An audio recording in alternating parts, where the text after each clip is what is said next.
Welcome, everybody, to Flat Earth Nation. Mud flood was Armageddon. Don't let them tell you anything else unless they're willing to debate you in a fair and honest way. I just have the topic tonight. How mighty were David's men? Going to go over some of the exploits. Going to be dropping in right now a link that if anybody comes in and sees this, and maybe we can have a rap session, something like that, where people get together and just talk about the Bible. So I put a link in there. I want to refresh people's memory because a lot of times, we hear about David and this and that and the mighty men.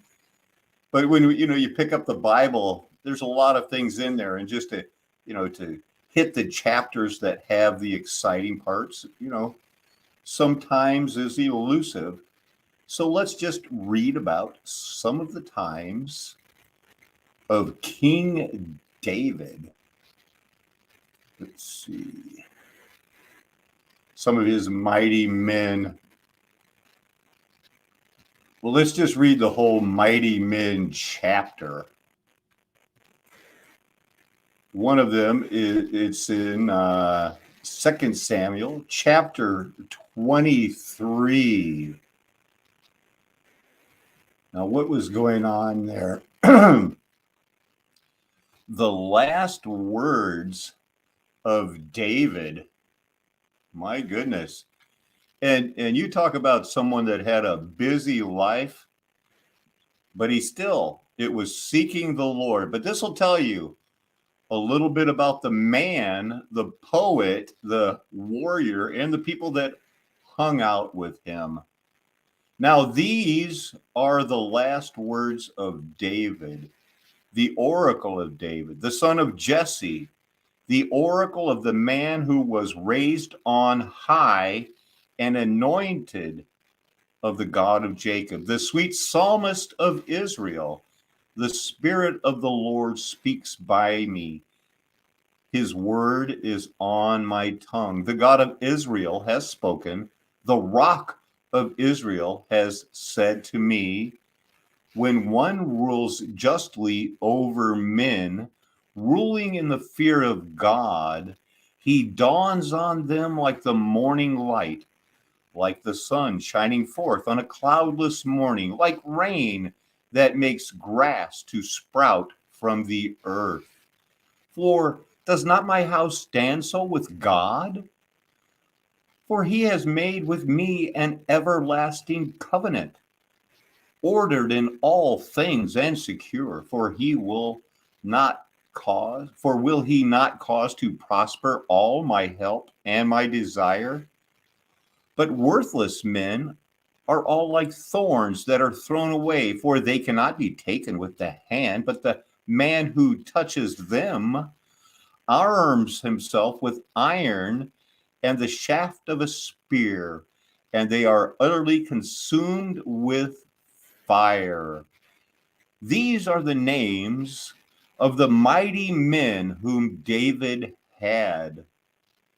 Josheb-Bashebeth, a Techmonite, he was chief of the three.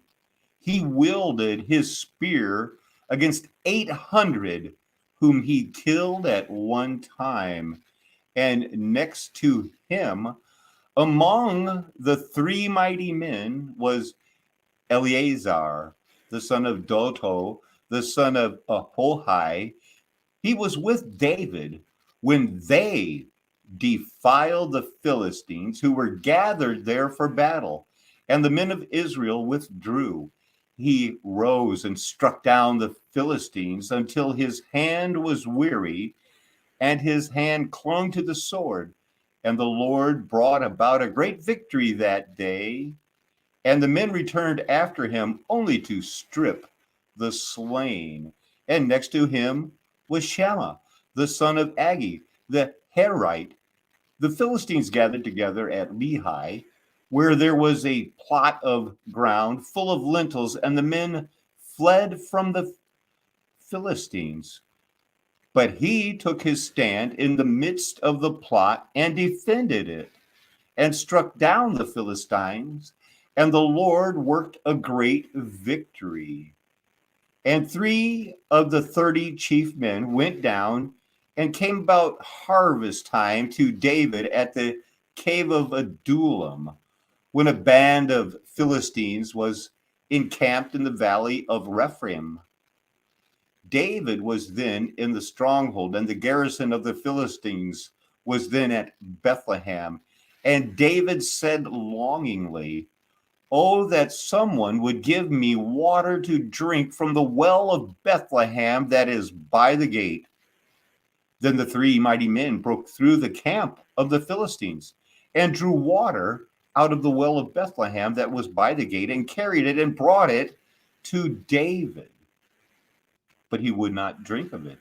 He poured it out to the Lord and said, "Far be it from me, O Lord, that I should do this. Shall I drink the blood of the men who went at the risk of their lives?" Therefore he would not drink it. These things the 3 mighty men did. Now Abishai, the brother of Joab, the son of Zeruiah, was chief of the 30. And he wielded his spear against 300 men and killed them, and won a name beside the 3. He was the most renowned of the 30 and became their commander, but he did not attain to the 3. And Benaniah, the son of Jehoiada, he was a valiant man of Kabzeel, a doer of great deeds. He struck down 2 Ariels of Moab.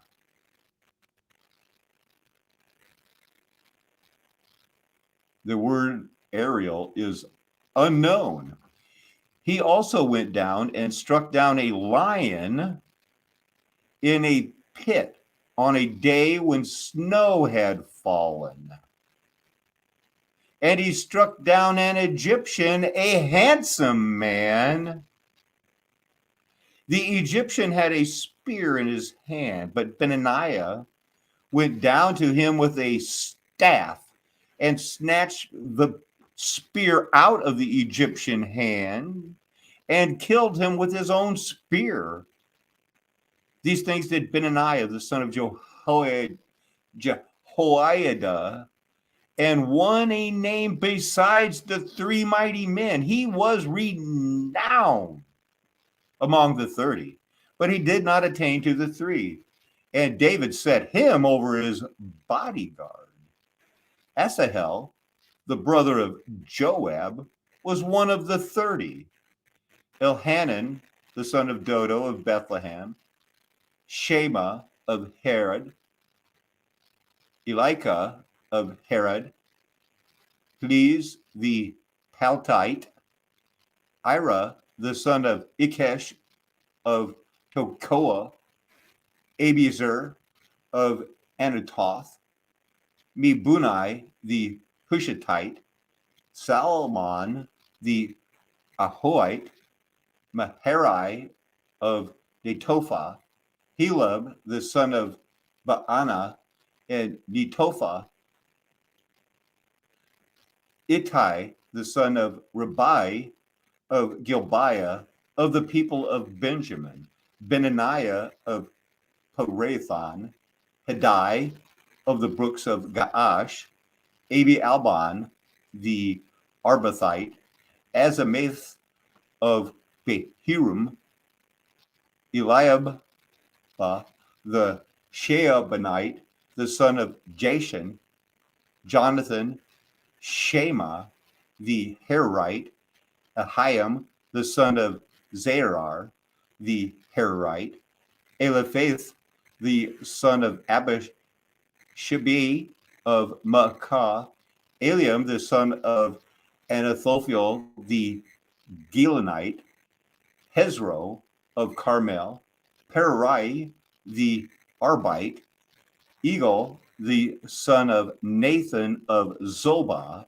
Bani the Gadite, Zelik the Ammonite, and Naharai of Beeroth, the armor bearer of Joab, the son of Zuriah, Ira the Ithrite, Gareb the Ithrite, Uriah the Hittite.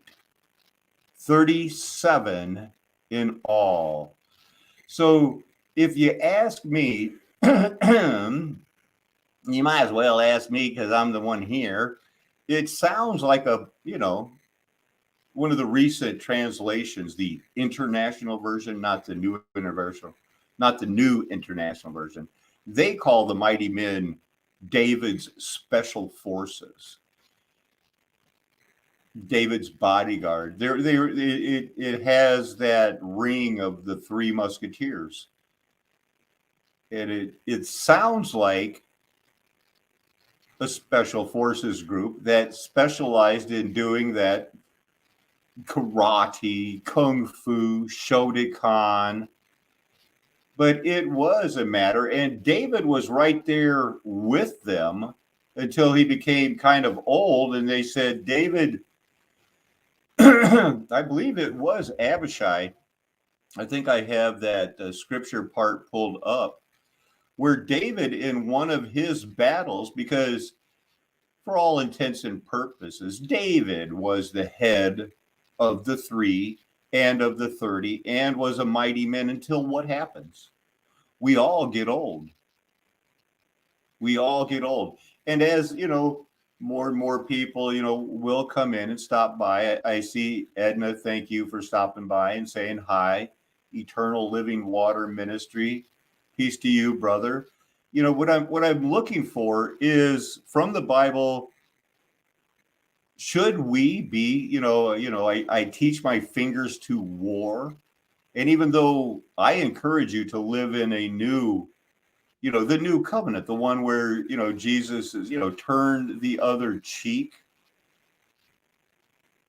We're at a higher level because of the Holy Spirit that lives in us. We're not held to the old standard of, oh, I did adultery, I've got to go and make a sacrifice.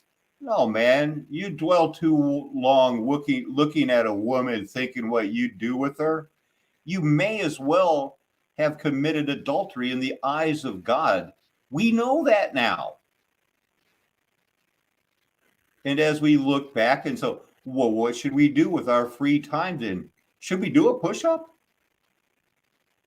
Should we do a stretch? Should we do a block parry thrust? Can we and still be what would be considered pacifists? I really think, and in encouraging people, I know it seems silly in the movies where the old guy with the wooden cane, the staff, can take care of himself against 3 or 4 people. Those days don't have to be over, nor should they be. Because you can disarm and subdue somebody without hurting them with some practice. And what are we missing from the role of the mighty men? And we just went through a pretty detailed description of some of the things we did, and we're going to look at some of the other things David did. There's no women there. There is no, and all of the sudden, and thrown in because of the glass ceiling, here comes Deborah, and she jumped down into a pit on a snowy day and fought a lion man too, and actually did it better. Because we're reading the Bible for truth. We know that's not going to happen. David's not going to say, oh, yeah, let's have tryouts and one, because a lot of people tried to attain to the 30. The 30 were compared to trying to attain to the 3, to be like David. That's a lot of practice. That's a lot of getting in shape. That's a lot of caring about, am I becoming the best temple for my God? knowing what's coming, based on what's coming, what's possibly coming. Are we at war right now? Do we have to wait for the United States to declare war before we say we're at war? Or are we going to trust the Bible and go, we are in a spiritual warfare every day, every minute of every day? We're in a spiritual war against powers and principalities in high places. We have to be, the Bible doesn't say bodily exercise doesn't profit you at all. It profits a little. Yeah, compared to salvation, it's a little. But if you read that sentence, it profits you. It is of good to you.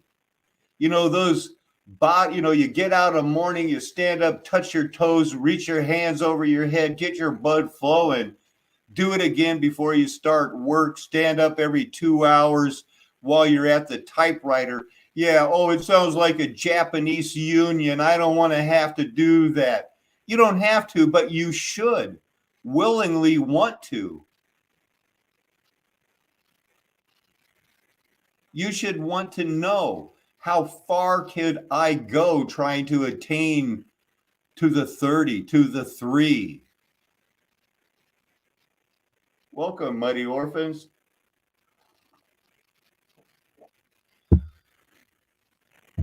We've got to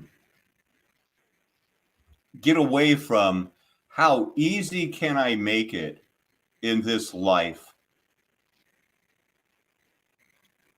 instead of realizing, that why were we saved by grace? We were saved by grace to do good works that will glorify the name of our Lord and Savior, Jesus Christ. That's why he brought us into this spiritual battle. He tells us why.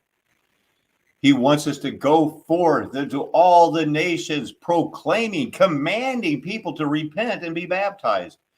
You can't do that pushing a walker at 50 years old.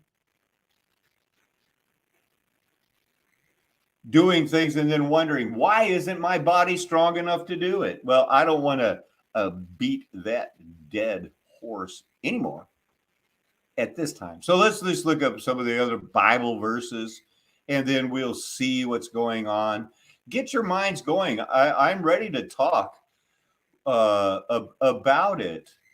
Men and women in the Bible, hey, Adam fell and Adam all died, and or sin. We still, I want to have, let's have some people on and talk about it. Yeah, but Eve ate it first. Eve ate it first. Now, what is this chivalry? What is this man, head of the family? Around the world, it would seem that went on. The patriarchy of the Bible seemed to have affected the Hindus and all the Zoroastrians, all the other countries. They weren't sending their women to war. Oh, I know you've heard about the Amazons, and boy, they could shoot those swords. And watch out, women are tough. Yeah, I get it. It's not in the Bible, though. So I can question that. Keep that in your mind. How are we still going to work that out when we're dealing in a feminist world where they don't want to hear that, equal means equal?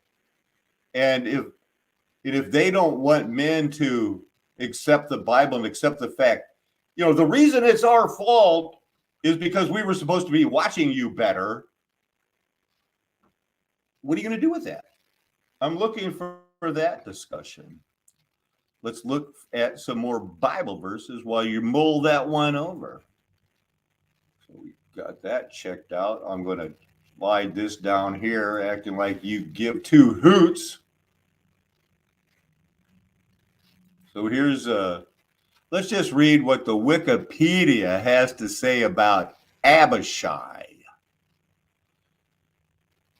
An additional account continuing on from the description of the three, which was interrupted by the narrative concerning David's thirst, describes Abishai, the brother of Joab.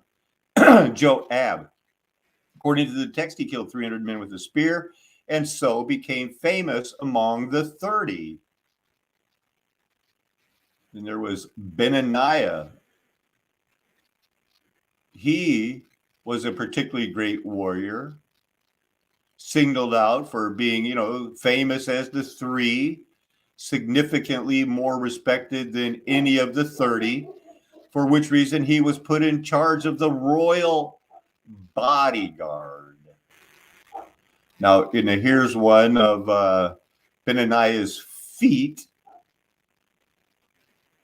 Attacking a 7.5-foot tall Egyptian with a club, stealing the spear the Egyptian was using, and killing.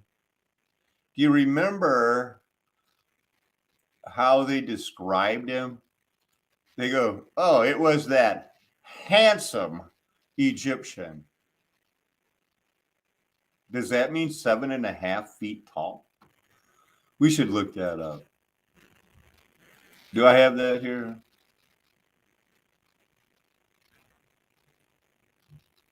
Let's look up 2 Samuel 18:2 in context.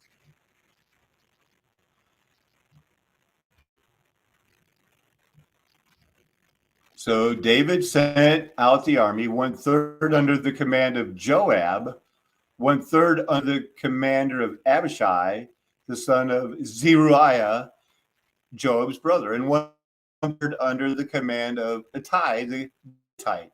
We heard about those guys, and the king said to the men, I myself will also go out with you.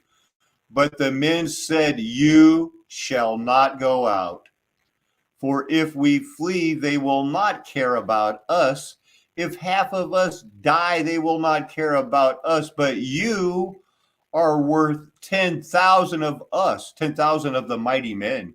Therefore, it is better that you send us help from the city. The king said to them, whatever seems best to you, I will do. So the king stood at the side of the gate, while all the army marched out by hundreds and by thousands.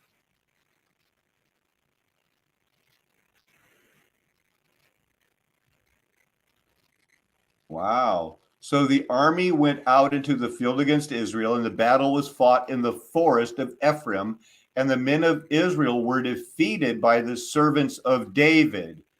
These were the wars of Israel and Judah. And the loss there was great on that day, 20,000 men. The battle spread over the face of all the country, and the forest devoured more people that day than the sword. Wow. Let's go back and see this part. It was at 17 where he had to save his life.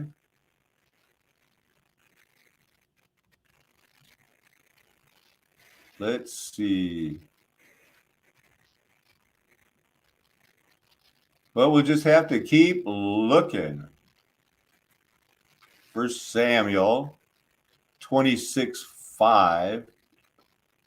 Now, this is another interesting case of David and the special forces ending up in a cave fighting. And it gives a good example of, touch not my anointed. So they were out. David had sent out spies and learned that Saul had indeed come. Then David rose and came to the place where Saul had encamped. And David saw the place where Saul lay, with Abner, the son of Ner, the commander of his army. Saul was lying within the encampment while the army was encamped around him, because that's what you do. Then David said to Ahimelech the Hittite and to Joab's brother Abishai, the son of Zeruiah, who will go down with me into the camp of Saul? And Abishai said, I will go down with you. So David and Abishai went to the army by night. And there lay Saul sleeping within the encampment, with his spear stuck in the ground at his head, and Abner, the army, lay around him. Then Abishai said to David, God has given your enemy into your hand this day. Now please let me pin him to the earth with one stroke of the spear. I will not strike him twice. But David said to Abishai, do not destroy him, for who can put out his hand against the Lord's anointed and be guiltless? And David said, as the Lord lives, the Lord will strike him, or his day will come to die, or he will go down into battle and perish. The Lord forbid that I should put out my hand against the Lord's anointed. But take now the spear that is at his head and the jar of water, and let us go. So David took the spear and the jar of water from Saul's head, and they went away. No man saw it or knew it, nor did any awake, for they were all asleep, because a deep sleep from the Lord had fallen upon them. Then David went down over the other side and stood afar off on the top of the hill, with a great space between them. And David called to the army and to Abner the son of Ner, saying, will you not answer, Abner? Then Abner answered, who are you who calls to the king? And David said to Abner, are you not a man who is like you in Israel? Why then have you not kept watch over your lord the king? For one of his people came in to destroy the king your lord. This thing that you have done is not good. As the Lord lives, you deserve to die, because you have not kept a watch over your Lord, the Lord's anointed. And now see where the king's spear is, and the jar of water that was at his head. Saul recognized David's voice and said, is this your voice, my son David? And David said, it is my voice, my lord, O king. And he said, why does my lord pursue after his servant? For what have I done? What evil is on my hands? Now therefore let my lord the king hear the words of his servant. If it is the Lord who has stirred you up against me, may he accept an offering. But if it is men, may they be cursed before the Lord.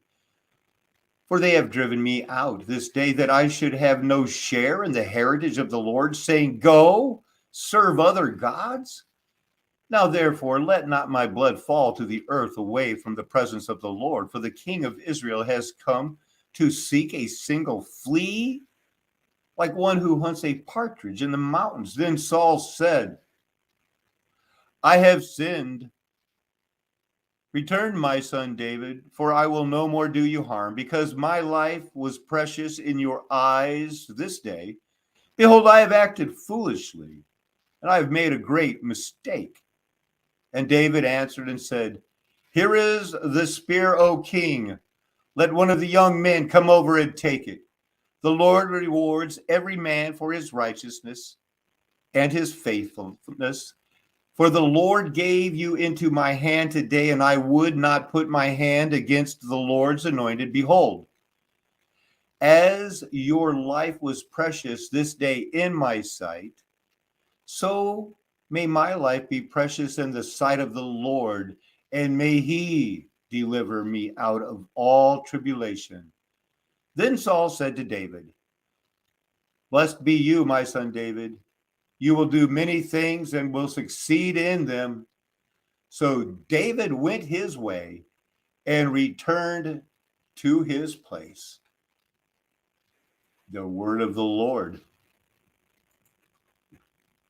Amen. Hallelujah. I put that link in there I'll do it again. If anybody has anything on their mind, mud flood type situations talking about, there is the link. We seem to be having a good stream.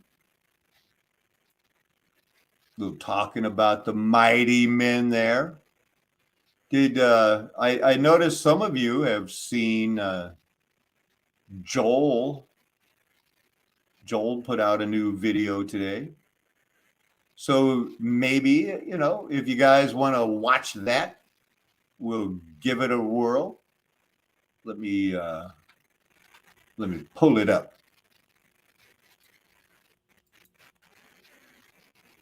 Because I don't want to have you guys just waiting around. You guys, let's see. Oh, Hacking the Headlines is on. Let's check her out for a minute. Well, no. I'm going to first pull up Joel's video.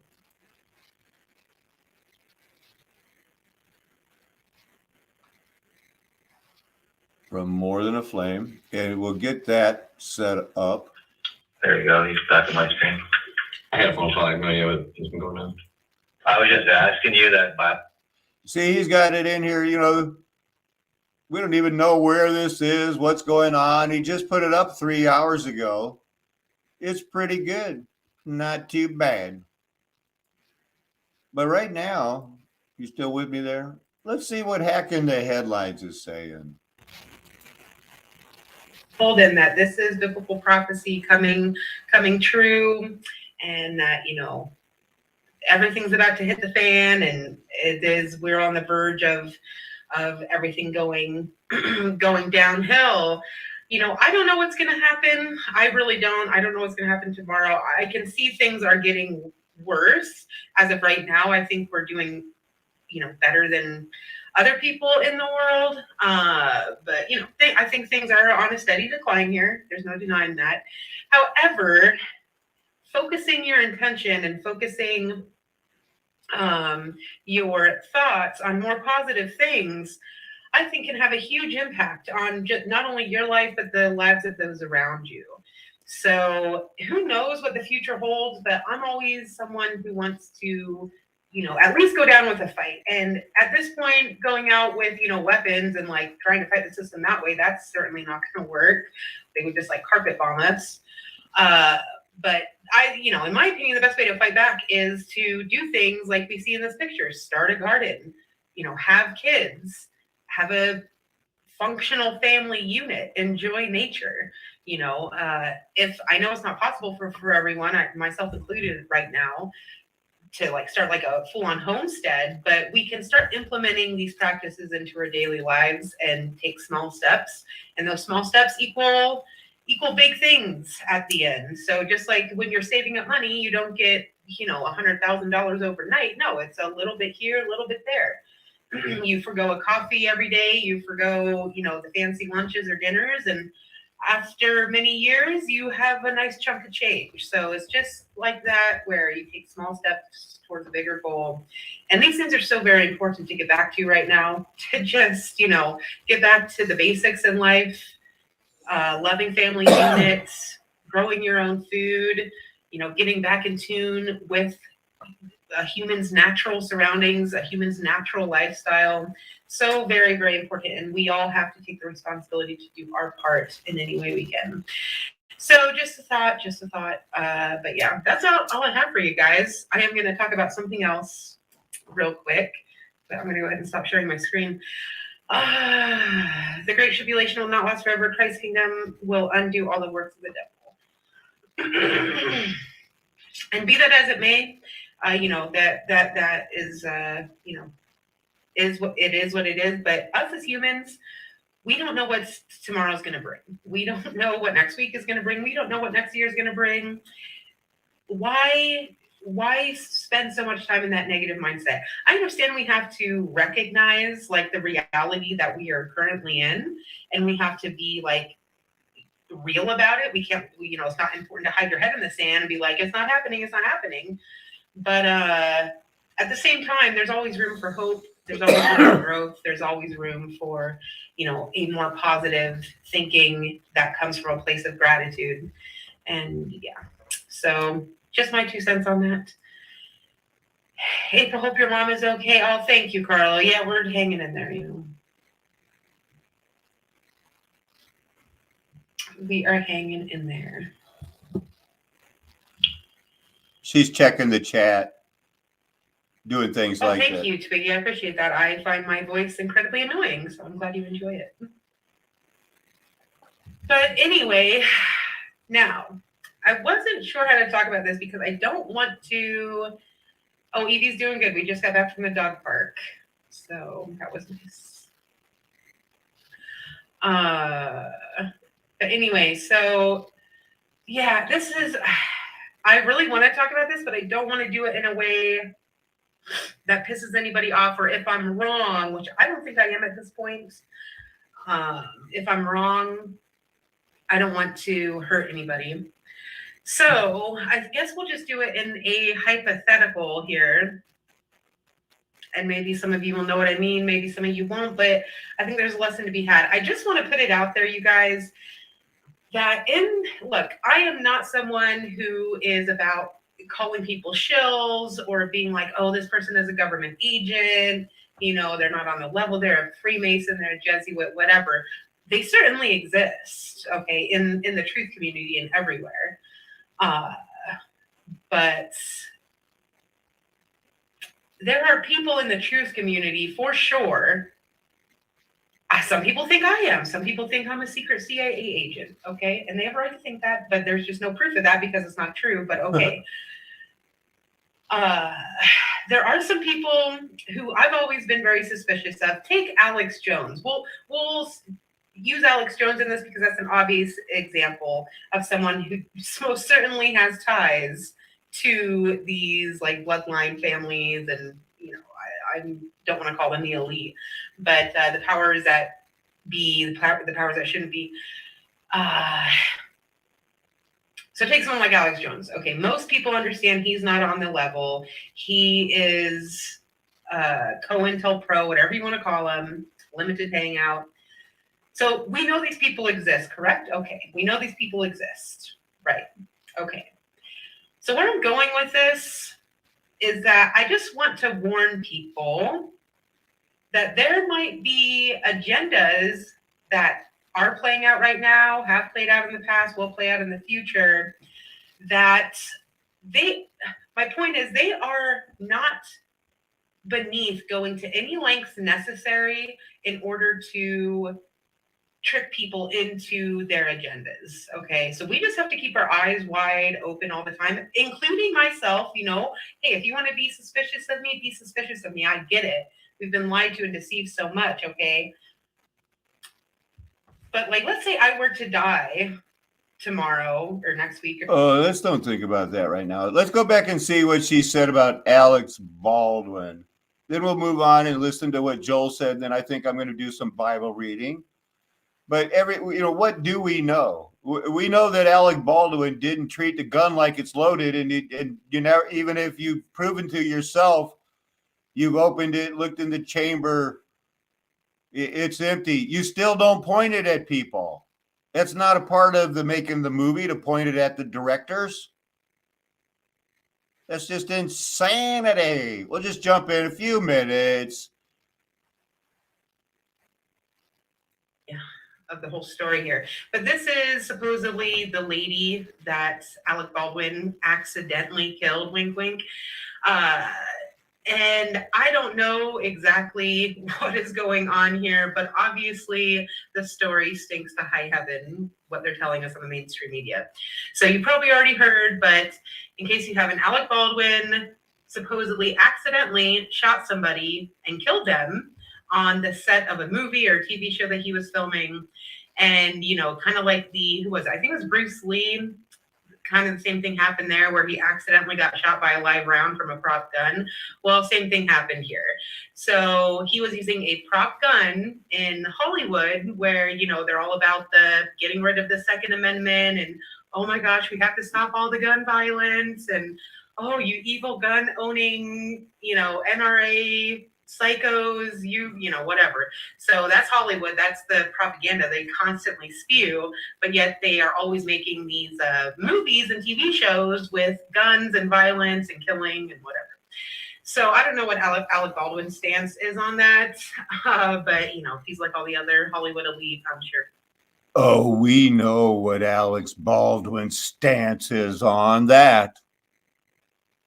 And that's the hypocrisy. You know, all the what they call the left. They all got armed bodyguards. Sure, he falls right in line with that.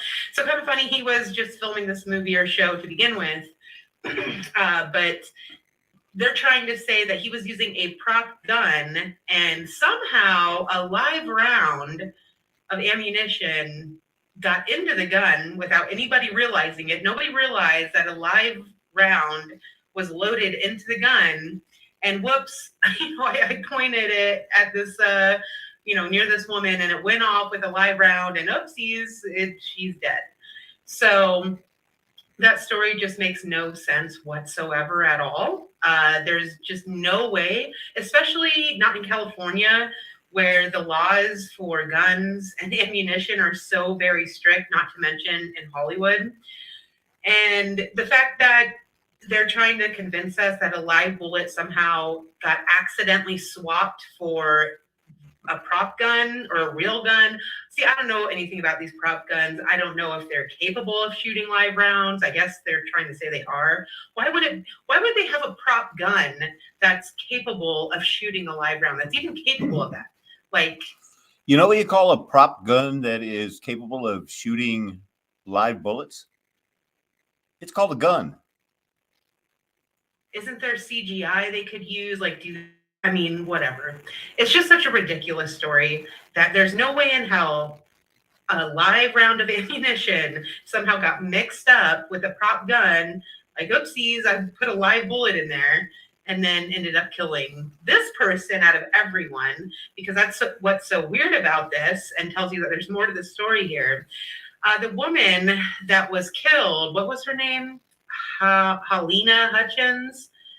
Her husband, who she had been married to, it says, for 16 years, and sadly they have a 9-year-old son, but her husband was a powerhouse attorney for guess who, you guys? The Clintons. Okay, so his law firm was called Latham and Watkins. And this is a law firm that represented the Clinton campaign and the Clinton Foundation in multiple litigations.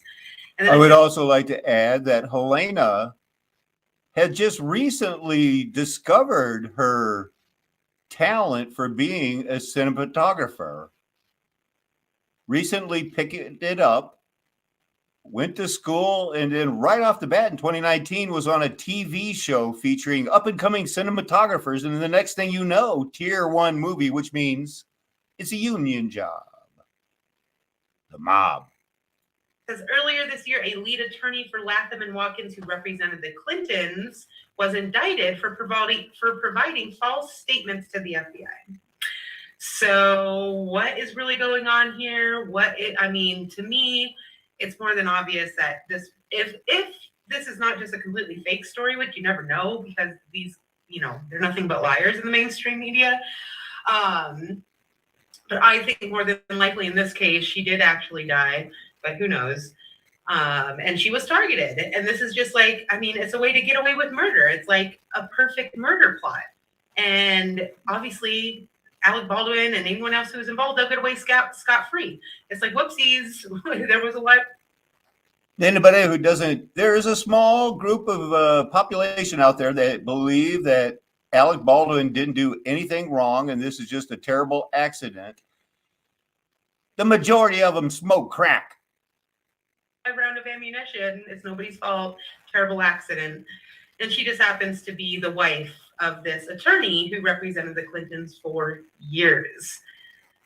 So yeah, nothing about this story makes sense. I know some of the people were saying it was a sacrifice. That could very well be, they definitely do those. So, but who knows? Just kind of crazy. Anyway, we will be moving on from that. Not much more to say, but oh my gosh, my cat is digging at the door. Every time I get on live stream, my cats start acting crazy. And then there's a couple other stories. Dro says Bruce Lee's son in the Crow, same situation. People will be people. Okay, it was Bruce Lee's son. Brandon Lee. Was it Brandon Lee?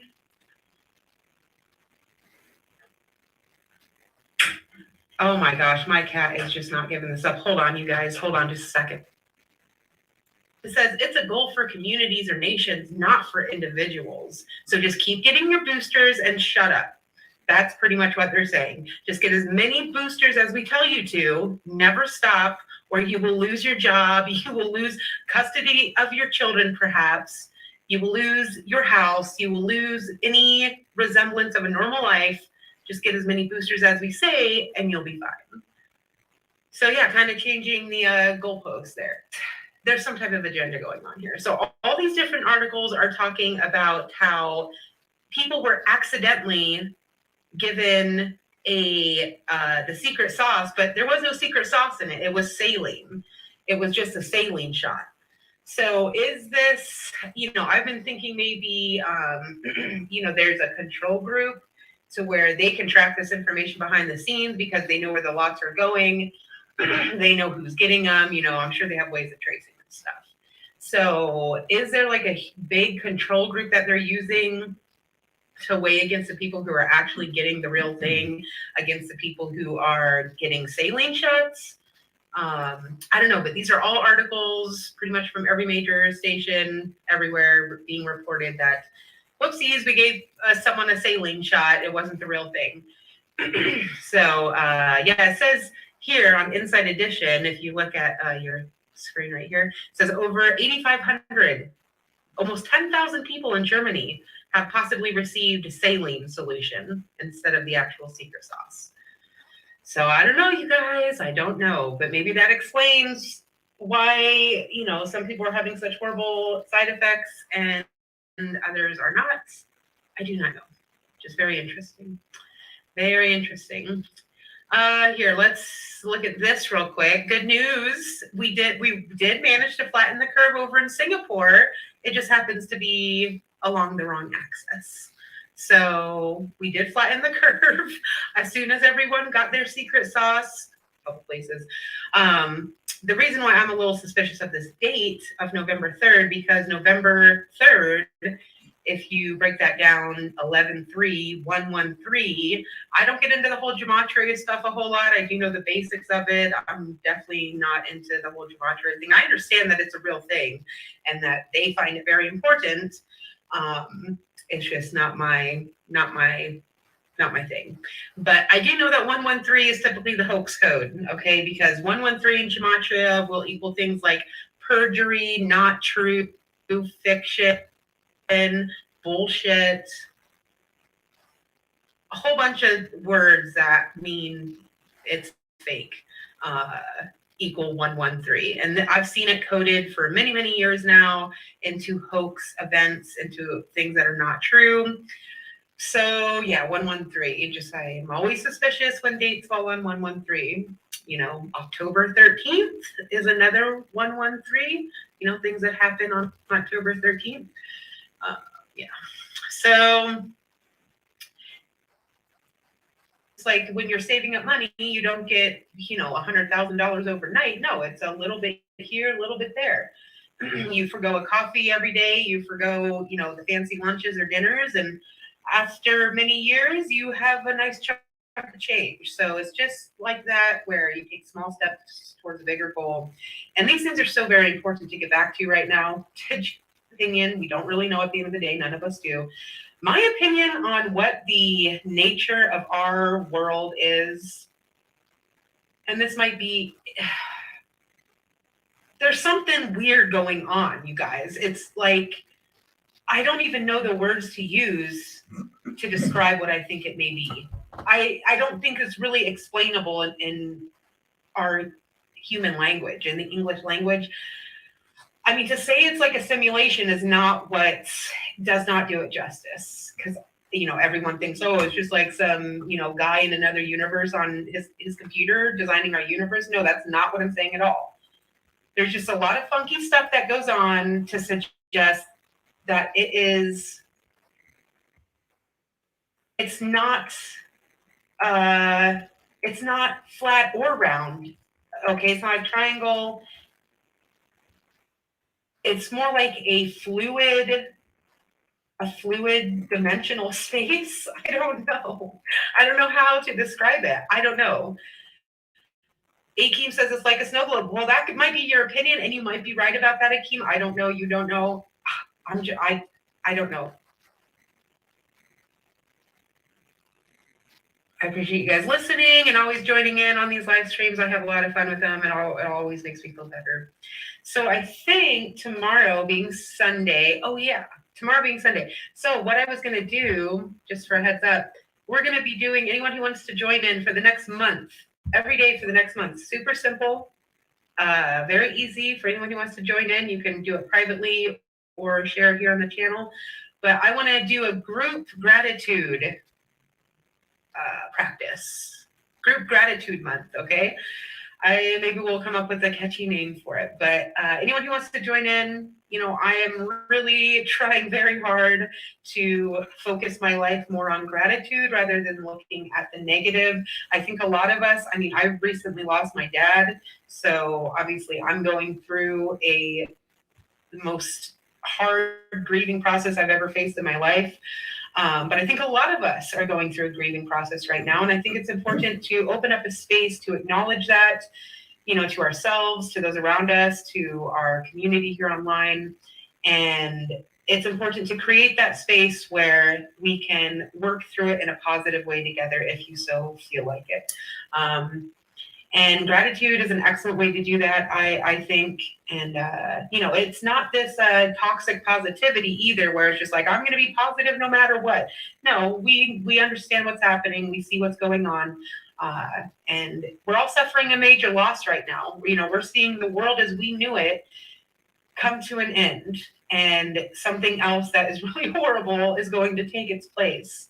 And this has been a slow process, yes. It's going on through all of our lives. If it's been going on for hundreds of years, most likely. But really, this past 2 years or 18 months, however long it's just been a crazy roller coaster ride.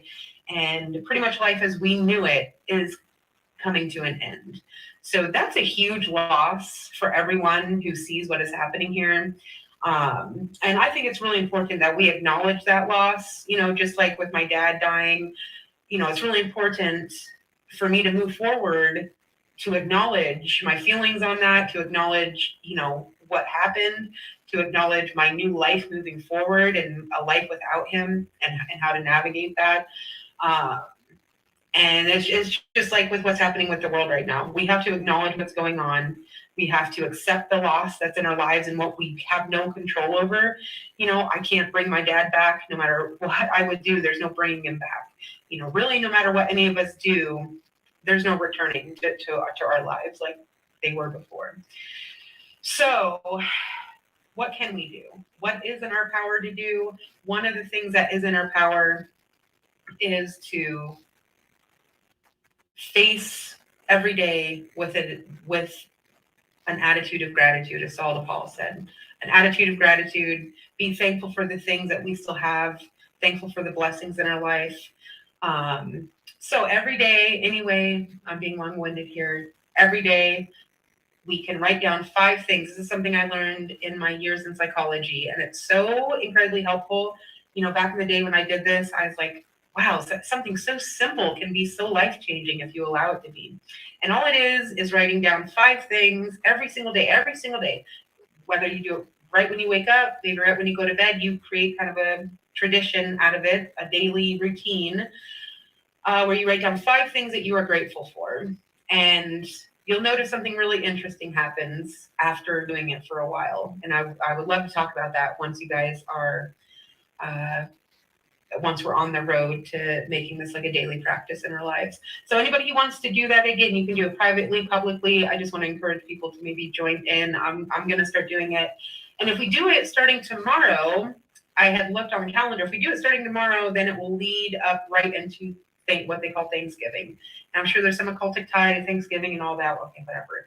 But just for the next month, if we do it every single day, I would like to encourage people to, bring some positivity into their life and take some of our power back. I mean, gosh, we just, all this doom and gloom all the time. I understand things are really bad right now and it sucks big time. And there's probably a lot worse stuff coming our way in the very near future. But, what can you do? What can you do? There's always going to be something we can be grateful for. And I'm sure a lot of us have so very many things in our life that we can count as blessings and just move. Well, I think she's ready to sign off there. I think that was a girl doing everything she can. She's laying it out there. She's doing good. I want to say hello to Rich and Bob. I see you guys are here and checking it out. We talked some about David's mighty men, and Rich has a good meekness is not weakness, but power under control. Truer words have never been typed in a chat room. They can only match the truth. So there has been statements as truth. Let's check out, now that was April from Hacking the Headlines. Earlier tonight, we can take a lesson. Joel, more than a flame.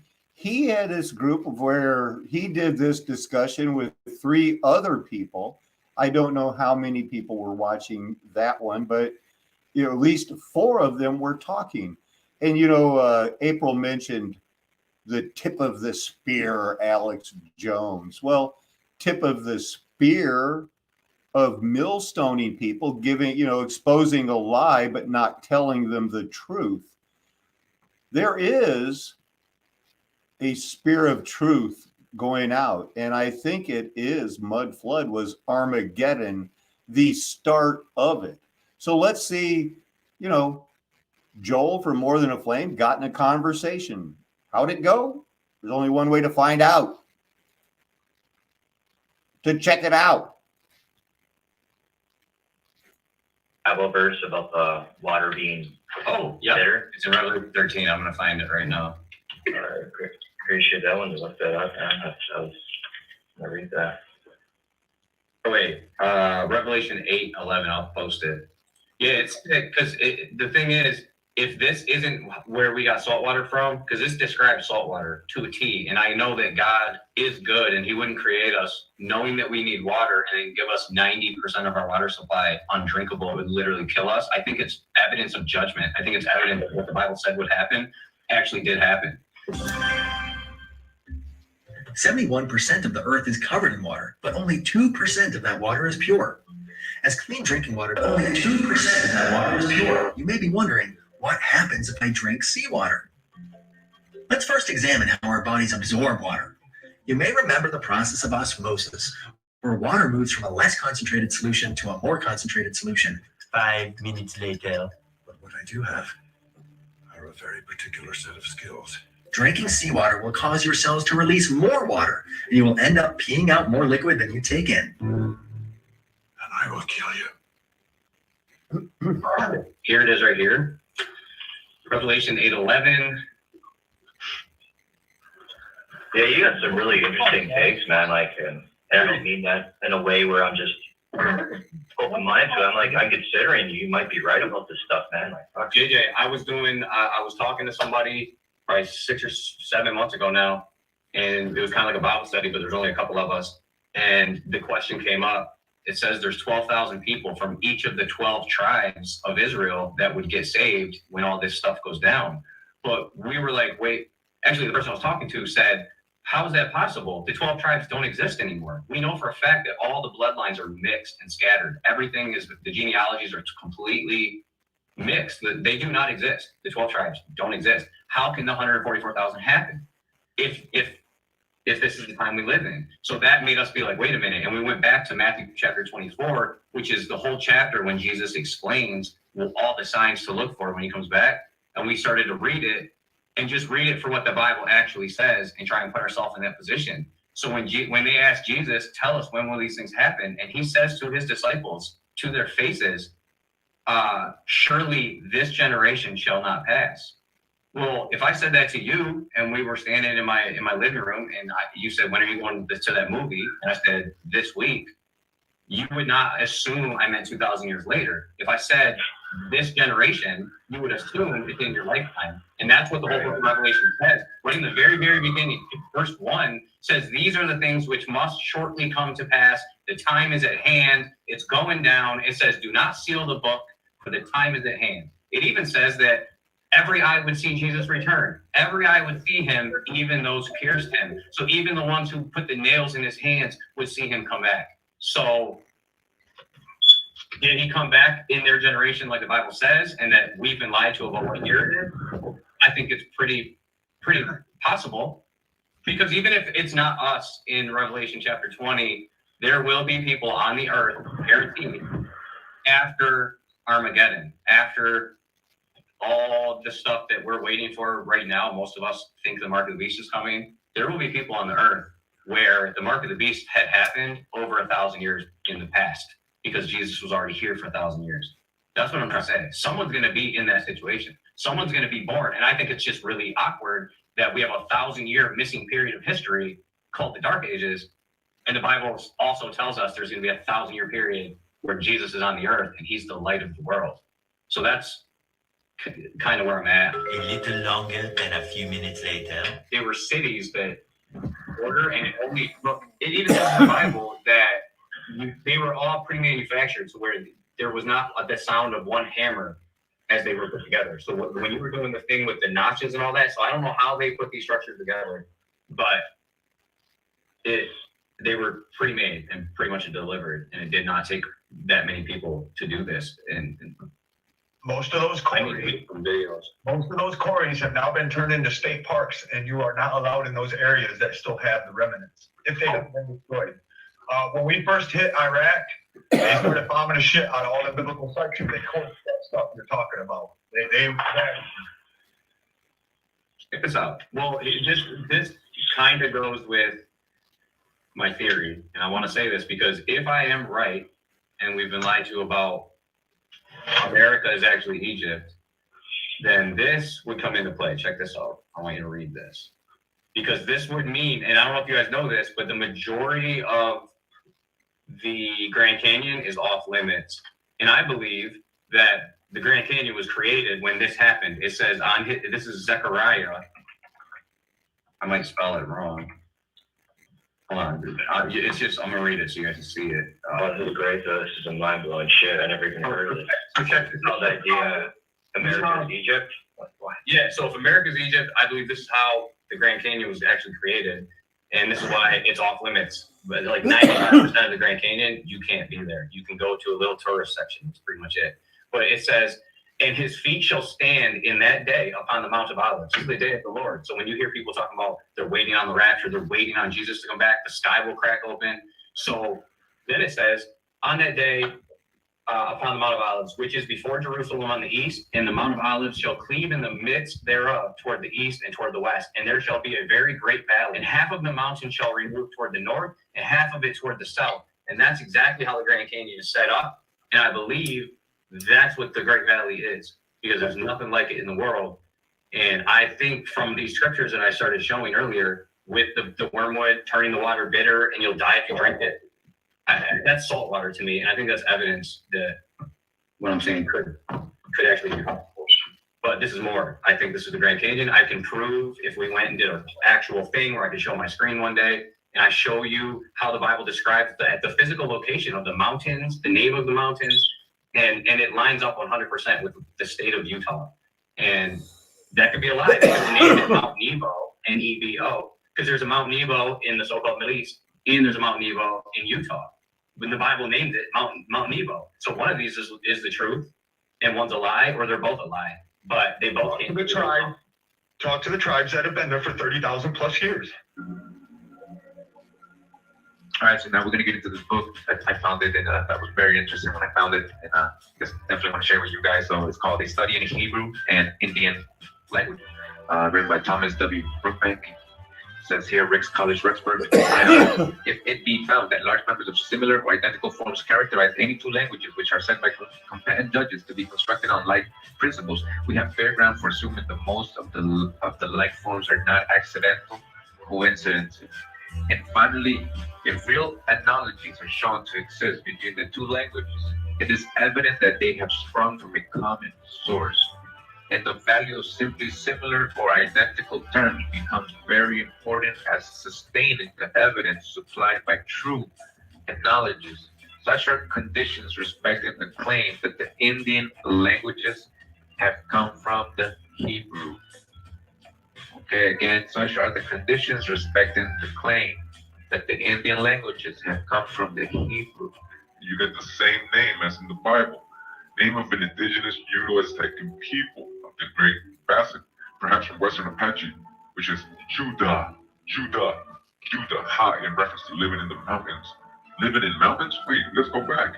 Utah, extended, a Levitical city in the mountains, or hill country of Judah, living in the mountains. People living in the mountains, Utah, Levitical city, right? Joshua 15:55 says here, or 21:16, its modern name is Utah. It is supposed to have been the residence of Zacharias and Elizabeth and the birthplace of John the Baptist. Now, this account is annually visited by thousands of pilgrims belonging to the Greek church. But, all right, so we're letting you know. So if you're looking for the residence of Zacharias, Elizabeth, you got to go to Utah. All right, Utah, Judah, living in the mountains. Levitical city in the mountains. Well, I don't believe we've even had this earth for 30,000 plus years. Oh, fuck yeah, longer. Not a chance. That's a lie. What makes you say that? The Bible. The Bible says that we're only a few thousand years into this thing. Yeah. Well, people would say like 6,700 years. You see, let me just jump in. We'll get back to that. Isn't that fun? Isn't that kind of cool to see him on there, talking to them and stuff like that? But really, how long have we been here? According to, well, what do we have? We have in the beginning, and I've already, and a lot of other people before me have already, I wasn't the first one that came up with two creations. They've been teaching that since way before I went to college, Bible college in 1984.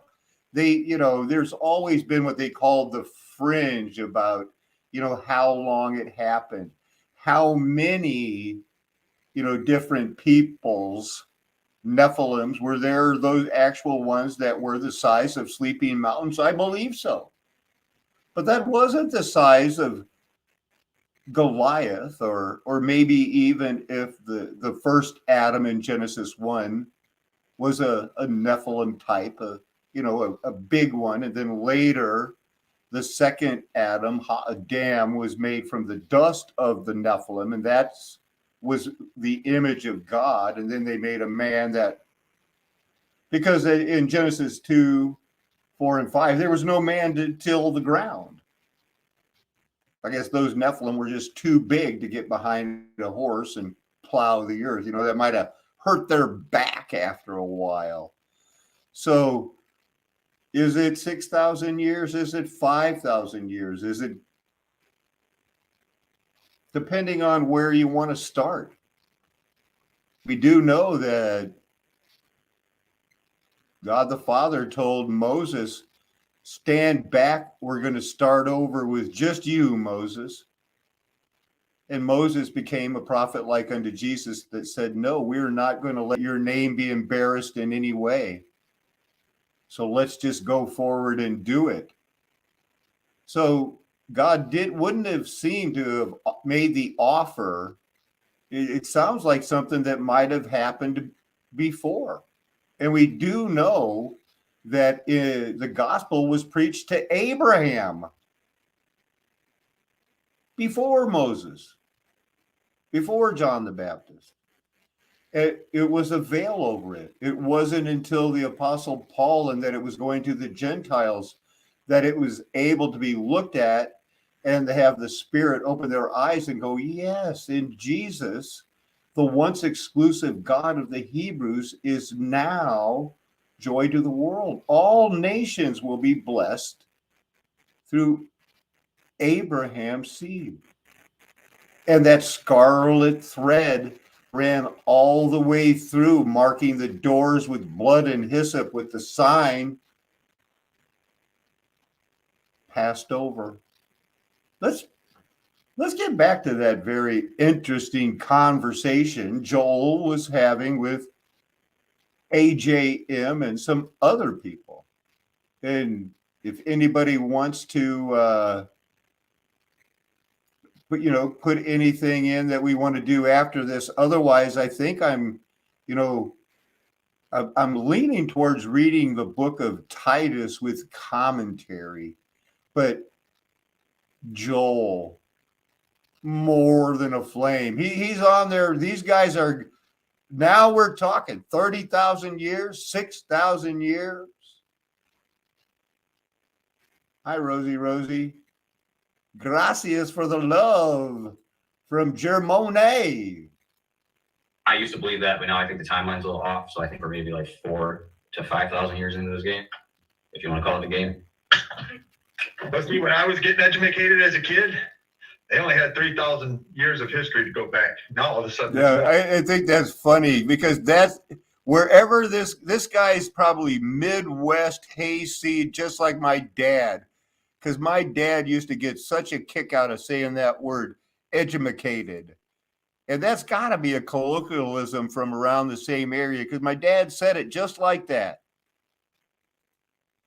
Now it's 30, now it's 200. Right, and they're lying. They're trying to move towards the Big Bang Theory where nothing exploded and created everything. They want to explain this amazing world and our human bodies and just everything from the animals to the flowers. They want to explain everything without a creator. And I believe the fact that they produce so-called evidence of, oh, look, 100,000 years ago or 50 million years ago, whatever the crazy number is they try to teach us, it can't be substantiated. It's been proven. I do not support Kent Hovind, but his ability to destroy evolution is strong, and he can prove that the carbon dating is fraudulent. And it's kind of like how they tested a piece of fruit and it came positive for CV. They've tested living animals and it came back carbon dated as dead for thousands of years. So it's proven that all that stuff is not even close to scientific. So I don't know, dude. I know at this point, I know that I believe less than I did before. Now I'm skeptical. Everything but the Bible. The only thing I believe that 100% that I'm sold out, you cannot change my mind, is that the Bible is the word of God and it is the truth 100%. Other than that, I don't believe Adolf killed all those people they teach us about, and that was just whoa, man, what's happening here? Here we go. I like Joel, and the numbers may be wrong. Adolf and his minions were doing something. Maybe the numbers are off, this and that. We all know they're the bad guys and stuff, but where are they going to take this? Let's see. I already listened to it. You're not going to get worked up to be in a white power mood. Don't worry about that. Years ago. I don't think he did either. I think it was our government, and they. I think the whole thing was a lie. No, he made it to Argentina. And so there's video though. There's video and pictures of the German leader doing all the occult symbols. That's why he wrote his book Mein Kampf and made it orange. Yeah, there's somebody he was trying to fight the Freemasons. Yeah, so I think he was in on it, and it's ironic that Albert Pike had already written about World War II happening. I think that they have a lot more control. I know people die for real. I know there's real people that go to real war and they die for real. I'm just saying the foundation of it was pre-planned and conspired. And I just think that the story that we're told now about what happened is a lot different. And I've seen video. I was talking to you about this earlier. There's video of them showing propaganda where they would shoot these videos and you saw soldiers and all these tanks everywhere. But then you see the soldiers pick up the tank and you realize that it's an inflatable prop. That it looks. Wasn't there a cool video of the people jumping on the plane in Afghanistan? Yeah. And that's recent. I'm saying they were doing this 80 years ago, is what I'm saying. Yeah. They were doing the war. longer than that. Yeah.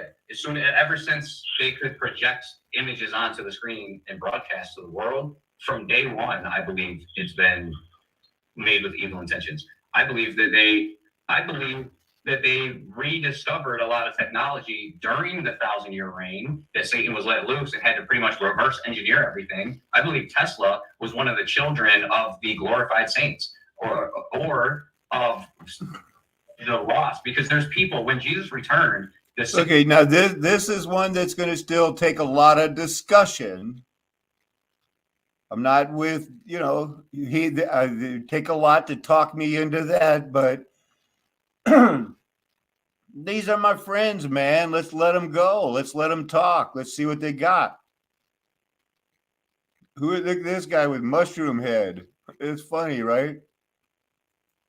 Saved people had glorified bodies in a twinkling of an eye. They had these indestructible bodies that they're in their spirit, but they still look like them. Then there were people who were not saved that during the 1,000 years that Jesus was here, I'm sure some of them had children. The Bible tells us that there's children being born. It says that people live longer, but people still die, and that they can still sin. During the 1,000 years, it says people refuse to go to Jerusalem to worship the King. So we know that sin still exists and death still exists. So it talks about children being born. I think Nikola Tesla was one of these children during the 1,000 years, and he knew all of this secret technology.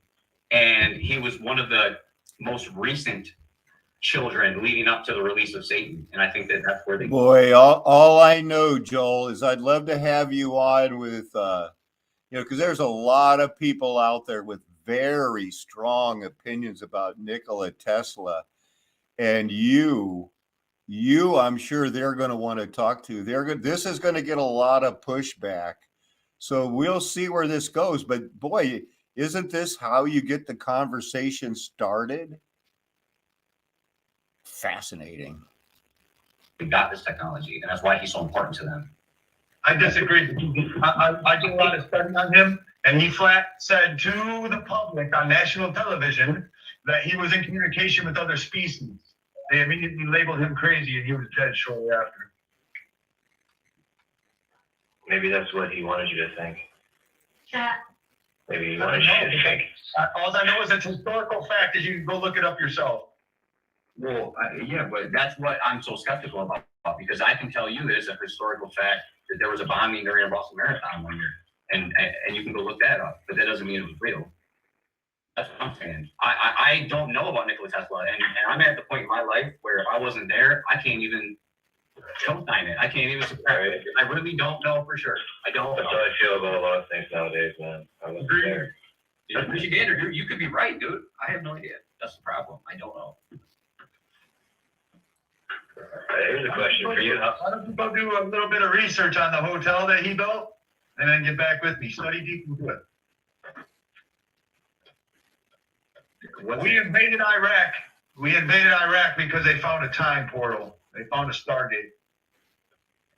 I've heard that theory. I've also heard that they found Nimrod's tomb, and that the only thing that they were after were these Sumerian tablets on how to resurrect the dead, and I used to think that Nimrod fit the description of the Antichrist, and that they went there to get the DNA and to try and bring this Antichrist back. And that's really what I thought for probably 7 years. Is that I thought that's why we went to Iraq, because they teach us that Iraq was the original Babylon. Whatever they did, it happened during the middle of this winter, and I watched the ship. What? What? Whatever the fuck it was they did and they accomplished, it happened during the middle of this winter, and I watched the ship. Your North Star went from the north to the south. Your moon has been weaning ever since. Well, it goes even deeper, man, with my theory. I just put out a video about the stars possibly being a reflection and how that could actually work in the sky from the North Pole point in the center, and that it's actually a projection, and that the stars are actually in the water. There's somewhere in the North Pole, the center point that we cannot get to, that there's somewhere there, and it's projecting that in the sky. And some people think the moon is a hologram, which would actually all that stuff lines up with the Bible. I'm not going to overload with scriptures and go through all that. I'm not trying to do that. Or are you talking about all that extra land that the guy who chased Hitler down after the war found, Admiral Byrd? No, I'm talking about, they teach us it's called Mount Meru, which would be the true North Pole, like the center point, Garden of Eden status. Because what I think happened is they teach us Pangea. They teach us that at one point the continental drift, where all the continents were connected. Continent Pangea. Due to the constant churning of magma underneath the Earth's crust, they all split up and moved to their modern-day positions. But if destiny in the form of magma and tectonic plates has anything to say about it, the continents might have a chance of getting back together. But how will these stubborn continents kiss and make up? Scientists believe the plates will shift, causing the continents to rearrange and get back together. But in true tectonic plate style, it'll take about 250 million years. I believe that we got separated during the tribulation before Jesus came back, and he said there will be earthquakes. I believe that these were the earthquakes. I believe that's more evidence that judgment took place. There's melted buildings, there's melted stone. No, I don't know if that's me now or them then. Oh, it looks like it could be me now. There was something happened that melted stone all over the world, and it happened quickly. And I think that's Armageddon. And I think they taught us it was called the fall of Rome. And it's, You're right. There's a lot of pieces together. What I'm getting at is the admiral that they sent to chase down Hitler. Admiral Byrd. I'm not talking about. Yeah, he said there's extra land. He talked about other continents and more land past the pole. Yeah, he called it Greater America or something. I saw that interview, but that's not what I was talking about. I'm talking about not the edge, what they say is the ice wall. I'm saying the actual true center of, if you look, if the flat Earth map was true, which I doubt it, the true center point, that's where I believe this projection comes from. If you watch the video I put out called Our Stars a Reflection, it's only a couple minutes long. You'll see how it works. There's a device that will project a 3D image where it looks like it's sitting there because there's even a shadow underneath of it, but the whole thing's a hologram. It's actually all about the mirrors and how it reflects with the angles. The actual object is inside the device, but it looks like it's sitting, it's sick. And it actually could be what we're seeing with the stars. Because the Bible says when Jesus returns, the stars would fall from heaven. So if Jesus did return already, the stars would have had to have fallen from heaven. I believe the Bible says stars are angels. I believe they're alive. I believe they're called luminaries. And so either when Jesus came back, the stars came with him, and they were here for 1,000 years, and then they went back up to heaven, or the stars fell from heaven and are now in the water, and that's the reflection that we see. I have no idea. I know a lot of this could sound pretty crazy, but I mean, most of what I've learned to be true is other. This is true. This is really I don't fascinating. know, man. I've never left America, so I don't know. This is the stuff I smoke 2 joints to. Get it done, you smoke my baggie. Food for thought. Buddy. But these are the conversations I prefer to have. I don't want to be screaming and fighting with people. I mean, I'm here to figure out the truth, whatever that might mean. Oh yeah. I'm trying to be humble enough to be wrong, because I think we're gonna find out really soon. Yeah, I love these conversations. You guys got me sit there thinking about all this stuff. Like I'm just in deep thought right now. I like I that. know I smell something burning. Well, my question is the original scripture, bro. When you read the thing about wormwood, I want you to look at today's world as you know it, and you tell me, how can wormwood hit the water and make it bitter any further than it already is? How can that judgment take place? You already can't drink 90% of the water because it's bitter and you'll die, just like the Bible says. So how can that scripture happen if it didn't already? The water's going to become more bitter, you'll die twice? Like, I don't understand it. So that's why I ask these questions. And I don't have 2 joints, or maybe I could hang out longer. I do, buddy. I keep forgetting when I say you should go speak to the Indians, you keep forgetting they have 30,000 years of documented history, unadulterated. No, I don't know that for a fact, though. And even if they showed me, I don't know. They protect it very, very vigorously. How do you know it's true? How do you know for a fact that it's true? You just met an old Indian that told you it's true, but that story would have had to have been perpetrated for the last How many? What are we talking? 6,000 generations? Or no, 600 generations live into 50 years? That's what I'm saying. I'm not saying you're wrong. I'm just saying, well, actually, that's a lie. I am saying you're wrong. I'm saying they're wrong. I'm saying the Bible's right and that the earth is not 30,000 years old. That is my stance. I still love you. You're still my brother, but I 100% disagree. How? Because I trust the Bible over some old Indians. You know why they did this? How? Do you know why the Indians did that? I thought I knew that at one point. It wasn't to say fucking hi. It was to see if you had 6 fingers and 6 hands. Of course, I know. It was just that's what I'm saying. I'm aware of that, but that didn't happen 30,000 years ago. That was a lot sooner than 30,000 years ago. The Nephilim, and they wanted to check the fingers. The thing that was odd to me is if the giants were that much bigger, why would you need to see someone's hand? So it tells me that there was enough genetic manipulation or changes to where someone could be. They would raise the Indians' camps and knock out X amount of women, take them with them, and then take the carcasses of the males they killed to eat. They were human flesh eaters. They would rape the women, and when the women gave birth, they died. I hear that part of it. What I'm saying is the thing where they would put their hand up to see if you had 6 fingers. If that was indeed a giant that had 6 fingers, then why would you need to see their hand unless they're kind of almost the same size as you? You know, they could. Exactly. They were the offspring of the women they stole from the Indian. Right. Okay. So that makes more sense. And I've heard that thing before. That could very well be true. But when you ask me why I was choosing to believe it, it's because I don't know these people. I don't trust them. I don't know them anymore. In theory, I would like to believe them, but they would be the perfect lie to me. Some sweet old lady that's an Indian that has nothing to do with YouTube. Yeah, I want to believe everything she says, but the Bible says something else, and I believe that. None of the information I'm talking about on that stuff came from her. The stuff I learned about her was all the vicious things that the Americans did to the tribes back in the day. Oh, I was just picturing an old Indian, and she was came in my head. The other information I got from all over the world, you get stuck in certain locations waiting for trucks to start jobs. You tend to do research and stuff on your border. I don't really like video games and shit like that. Right. I used to. I still remember the Mortal Kombat cheat codes. Left, right, up, down, DA, no. Round 1.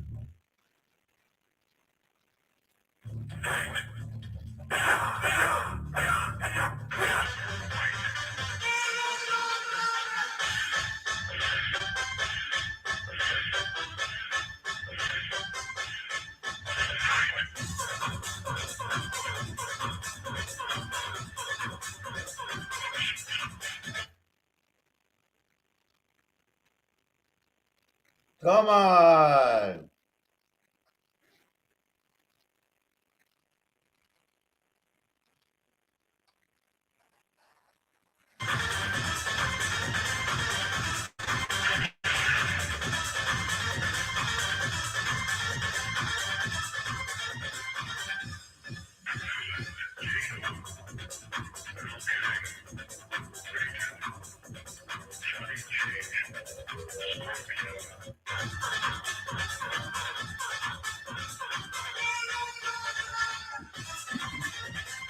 Well, that was Joel's new video.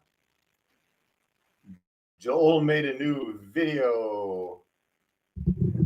I'm going to put a link in here.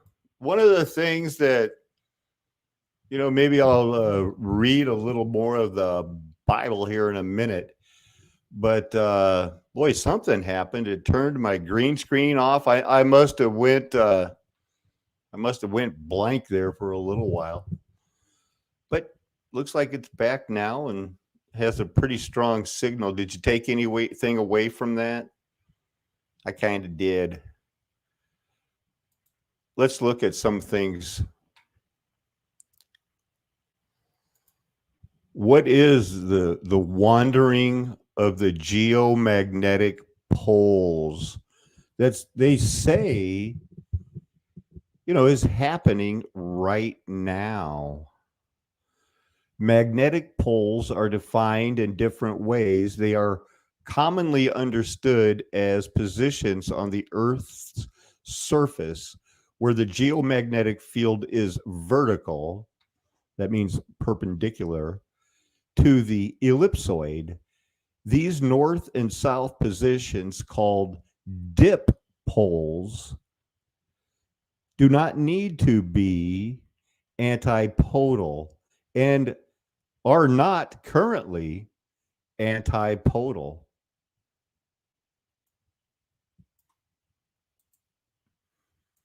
As I am not 100% on antipodal,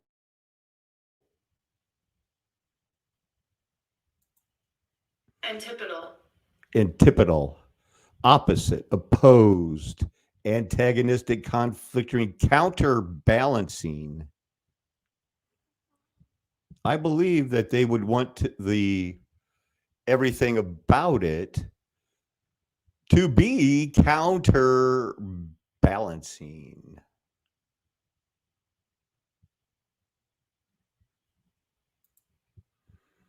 In principle, the dip poles can be found by conducting a magnetic survey to determine where the field is vertical. Other definitions of geomagnetic poles depend on the way the poles are computed from the geomagnetic model. In practice, the geomagnetic field is vertical on oval-shaped loci traced on a daily basis. Oval-shaped, with considerable variation from one day to the next. It has been long understood that dip poles migrate over time. Well, what do they mean by long understood? Continuing, in 1831, James Clark Ross located the north dip pole position in northern Canada. Natural Resources Canada tracked the North Magnetic Pole, which is slowly drifting across the Canadian Arctic, by periodically carrying out magnetic surveys to reestablish the pole's location. This is long understood, from 1948 to 1994, our known history. An international collaboration led by French fundraising association, Polyarctique, and involving Northern Canada Institute of blah, blah, blah, added 2 locations of the North Magnetic Pole in 2001 and 2007. This is brand new to them. What is going on? Because for so long, it hung out in the same place. The most recent survey determined that the pole is moving approximately northwest at 55 kilometers a year. So you're looking at about 3.2 miles a year. No, 30, almost 32 miles a year. So here are the observed north dip poles between 1831 and 2007 are yellow squares. So starts out here and it kind of hung out here. And now it just started shooting across here. Modeled pole locations from 1590 to 2020 are circles progressing from blue to yellow. So, if you want to kind of stretch it out, what's it look like? Maybe on a flat earth, it is racing towards somewhere. It did nothing, and then it took off. It lollygagged around here for a while, and boom, it gone. It's going somewhere. These were the observed south dip poles during 1903 to 2000. That's supposed to be interesting. But I don't want to download it. Let's look at this instead. This is the observed. So it's 1632, 1590, then to 1600, looped back down here, hung out in this area. This is Canada, Victoria Island, Baffin Island. And then it's kind of funny that these match what all of us are arguing about. No, I think the reset was in 1711, and other people are going like, no, it was in the 1850s, and then it came down to it was leading up. Something happened in our country in the 1830s and through the Civil War, and then boy, the 1900s and the end of the Habsburg era, the end of the Victorian age. 1848, allegedly, the victors of the war had it figured out. 1962, the mob intervened when China said, oh, no, you don't fake a war in Vietnam anymore without us telling on you. The mob and the mafia, 1973. These are our big deals. 2001. Well, my opinion. That's the start of the 45 years, the last 45 years so now it's racing somewhere. It is on the move, and we're talking about the magnetic North Pole. We're talking about something that they think is on a globe. But we know it's not a globe. They say the North Magnetic Pole is a point on the surface of the Earth's northern hemisphere. Well, we will agree it is a point somewhere at which the planet's magnetic field and your compasses point towards this moving object now, vertically downwards. In other words, if a magnetic compass needle is allowed to rotate in 3 dimensions, it will point straight down. That's the magnetic North Pole. There is only one location where this occurs, probably called Mount Marahu, which is on the move right now. The North Magnetic Pole moves over time according to magnetic changes and flux lobe elongation in the Earth's outer core. Well, I could give a different argument. Its southern hemisphere counterpart is the South Magnetic Pole. Since Earth's magnetic field is not exactly symmetric, the North and South magnetic poles are not antipodal, meaning that a straight line drawn from one to the other does not pass through the geometric center of the Earth. Earth's north and south magnetic poles are also known as magnetic dip pole. And this is what they mean, that the compass needle would point almost straight down if it had more room to swing here.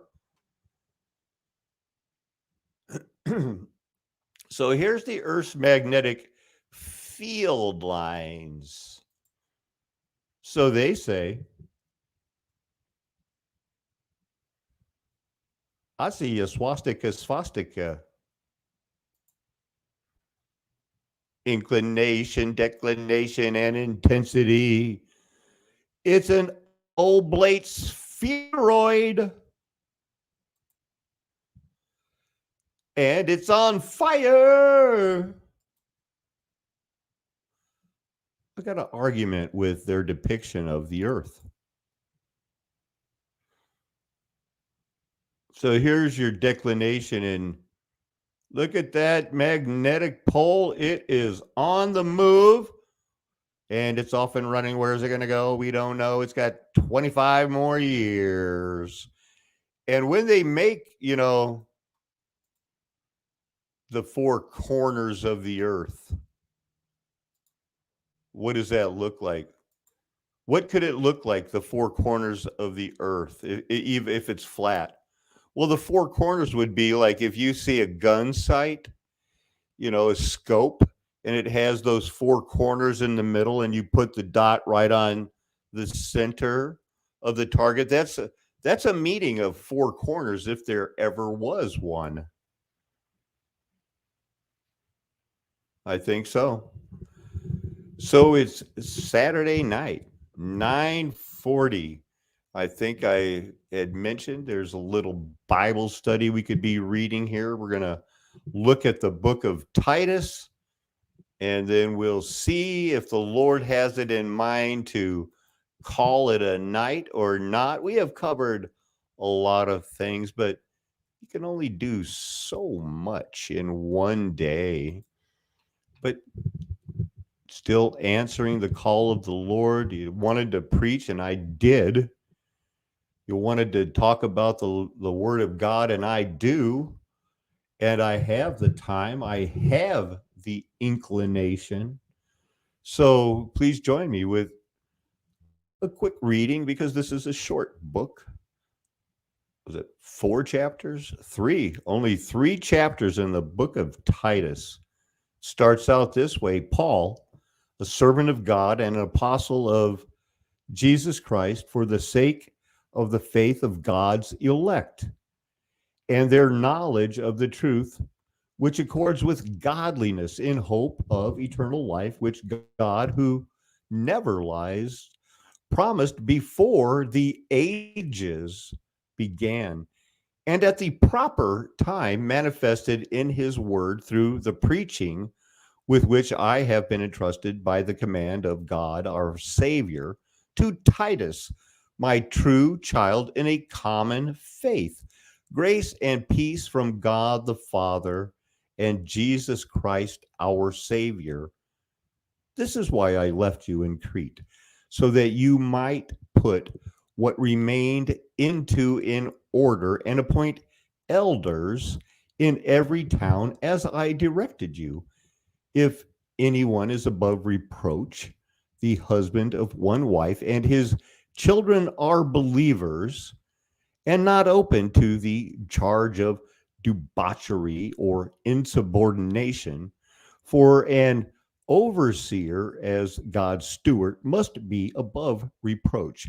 He must not be arrogant or quick-tempered or a drunkard or violent or greedy for gain, but hospitable, a lover of good, self-controlled, upright, holy, and disciplined.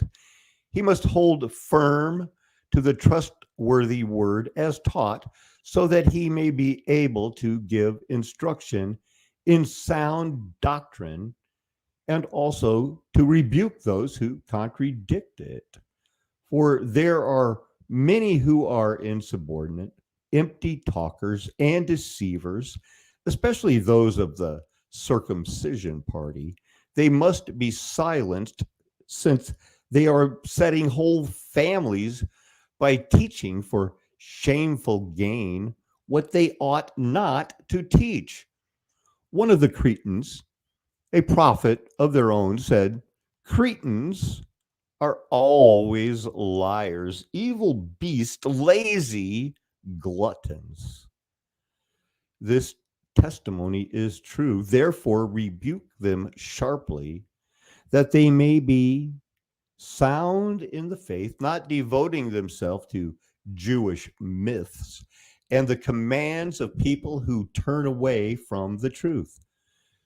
To the pure, all things are pure, but to the defiled and unbelieving, nothing is pure, but both their minds and their consciences are defiled. They profess to know God, but they deny him by their works.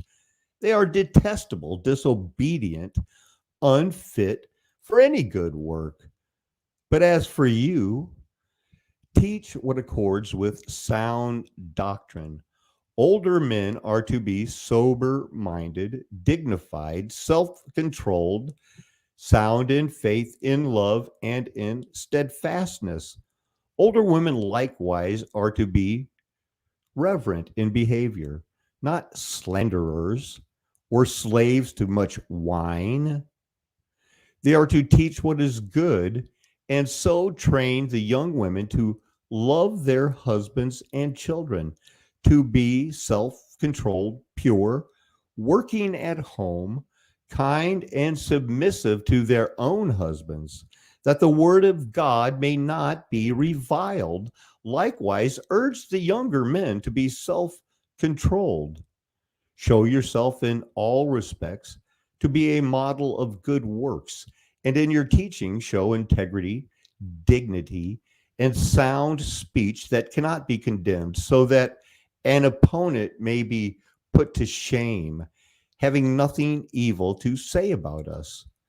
Bond servants are to be submissive to their own masters in everything. They are to be well pleasing, not argumentative, not pilfering, but showing all good faith, so that in everything they may adorn the doctrine of God our Savior. For the grace of God has appeared, bringing salvation for all people, training us to renounce ungodliness and worldly possessions, and to live self controlled, upright, and godly lives in the present age, waiting for our blessed hope, the appearing of the glory of our great God and Savior, Jesus Christ, who gave himself for us to redeem us from all lawlessness and to purify for himself a people for his own possession who are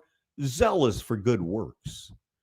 Declare these things, exhort and rebuke with all authority. Let no one disregard you. Remind them to be submissive to rulers and authorities, to be obedient, to be ready for every good work, to speak evil of no one, to avoid quarreling, to be gentle, to show perfect courtesy toward all people. For we ourselves were once foolish, disobedient, led astray, slaves to various passions and pleasures, passing our days in malice and envy, hated by others and hating one another.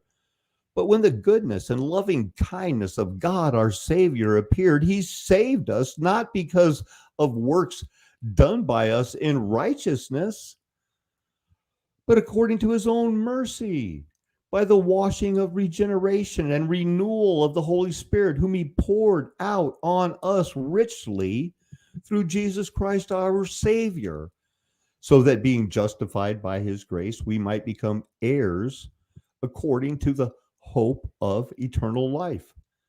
The saying is trustworthy, and I want you to insist on these things, so that those who have believed in God may be careful to devote themselves to good works. These things are excellent and profitable for people. But avoid foolish controversies, genealogies, dissensions, and quarrels about the law, for they are unprofitable and worthless.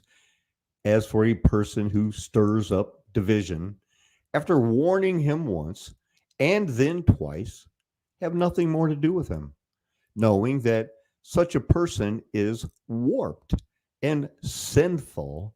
He is self condemned. When I send Artemis or Tychicus to you, do your best to come to me at Nicopolis, for I have decided to spend the winter there. Do your best to speed Zenas the lawyer and Apollos on their way. See that they lack nothing. and let our people learn to devote themselves to good works so as to help cases of urgent need and not be unfruitful. All who are with me send greetings to you. Greet those who love us in the faith. Grace be with all of you. The book of Titus.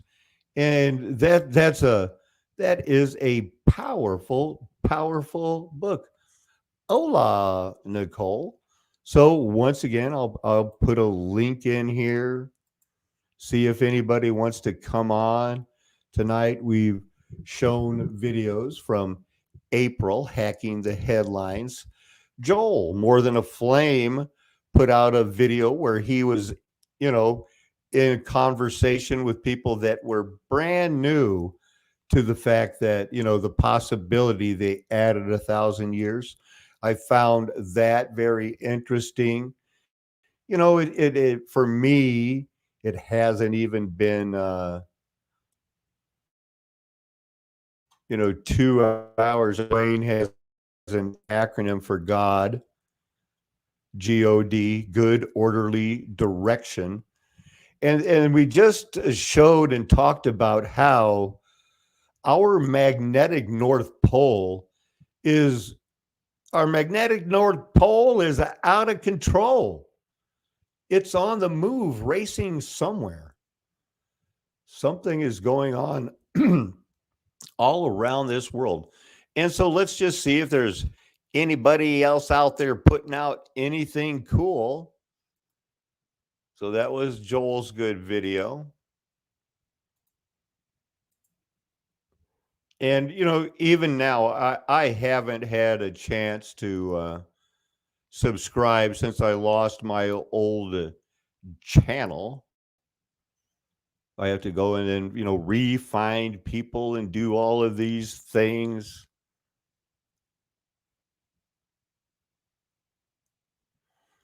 I know Ella put out something, but it was more family related type of thing.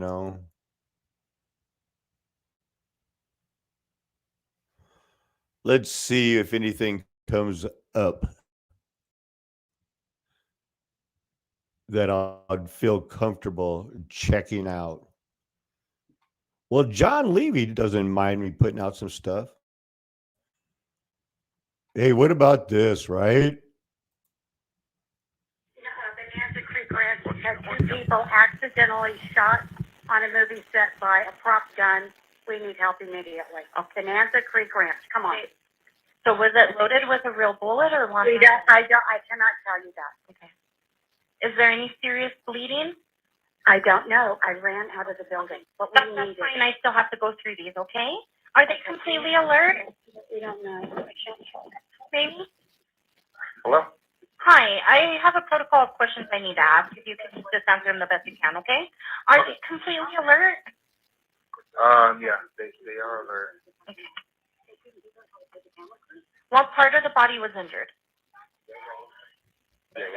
I'm not sure. I'm not in there. Okay, that's fine. Is there more than one wound? I think there's one on 2 individuals. One wound on 2 individuals? Okay. Yeah. Okay, I'm sending the ambulance help you now. Stand line. I'll see exactly what to do next, okay? Okay. Wow. So that at the very least, that's not, you don't ever point a gun. Whether you've known it, cleared it, you still don't point a gun at somebody. And you most certainly don't do the picture. Thank you, Nicole. I was all over that. I was trying, I misspelled that every way possible. Yeah, John Levy does do some good work. So we're going to check that one out now by Mr. John Levy. Something that is going to make us all go, what? That's crazy.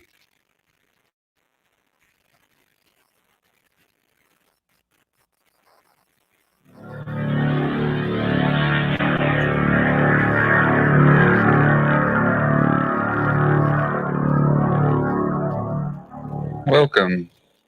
And today I wanted to consider something very, very basic before we move on to any photos or even any ideas of our past.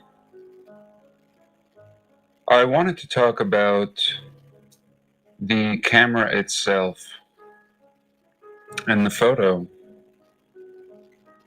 Now, many people suggest that if we can see a photo of the construction of an older building, that this is proof that our people built it. And yet, I think we are not considering that older photos could be found sometimes in the very structures that were discovered. And if we can conceive that an older people could build greater structures and create greater and more superior and technically advanced, then why couldn't we conceive that they would have also invented a camera? And of course, I'm just speculating, but what if the camera was much older? And what if photos that we find may be taken from a people that were more advanced than us, and somehow, in the right conditions, in the right environment, in a safe place, photos could be preserved? And if one could build a building that we can't replicate today, why is it so unusual to think that those very same people could have created a camera? And so, what is a photo? And let's look at the narrative for the creation of a photo. A photograph is an image created by light falling on a photosensitive surface. Usually photographic film or an electronic image sensor. Most photographs are created using a camera, which uses a lens to focus the scene's visible wavelengths of light into a reproduction of what the human eye would see. The process and practice of creating such images is called photography. Originally coined in 1839 by Sir John Herschel, and is based on the Greek meaning light, drawing, writing, drawing with light. Now here is a look from 1825. It is an ink on paper print and reproduced a 17th century Flemish engraving showing a man leading a horse. 1825. And here we have a view from the window, and here we have a photograph from 1826. The earliest known surviving photograph of a real-world scene. 1826. Now, I didn't know a photograph could actually be this old. This is news to me. And yet, it's very clear that this is as old as a photograph could be. I mean, the graininess and everything else is really what we would expect of an old photograph. The first permanent photograph, a contact exposed copy of an engraving, was made in 1822 using the bitumen-based process. The first photographs of a real-world scene made using a camera followed a few years later, but the process was not sensitive enough to be practical for that application. A camera exposure lasting for hours or days was required. In 1829, Niepce entered into a partnership with Louis Daguerre, and the two collaborated to work out a similar but more sensitive and otherwise improved process. After Niepce's death in 1833, they concentrated on a silver halide-based alternative.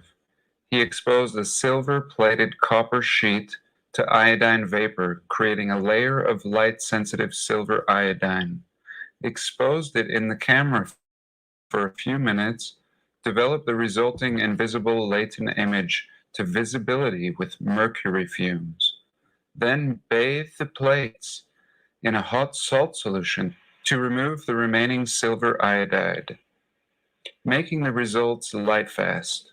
He named this first practical process for making photographs with a camera the daguerreotype, after himself. Its existence was announced to the world on January of 1839. Other inventors soon made improvements which reduced the required exposure time from a few minutes to a few seconds, making portrait photography truly practical and widely popular. So here we are told that by 1839 and before 1850, they have the ability to take a photograph in a few seconds and no worse than a few minutes. So a lot of people have made comments in not only my videos, but everybody who touches on this subject, and they say that the exposures required were hours, and this is proving a falsity here, and very few people have cited any dates, and this is Wikipedia, but this is a pretty accurate story from what I understand. But by 1839, we are taking photographs in a few seconds. And in 1826, they're taking fairly nice photographs. And so they go on to tell us that they improved the process. By the 1850s, they'd replaced the technology with a less expensive and more easily viewed ambrotype and tintype, which made use of the recently introduced colloidal process. Later, by 1871, the gelatin process, and then we jump to 1940, and we have color. And really, everything in between is not so much the capturing of the image. Capturing of the image is mastered by 1839. What is refined is what the image is captured on. So in this 1839 period, they're using glass to capture the image. And later they moved to a tin type. And very interesting, this photo pops up with this amazing building in the background. Very silly. And later they begin printing on paper, of course. But really, the ability to capture the image in a few minutes to a few seconds is mastered in 1839. 1839. And so, most of these pictures that we even find, probably because the popularity of the camera and the wide distribution doesn't begin until the 1850s, well, those are the photos that we are finding. 1850s all over the place. Rarely do we get pictures before then, but yet they had the ability. And they also had the ability to take a quick photo. And most of these 1850s pictures that we see of these empty cities, there's no excuse. There's no excuse. In a few minutes to a few seconds, we are capturing an image in 1839. And again, I just wanted to suggest that this technology is pretty advanced. I mean, all of this that I read is pretty advanced. This is serious science. I mean, you're not just stumbling upon the invention of photography. You know, this isn't just happening on act. Did you see that last picture? So look how, it's just a marble facing over bricks that were built by the Hebrews right here in Egypt. Upon the invention of photography. You know, this isn't just happening on accident, and people are.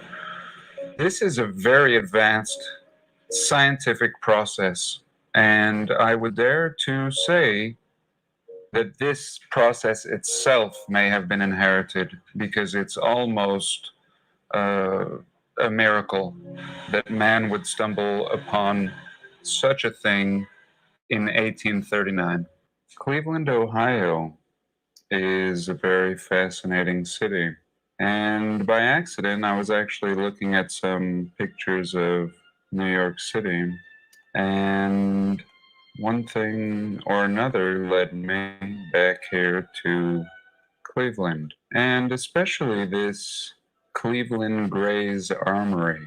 This one, also known as the Cleveland Armory, is the downtown castle,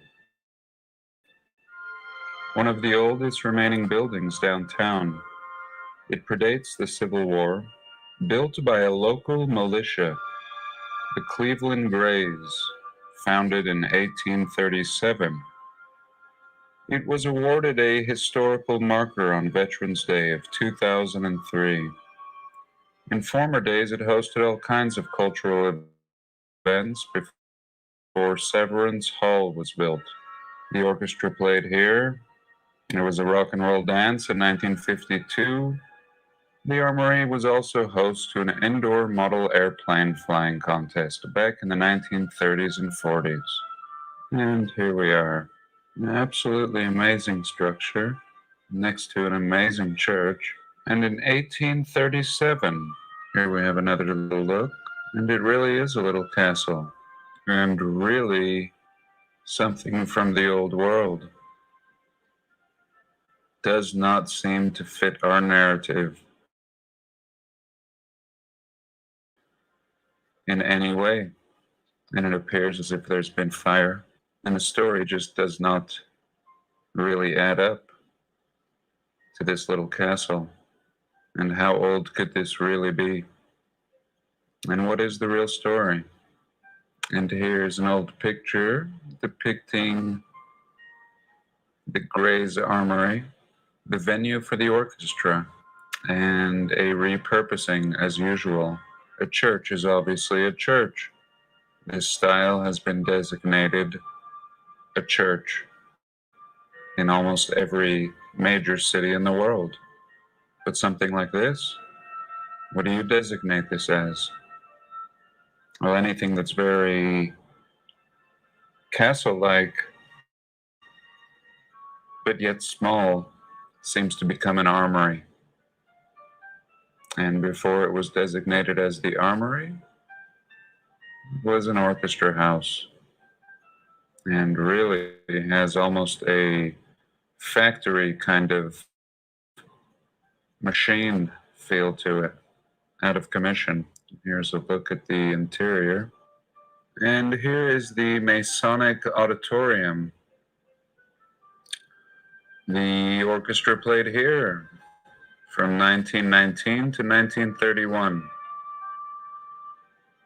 The auditorium was used through the 90s for the orchestra's commercial recordings. So again, a repurposing. And this is just a massive,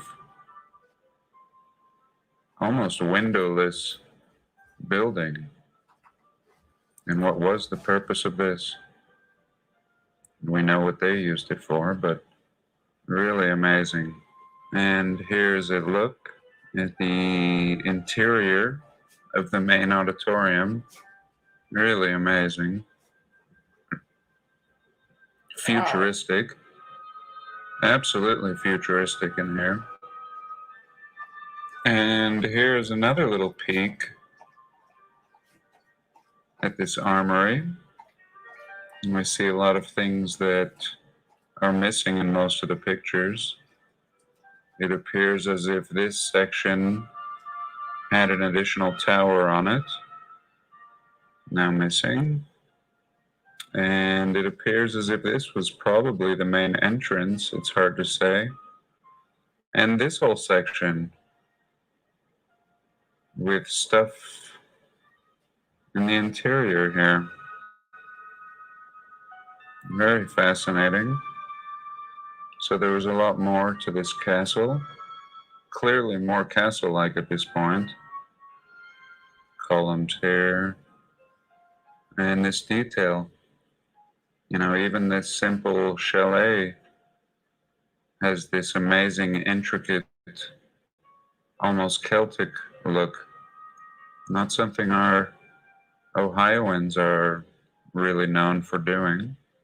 And again, we see more of the castle continuing off here to the left.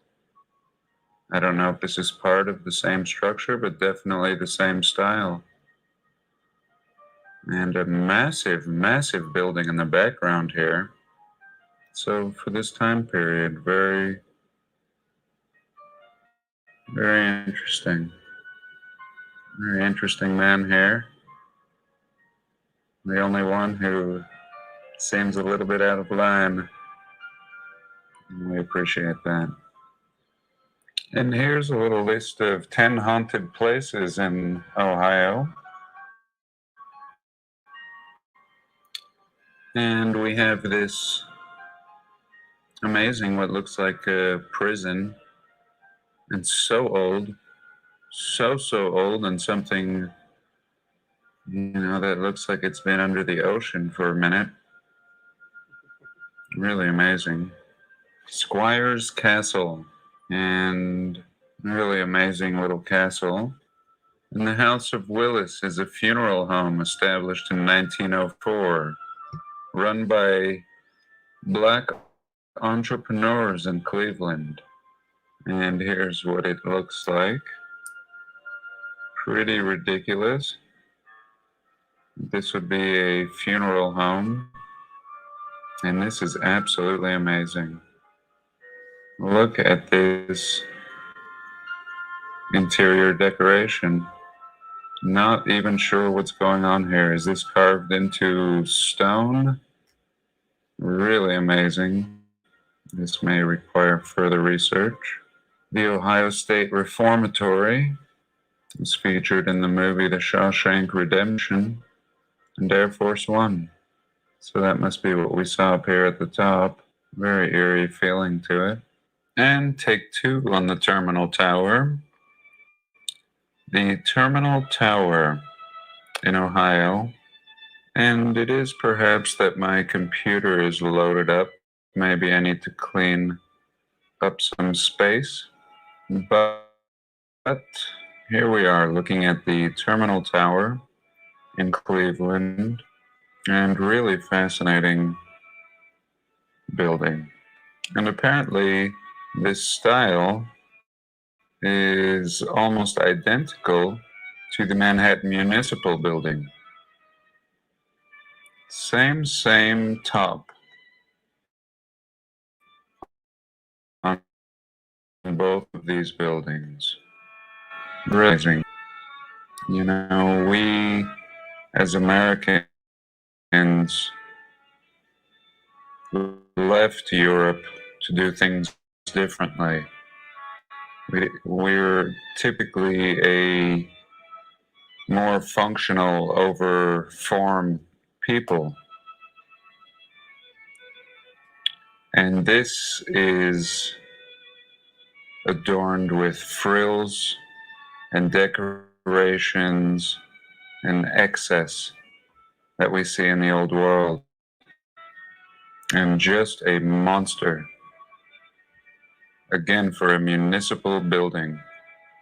In 1884, the city of New York Mayor Franklin Edson declared that more space was badly needed for governmental functions. But he also noted that the city hall was not expandable because its style of architecture was such that without marrying its present symmetry, it couldn't be enlarged to the required extent. Just ridiculous. And here's a little look at some of the architecture. A central arch, inspired by a Roman arch of Constantine.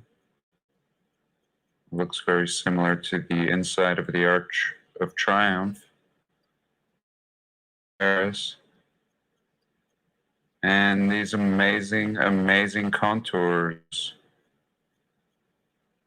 that are seldom ever replicated today, even though they're amazing and beautiful. It would be very difficult to find anyone to build in that style. And this thing is something else. You know, really reminding me of the temple in Salt Lake City with the golden statue on top. And just really reminding us of everything that we see all over the world. And local people make claim to these when it does not fit their narrative. Not even slightly. And real quick, again, we see this style in a smaller fashion. And here is the Park Row building, one of the first structures to be called a skyscraper in 1899. And really amazing that everyone had to have this very similar antiquitech, even though we never really get a reasoning for it. And the Park Row building is just absolutely amazing. Here's a little look at the skyline in 1902. I mean, if this does not look like another city and another people in 1902, spires everywhere, just absolutely amazing architecture. Let it rebuffer a little bit here. That one's almost finished. I'm kind of trying to keep an eye on it a little bit here. We'll let it buffer up some so that we can see that one. So that's what that looks like.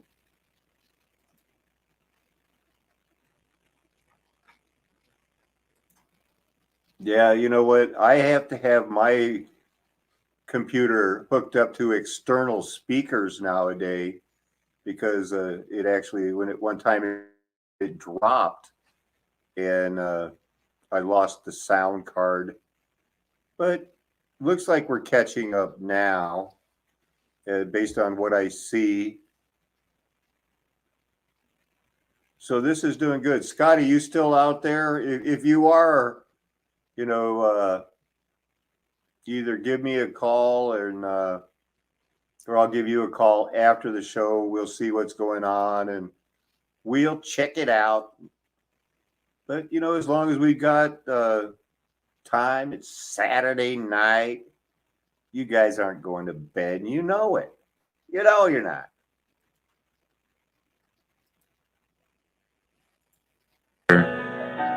In many ways looking much more beautiful than it does today. Today, everything is square blocks. This was a time and a people with a purpose that is unknown to us to this day. The world building here was torn down. And here's a little look at the top of this tower, just to give us an idea of what's going on here. Absolutely amazing. And really seeming more like a machine with a function. Because otherwise there's no reason for our people to add this kind of detail hundreds of feet up. Nobody will ever appreciate it except for us right now. I mean, look at this detail.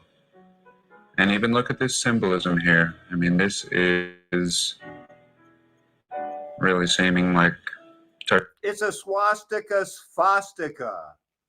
It was everywhere. It was glory to the Lord, you know. God is good. Tartarian, or certainly what we call the Greco-Roman style. Every single part of this adorned with beauty and perfection. And here a little peek of the Park Row building, and my favorite, the post office that I featured in another video. The most amazing post office ever in muddy roads. This photo appears to be from the 1890s. And here the Park Row building. And next to it, these. That doesn't look like a muddy road to me. Not that bad. I mean, something's going on there, but I mean, that looks like a tram on part of it. St. Paul building. All exquisite. Exquisite to the T. Even this little building down here. No detail spared. Just absolutely glorious in 1890. So I'll leave it at there for today. I hope you enjoyed the video. And have a blessed day. I did. I enjoyed that video. I'm going to look up another video. We can check it out. And I know it's going to be, it might take me a second to find it, but it'll be worth it.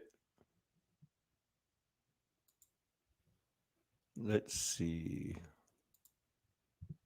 And it's going to be about that, you know, the whole deal of,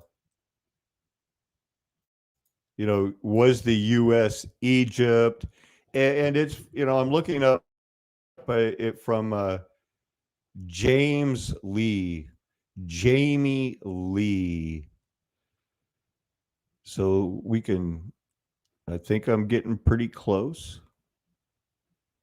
Wow, that looks like a long one.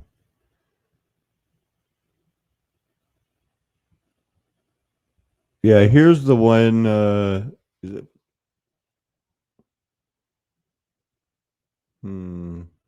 No, that would be a good one. Well, he does have a bunch of these things. So hold on.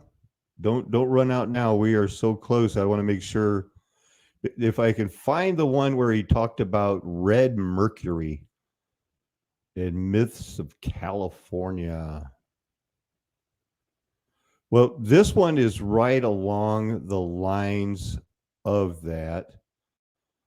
So check this one out. Good stuff. Not a Christian man.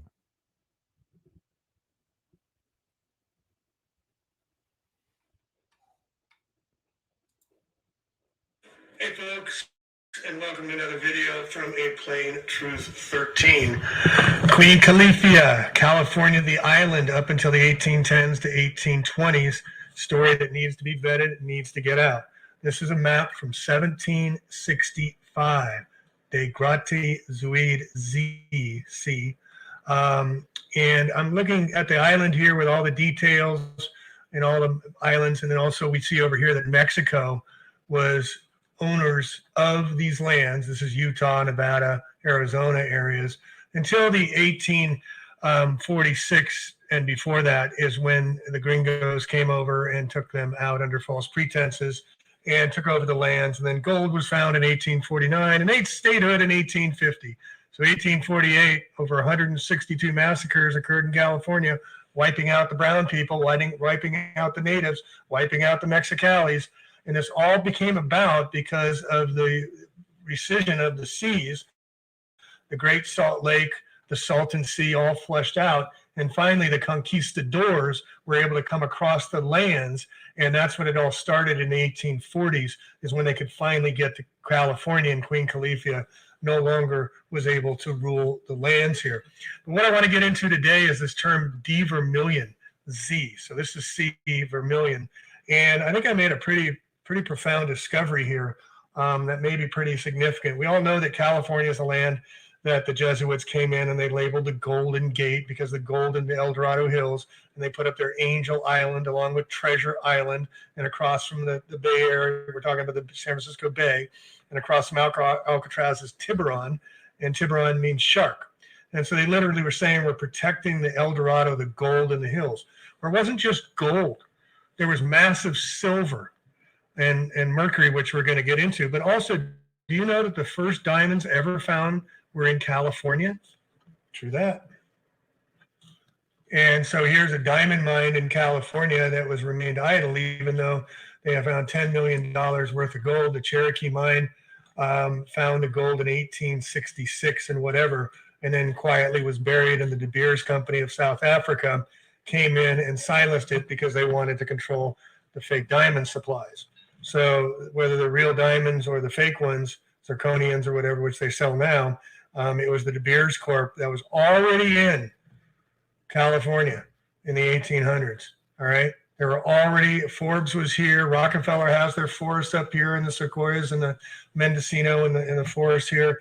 This has all been their lands for a very, very long time since they took over once the seas receded and California was no longer an island. What got me started in searching all the mines that are not being told about besides the gold mines and the silver mines in Nevada was the copper mines. I mean, here I found up in Kennett, California, which is Lake Shasta, these incredible buildings that are now completely buried underwater. In Lake Shasta, it's buried underwater, these copper mines, and they're not even storied about. You look search for copper mines in California, there are hundreds. There's towns called Copperopolis, yet they don't promote it, they don't talk about it, and they don't tell us about it. Yet these were buried, these cities were buried, that they buried under Lake Berryessa, they buried under Lake Almanor, they buried under Lake Shasta, they buried under Folsom Lake. Again, why? Because they didn't want us to know about the free energy the Tartarians were using. All the Capitol domes we see all have copper domes, and the copper is conducting electricity along with magnets. It should be magnetricity. All right. So we'll get into the mercury here in a minute, but you can see how big these were. And this is now 400 feet underwater. And I went up there Shasta trying to find it, and it still wasn't down enough. But they are finding structures, tunnels, train tunnels, and whatnot underneath Kennett up in Shasta now as well. So copper mines providing electrical energy. They don't want us to know about free energy, so they buried all the information. Diamonds, they didn't want us to find the diamonds. And if you search for a history of copper mines in California, this is Baja, California. There's just the lower part. This is down in New Mexico, Arizona area, but look at all the copper mines there. But if you try and search and find for copper mines, it's very hard to find maps of copper mines in California that were used. Here's a map of the copper basin in the Central Valley of California, Needles. Here we got Whipple Mountain and all these copper basin, Turtle Mountains. These are copper geological areas where massive amounts of copper were harvested. Maybe they're still doing it today. We don't know.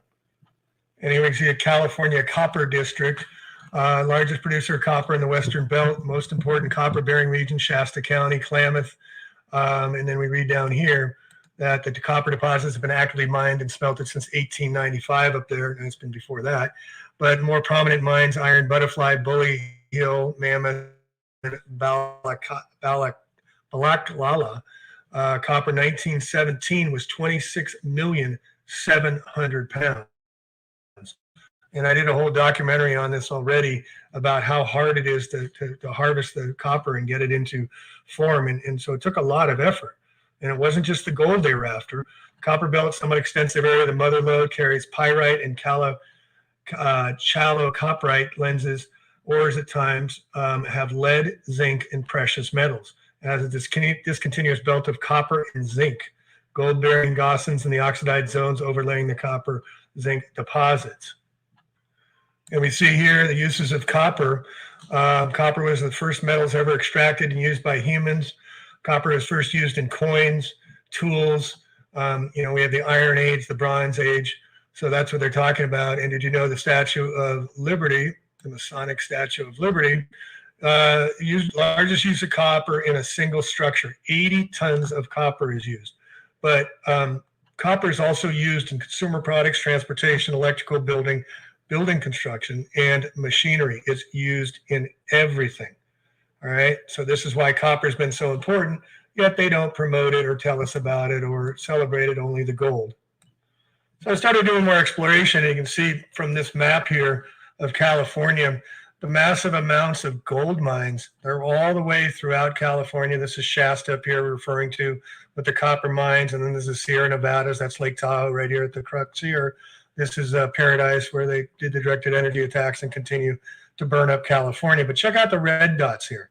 These are all mercury mines all throughout. And remember, California was a sea right here, the Vermilion Sea. And these were all mercury mines right at the edge of that, which I'll get back to in a little bit. So Mercury is known as the messenger of the gods. It's the fastest moving luminary around the sun. And you can see from the crux here at the top there, that's the horns that receive the information from the consciousness, bringing it down into form. You notice the cross here between creativity and spirit and form, the feminine and masculine divines. And so it represents the messenger, the quick messenger. And so that's what it's about, the alchemic symbol for Mercury. The dragon serpent in the background comes from early alchemical drawings. Mercury has fascinated people for millennia, but its toxicity, but it's used in electrical switches, rectifiers, manufacture sodium hydroxide, electrolysis, planets, barometers, fluorescent lights, all use mercury, called amalgams for dentists. Remember, they're taking the mercury out of your teeth because they're causing people to get sick. Why did I do want to interrupt right now just to read in case he doesn't get to it. Look at this sentence here. Mercury has no known biological role, but it is present in every living thing and widespread in the environment. Every mouthful of food we eat contains a little mercury. American Dental Association approved mercury if it was going to get people sick. And here I'm giving you a little clue already. The mercury sulfide vermilion. Remember I talked about the Red Sea, the vermilion is a high-grade bright red paint pigment. And so they said the ancients used it to paint walls and used it for paint. It has no biological role, occurs uncombined with nature, but can be found as droplets in cinnabar or mercury sulfide. Cinnabar, aka vermilion mercury sulfide, was used in bright red pigment by painters 30,000 years ago. No, it was used for free energy. And just to bring it home here, here's a fluorescent bulb, and they got the mercury atom. All right. And then if we go back to old school, the old TVs, guys taking it apart, and it's in a foreign language, so I'm not going to play it, but here's a TV. They're taking apart hundreds of videos, taking apart the old TVs. No, this is what I wanted you to see. This is what I wanted you to see.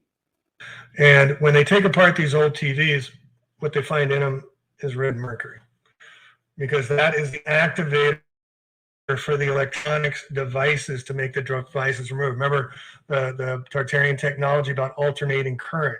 So once you kickstart, it's like the ocean of the video I just did. It shows the ocean is salt water, and the salt is the electrolysis for the alternating current between the negative and positive charges. So here they take apart and look what they find inside these old videos, red mercury inside these machines. These were used for a very long time for free energy and power, and it's near the antenna to improve signal reception. What are we talking about? Free energy, Tartarian free energy. And so this is how these machines were run, and a huge secret, not to let everybody know, that when you have mercury, which is also known as quicksilver, vermilion, the cinnabar, and you put these in these machines, you get ultimate electricity, free Wi-Fi. This is what activates the alternating currents between the copper, the magnets, to create the electricity for free energy. And there's a website, freeenergy.org. Free energy is the Earth's magnetic field and wind. In 1820, Hans Christian found the electronics devices to make the devices remove. Remember the Tartarian technology about alternating current. So once you kickstart, it's like the ocean of the video I just did. It shows the ocean is salt water, and the salt is the electrolysis for the alternating current between the negative and positive charges. So here they're taken apart, and look what they find inside these old videos: red mercury inside these machines. These were used for a very long time for free energy and power, and it's near the antenna to improve signal reception. What are we talking about? Free energy, Tartarian free energy. And so this is how these machines were run, and it's been a huge secret not to let everybody know that when you have mercury, which is also known as quicksilver, vermilion, the cinnabar, and you put these in these machines, you get ultimate electricity, free Wi-Fi. This is what activates the alternating currents between the copper, the magnets, to create the electricity for free energy. And there's a website, freeenergy.org. Free energy is the Earth's magnetic field and wind. In 1820, Hans Christian founded the magnetic needle compass was deflected when placed nearby a wire. Again, remember the 1820s to 1880s? That's when they started changing the whole storyline. And the Faraday cage that came out, basically a free hanging wire was dipped into a pool of what? Mercury, right here, mercury, right? Mercury, right? Dipped into mercury, oops, in which a permanent magnet was placed. Dipped into a pool of mercury in which permanent magnet was placed. When a current flowed through the wire rotated around the magnet, showing that the current gave rise to a circular magnetic field, alternating current, that the wire that... And don't forget, all of this was right there by that Lake Vermilion, Red Lake in California. The mines were right there. Man, where, you know what, where do you buy red mercury? I want some. Interacted with the magnetic field of the permanent magnet, and the resulting force exerted on the wire made it spin, just like you'll see right here. And this video shows there's mercury in those little bottles, and there's the copper. There's your free energy example right there. They got the copper. So just flip that over, and that's your copper dome. And because mercury is volatile and moves just with wind, all it needs is a little shake to create the energy. Just a little bit of movement. You stop it. There's the mercury inside those little capsules there. And you just hold it there and just start it. Just kickstart it a little bit or get it started. And there goes your free energy. See that? Perpetual free energy, but it's the mercury that makes it happen. We've also been seeing lately all the stories about the red brick and the iron and the brick used for with magnets over the waters and stuff, because they're all about harvesting the energy all around the world.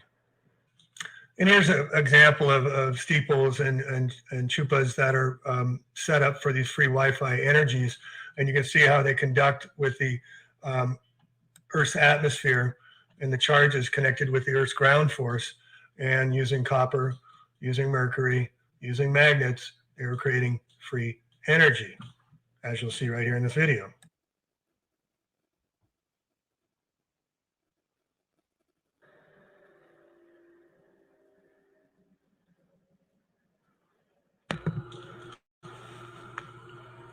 So those spikes radiate out in every direction. They connect to the Earth's voltage in the atmosphere with the grounding, and they get free energy. That's why all these buildings, you see these massive buildings have all these steeples with these antenna towers on the top of them, just like you're seeing here.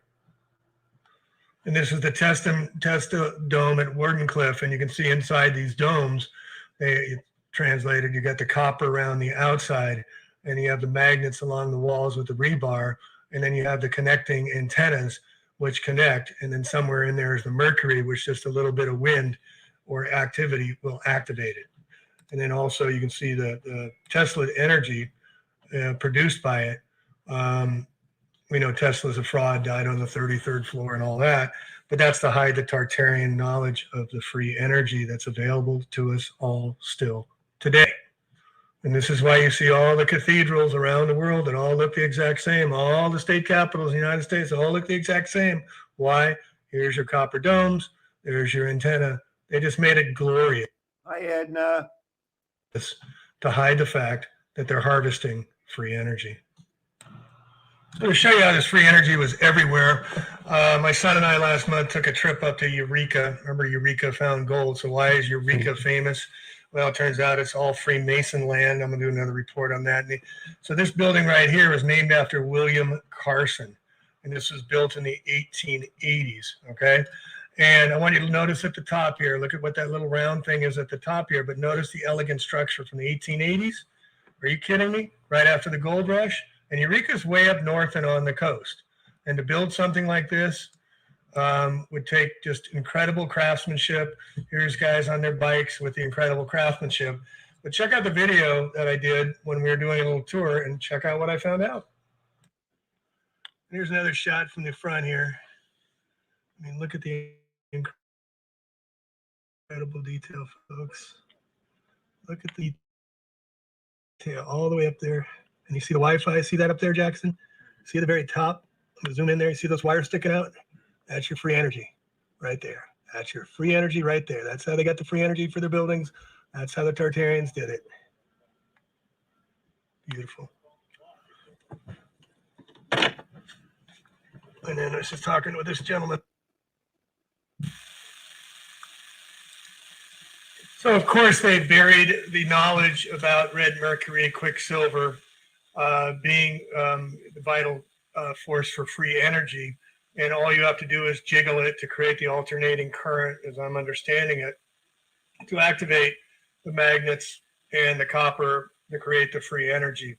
And again, as the temperature rises, but they say it's very dangerous and it's used for terrorist weapons. It's used to make atomic bombs which don't exist, yada, yada, and yada, all to hide the fact that little red mercury, this little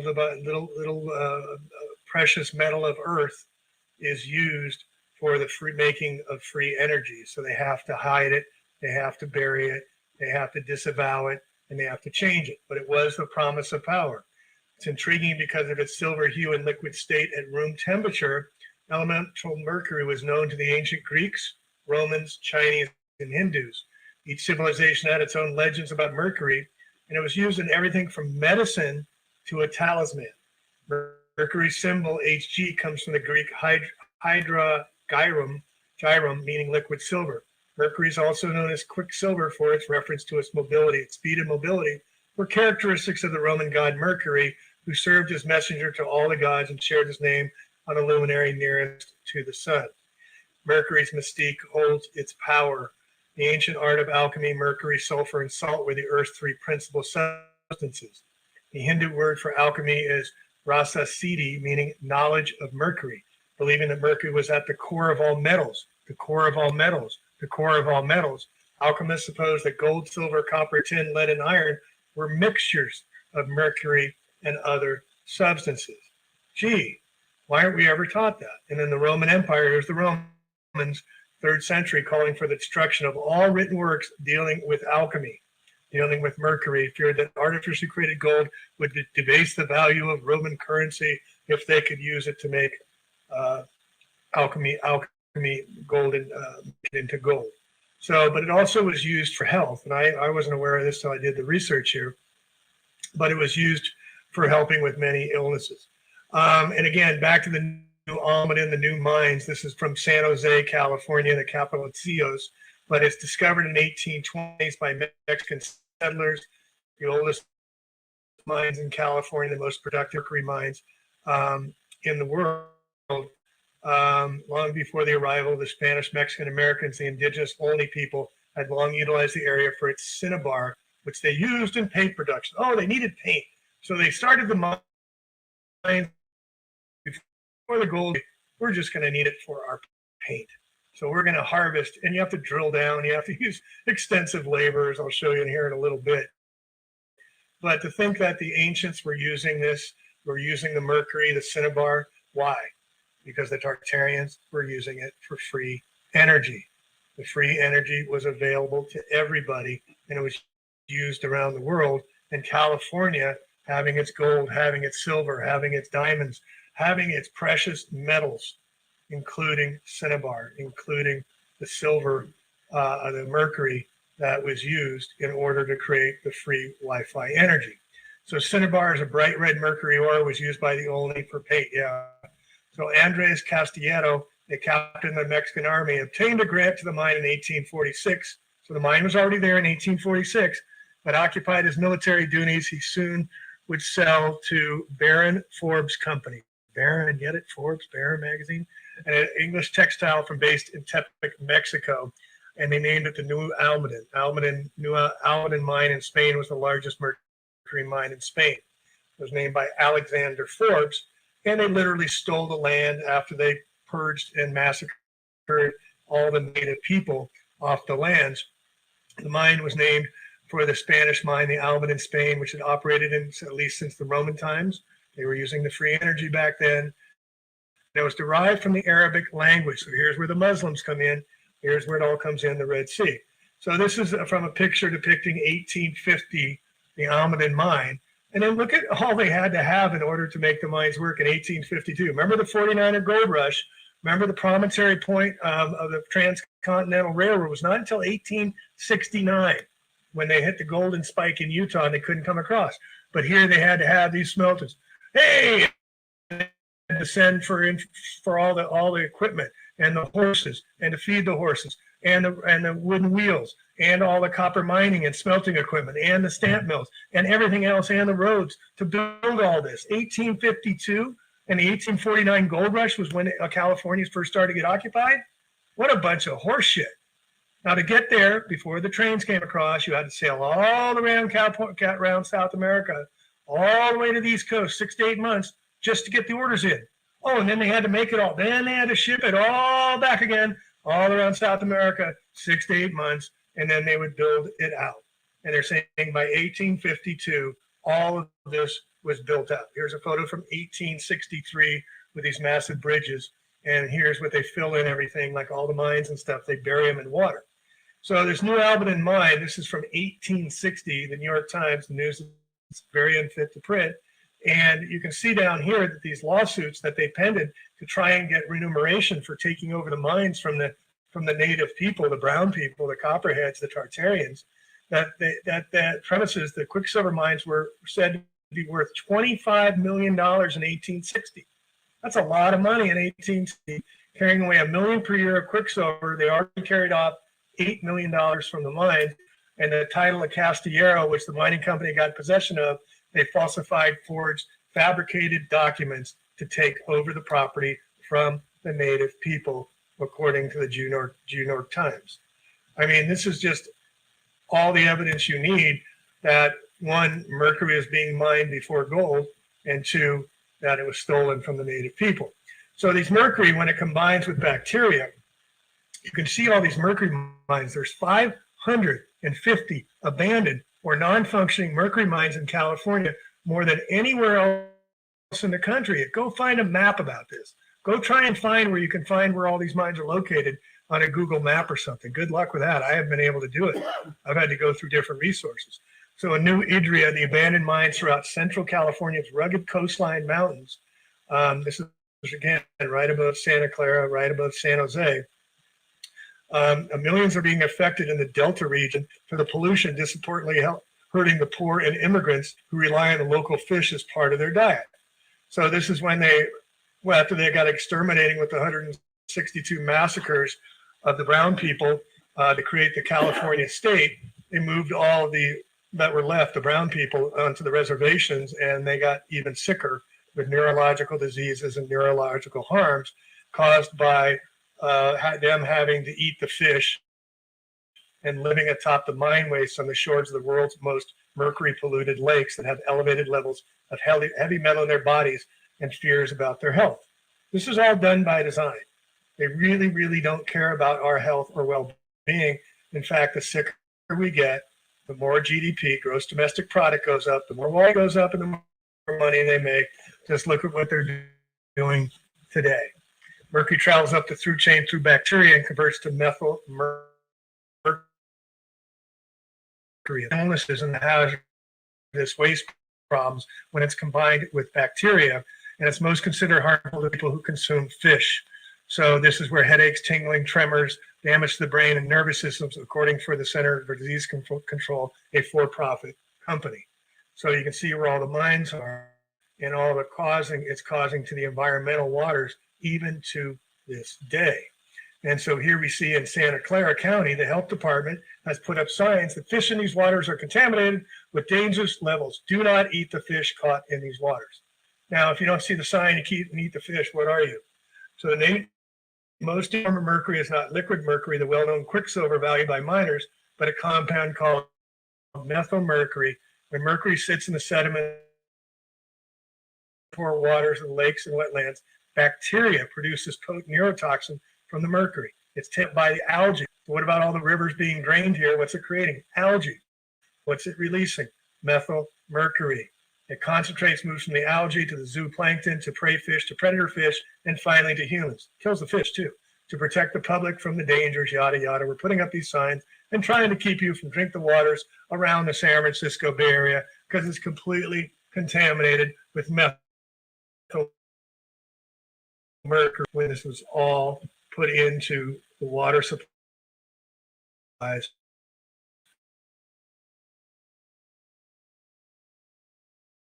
Once it combined with, so here we see the mines they're saying established in 1847, where it was way before that, but the mercury was used in sluice boxes during the California gold rush to amalgamate with gold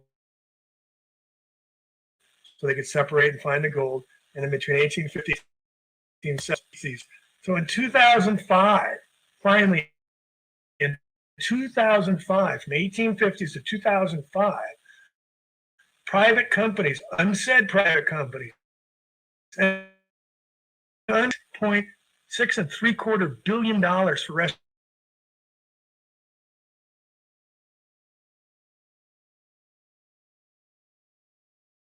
caused by the methylmercury mines that have been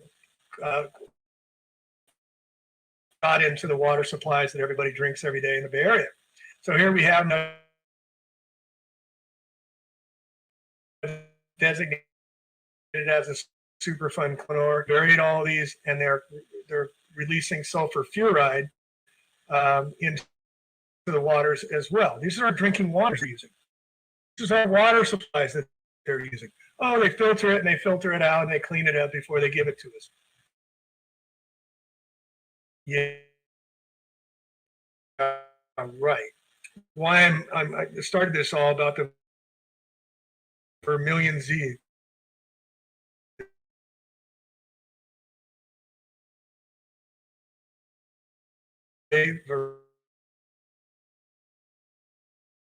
Vermilion C. This all being California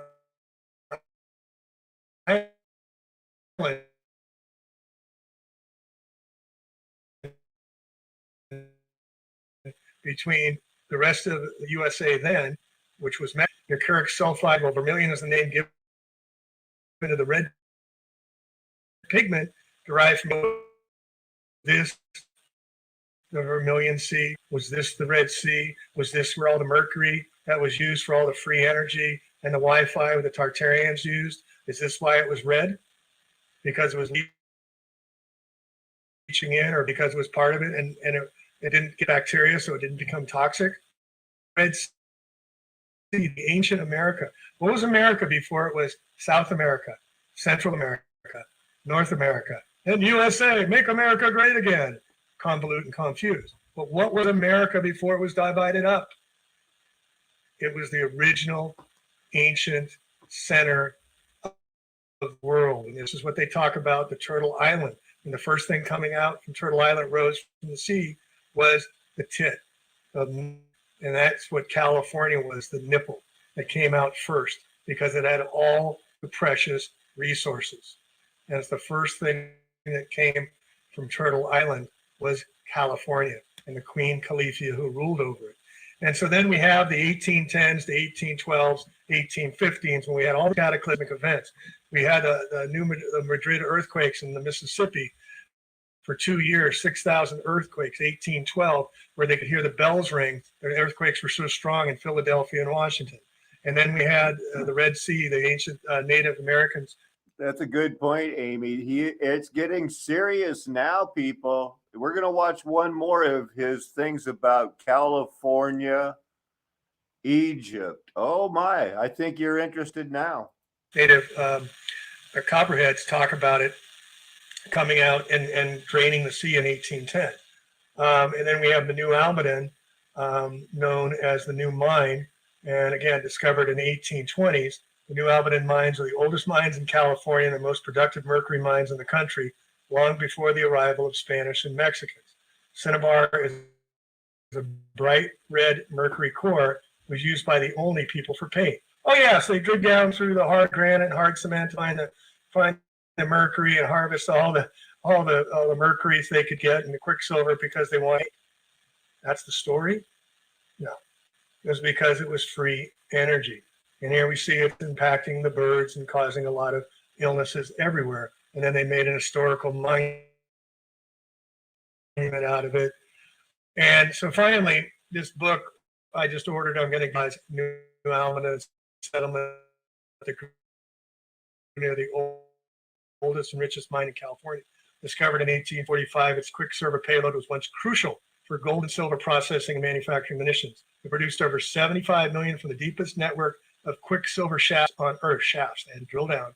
Diverse laborers populated this thriving town, created neighborhoods like Hacienda, Englishtown, Spanish Town, and Casa Grande that still stands around the residential communities. And then they make a historical place out of it as well. Oh, lovely. And what did I say? There are over 250 of these mercury mines that are not located, not discovered, not talked about, not shown to find on Google Maps. Mercury. They don't want us to learn about the Red Sea.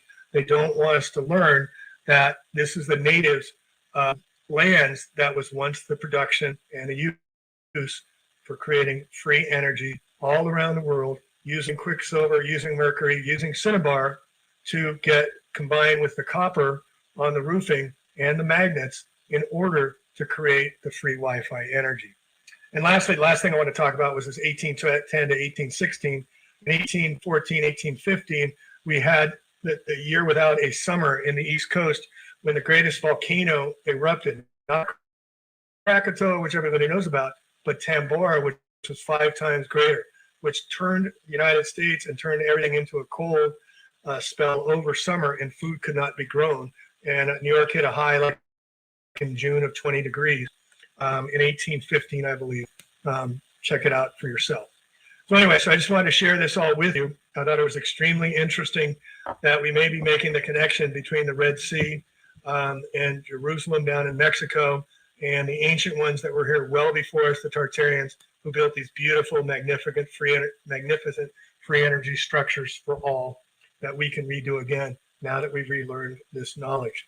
And also to give the brown people back their lands, their native lands, before the whiteys took them, killed them off, and took over their lands.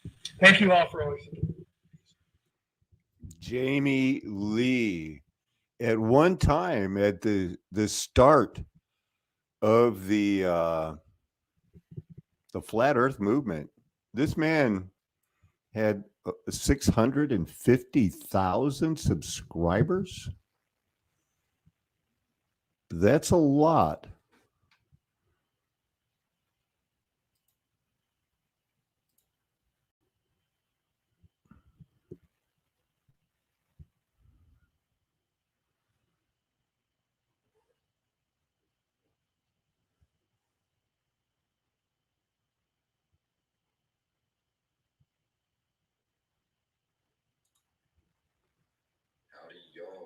Let it buffer here for a second. Yeah, we should pray for him as much as anybody. He's a powerhouse in the New Age movement. He was the main go-to person with the Paradise Fires in California going on scene. Yeah, most of the truth that came out of what we know about the Paradise Fires came through James Lee. Now he goes by that Jamie Lee. He's like a rapper now. Jamie.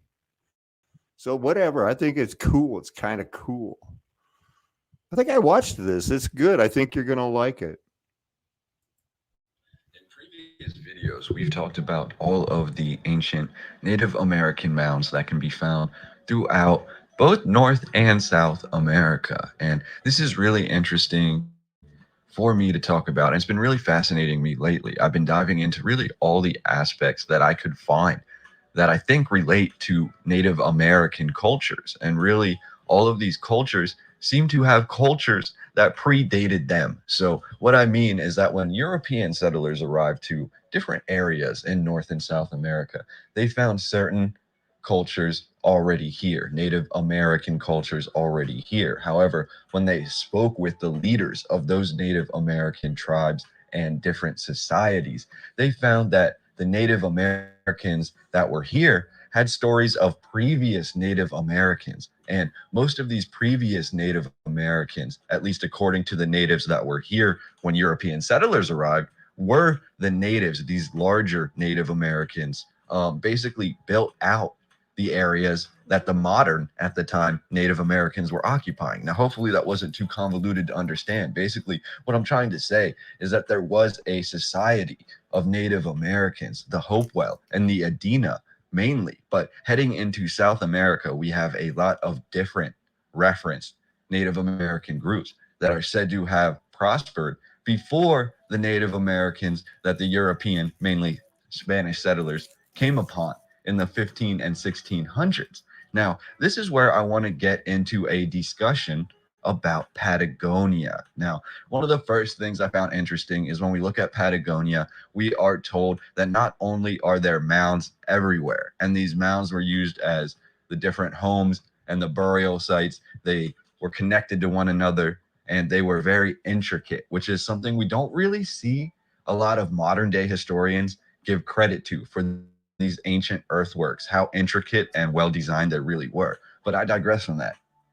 Now, when we look into South America, and more specifically, the very southernmost point of South America, what we could refer to today as Patagonia, this is Ferdinand Magellan. Now, we all know Magellan's map and his circumnavigation of the world. However, in the 1520s, it is written that Ferdinand Magellan and his crew came upon the shores of basically undiscovered lands in the far south. And he would go on to name this land Patagal, meaning land of the big feet, aka Big Foot. So already here we have a certain dichotomy that I hadn't really heard mentioned before, but this whole region of Patagonia basically means land of the Bigfoot, or land where there is Bigfoots, or land of, you know, certain creatures, certain humanoids that, at least according to the explorers and the settlers back then, were abnormally large. And this stood out to them enough to name the entire region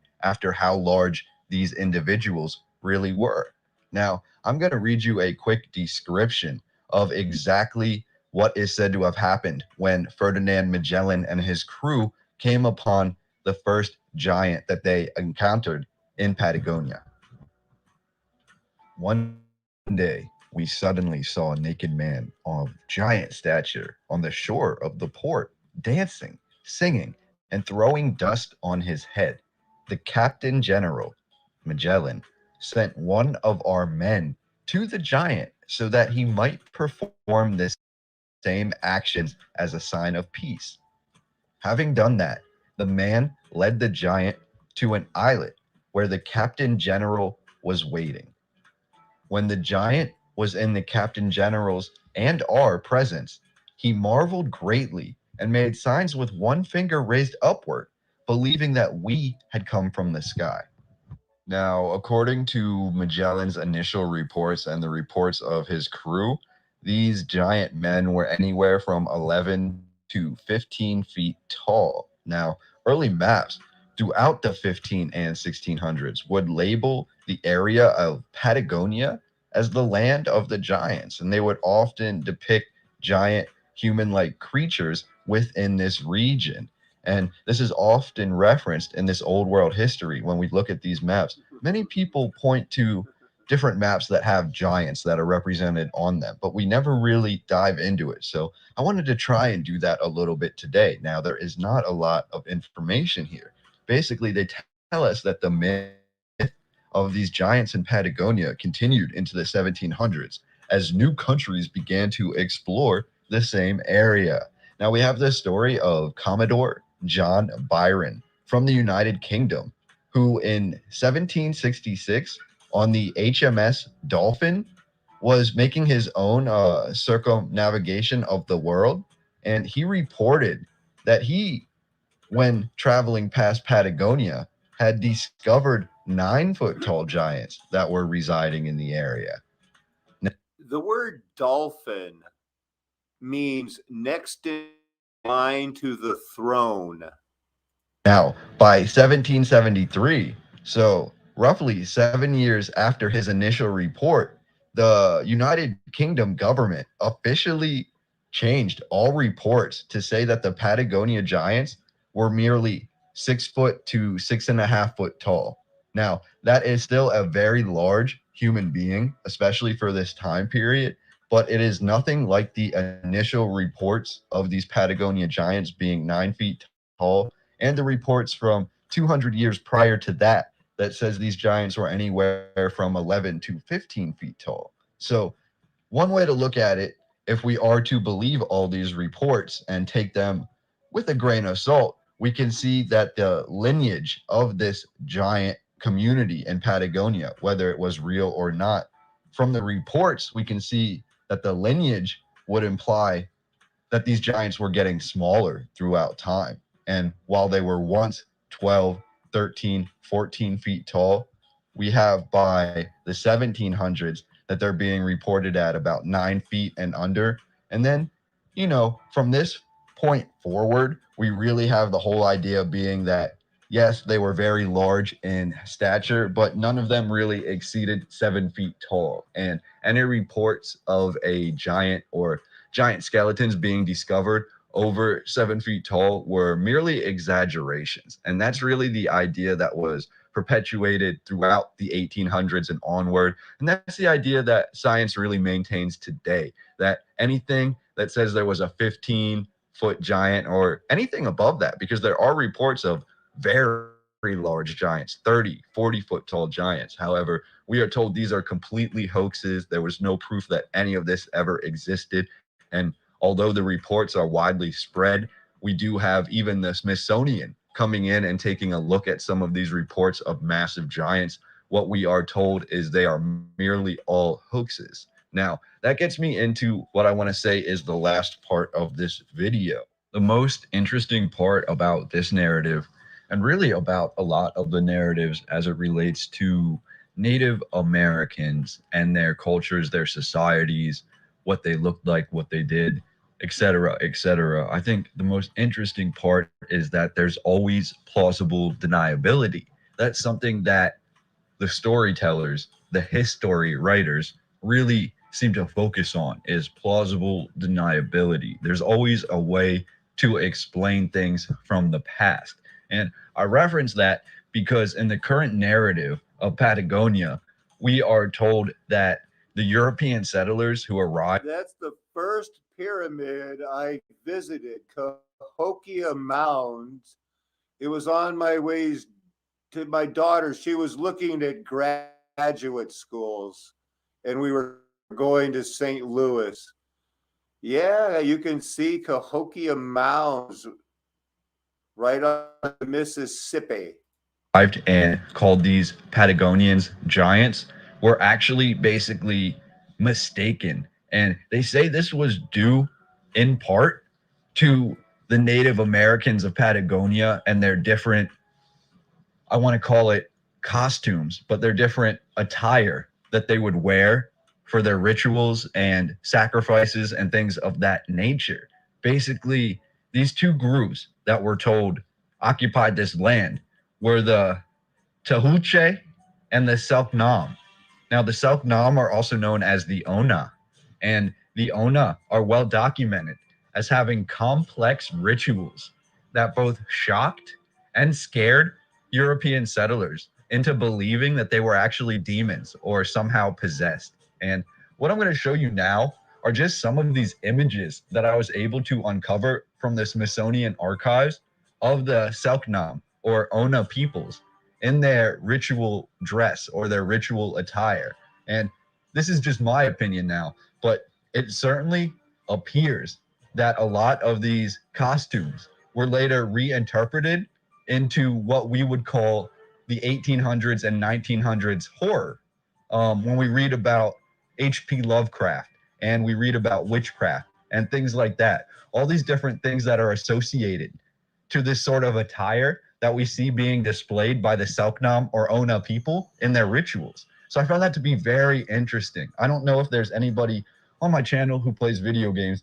I do game quite a bit. And one of the games that this instantly reminded me of is the Silent Hill series. That is a survival horror series of video games. And what you'll come to find is a lot of these different headdresses and these different costumes and this different attire that is being worn for these sacrificial rituals by the Selknam and Ona people. A lot of these different ideas of representation, basically to represent the different demons and deities, these were reinterpreted in later times. And I can definitely see the influence in games like Silent Hill. Basically, you can see this sort of horrifying or shocking imagery. And I'm going to edit some of these images, but they're just really interesting. So hopefully this was eye-opening to you, because I had never seen this before. And as soon as I saw these images, I got a sort of tingle in the spine. I knew something wasn't right. And that's why I wanted to point out and share these images with you.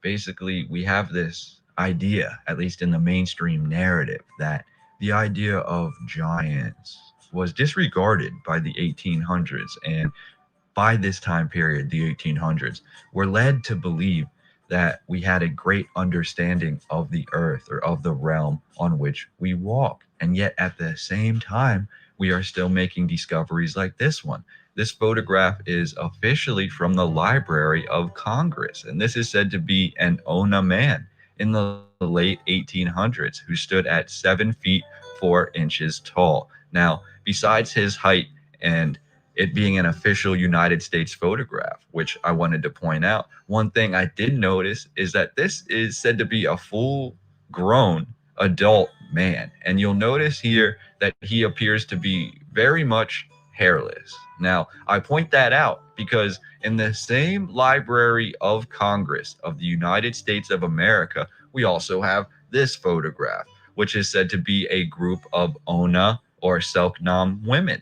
And they are said to be almost 6 feet tall, which by itself is very interesting. But what I noticed, or what stood out to me, is that they appear to be much hairier than your average modern day woman. They appear to have much more body hair, to the point that I thought it was worth mentioning. Because when we look at the overarching category of Patagonia and the Patagonia giants, and how the word Patagonia basically lends itself to the idea of Bigfoot or a Bigfoot. And then we look at modern day interpretations of Bigfoot. We always see them being not only abnormally large, but also covered with hair. And I think it's very interesting to note that the initial reports and photographs of the people of the Selknam or Ona society, it appears that the men, while abnormally or overly large, are hairless or have very much less hair than the women, who are also of a larger stature than your average woman. So to point that out, I think it leads in the direction of how some of these myths about Bigfoot were perpetuated all throughout the United States, but it also points in this direction of very many questions. We look through these images and we look through Patagonia and other areas around the world that were labeled as having giants in the 15, 16, and 1700s. And it leads to many different questions. Now, on the oldest maps of the world, we can see the areas of the poles being depicted as green, or having different cities being maneuverable, being able to be traveled and traversed by your common settler or explorer. Now, once we get to the 17 and 1800s, we begin to see the poles, north and south, being frozen over and depicted much like they are today. Now, one thing I want to point out is the possibility of different sorts of myths surrounding giants stemming from the South Pole. I'm not going to get too much into it, but if you look into different theories regarding a convex or hollow Earth model, you will find the idea that different entities were able to enter or exit our realm from a sort of barrier that exists at the southernmost point of our world. Now, to cross this barrier, one of the first land masses you would encounter would be Patagonia and would be South America. So just a little food for thought there before I end the video. But I'm going to wrap it up there. I want to say thank you so much for being here. I appreciate everyone who's taken the time to come to this channel and share your thoughts and ideas with me. It's been a little while since I've put out a video. I just wanted to address that. I've been very busy lately trying to catch up with work and trying to this week. Now, I've been doing a lot of research throughout that time. I just haven't really found the extra time to put it into videos. But that being said, and as I mentioned previously, there are many new ideas, videos, concepts in the works right now. I have a lot of videos that I've begun, and I'm planning on wrapping them up in the oncoming. And what about all these natives inflicted on the tribes? The governor also announced a Truth and Healing Council, allowing the state's Native Americans to provide their historical perspective. Hey friends, and welcome to another video from A Plain Truth 13. This is a huge subject that very few know anything about. We've been talking about California being an island, Queen Califia ruling it with her griffins until the external events, cataclysmic events around the world in the early 1800s, 1810, 1820, California stopped being an island, and this is when the conquest began. But I want to cover this dates from 1848 to 1850. What happened? Well, 1846, there was a secession of Texas. The annexation of Texas was prompted, you can see here, by 1848, Texas already incorporated in the war against Mexico, and that furthered the manifest destiny of the purge to take out all the brown people across the United States. They had already gone through Oklahoma, the Trail of Tears, and throughout the eastern United States and the South as well, to purge the brown people and reclaim the lands with Louisiana Purchase and whatnot. But then they kept moving west, manifest destiny, and again, Mexico, Oregon Territory, 1848, and then by 1850, they had that 1850. It was no compromise. It was murder. It was genocide. It was slaughter by the white guys against the brown people. That's what we're covering here today. And then here's Queen Califia ruling over California. And notice it says Eureka. Doesn't say California. It says Eureka. Doesn't say Sacramento. Doesn't say the state capital. Doesn't say San Francisco. It says Eureka. Why? And why is Queen Califia there with her shield? We'll get into that at another date. All right, so the mythology of the California gold rush of 1849 was right in the middle of this. So 1848, the Mexican War with the United States ends, and it wasn't a war at all, as I'll show you. And then by 1849, the gold rush happens. Well, what happened when they found gold before that? Oh, well, we better take it over from the brown people because we want all your precious resources. We want your gold. We want your diamonds. We want your silver. We want your mercury. We want your copper. We want all the resources. And that's why when they took over, the Jesuits, the Freemasons, as I'll get into, that's why they labeled it the Golden Gate, because they were protecting the gold in the hills, the El Dorado Hills in the background, and they put their Treasure Island next to it with their Angel Island to protect it. And across the San Francisco Bay is Tiburon, the shark. And then you have the penis, the big penis put up on the Transamerica building. And then you have Coit Tower down below it overlooking Treasure Island, all by design. All right, so little matter of genocide here. So this is a map. So take a look at this map. This is from 1835, prior to Texas independence. So this was Alta California territory, and this was Mexico. and they called this Alta California, above California. Why would they call it that? Because it was an island, because no one was there yet. But the brown people were there already in masses. And here we see Alta California. Oh, they still got Oregon country here. This is a map from earlier, from 1824, saying the United States was here, but this was part of Mexico, Alta California, not Mexico, Alta California, down below here, and the rest until the white man came and purged everybody. And it started, with the Columbus journey and all that. But here again, we see Alta California, Nuevo Mexico. This is all across the lands. These were Mexican brown people's lands. So then they came up with the Treaty of Hidalgo when they took over Texas, when they went down and started murdering the brown people in Texas, and Texas declared its independence, and you can have independence, so we're going to come and take you over and incorporate you into the United States. But this was the map they used. This is from 1847. This was the map they used when the Treaty of Hidalgo was signed at force, when the United States military went down to Mexico City, which was Jerusalem. That's another story we'll get into. Question is, what was America before it was North America, South America, and Central America? It was one America of native, original, ancient brown people, or copperheads, or Tartarians. And there were giants there too. So this was the map they used, and look at all the territory here that they already had designed out and laid out as far as being Estados Unidos of Mexico. 1847 map showing Mexico all the way across to Florida. This is a map of Mexico before the whites came in. I believe it's spelled Mexico.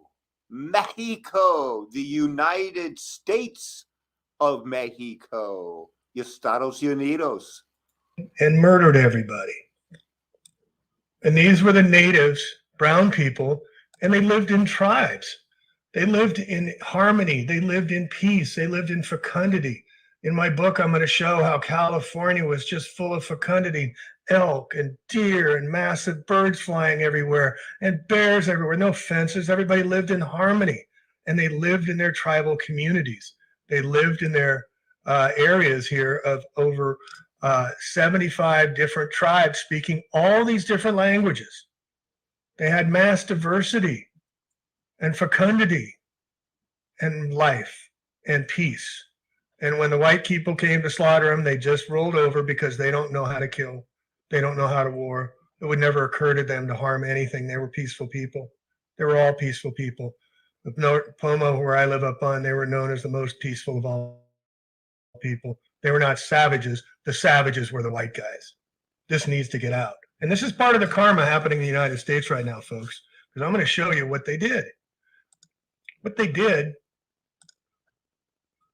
they being my white ancestors and those of you that are of white European descent, your white ancestors murdered hundreds of thousands of Mexicalis, brown people, and over 3, 4, 5 million in South America when they first started taking over. So this isn't from the UCLA.edu. It's about a book, The Genocide of the Americans, Indians, they called them. Why they call them Indians? Because Columbus thought he was in India.